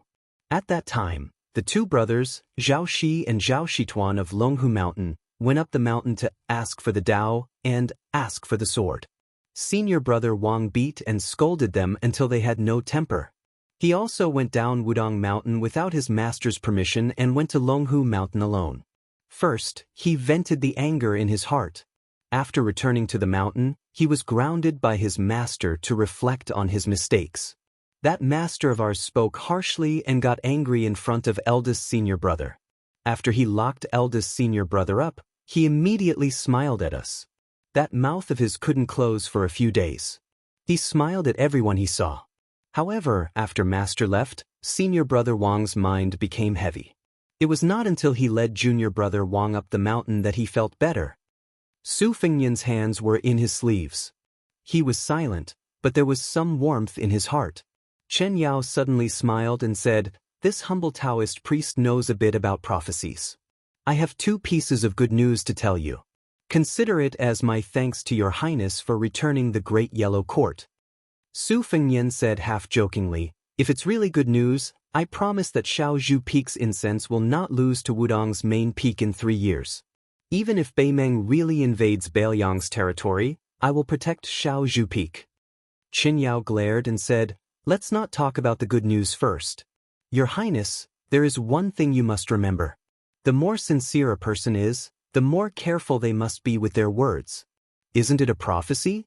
When the ancient sages created words, the heavens wept. There is a great deal of care in this. Now that the Zhaoshi dynasty has chosen the Yu language as their official language, it is even more profound. This is all related to extremely complicated destiny. Su Fengnian nodded and did not argue. Chen Yao's expression softened. He smiled and said, The first piece of good news is that there is a white flood dragon aura of benevolence coming north from the southern sea. The second piece of good news is that there is a black flood dragon aura coming west from the southern sea and entering Beiliang from the east. Su Fengnian thought for a while and said doubtfully, The former should be a qi cultivator from the southern sea Guanyin sect. The latter? Chen Yao's expression was calm and did not reveal the heavenly secrets. Su Fengnian did not dare to believe it. He said to himself, Is it really coming? Chen Yao smiled and said, With that song Dongming of the Confucians, Beiliang can be said to be gradually enlightened. Your Highness, do you still think that Beiliang will lose without a doubt? The fate of the world is fixed. First, the Liyang imperial court committed suicide. Then, many people from Great Peace City quietly left.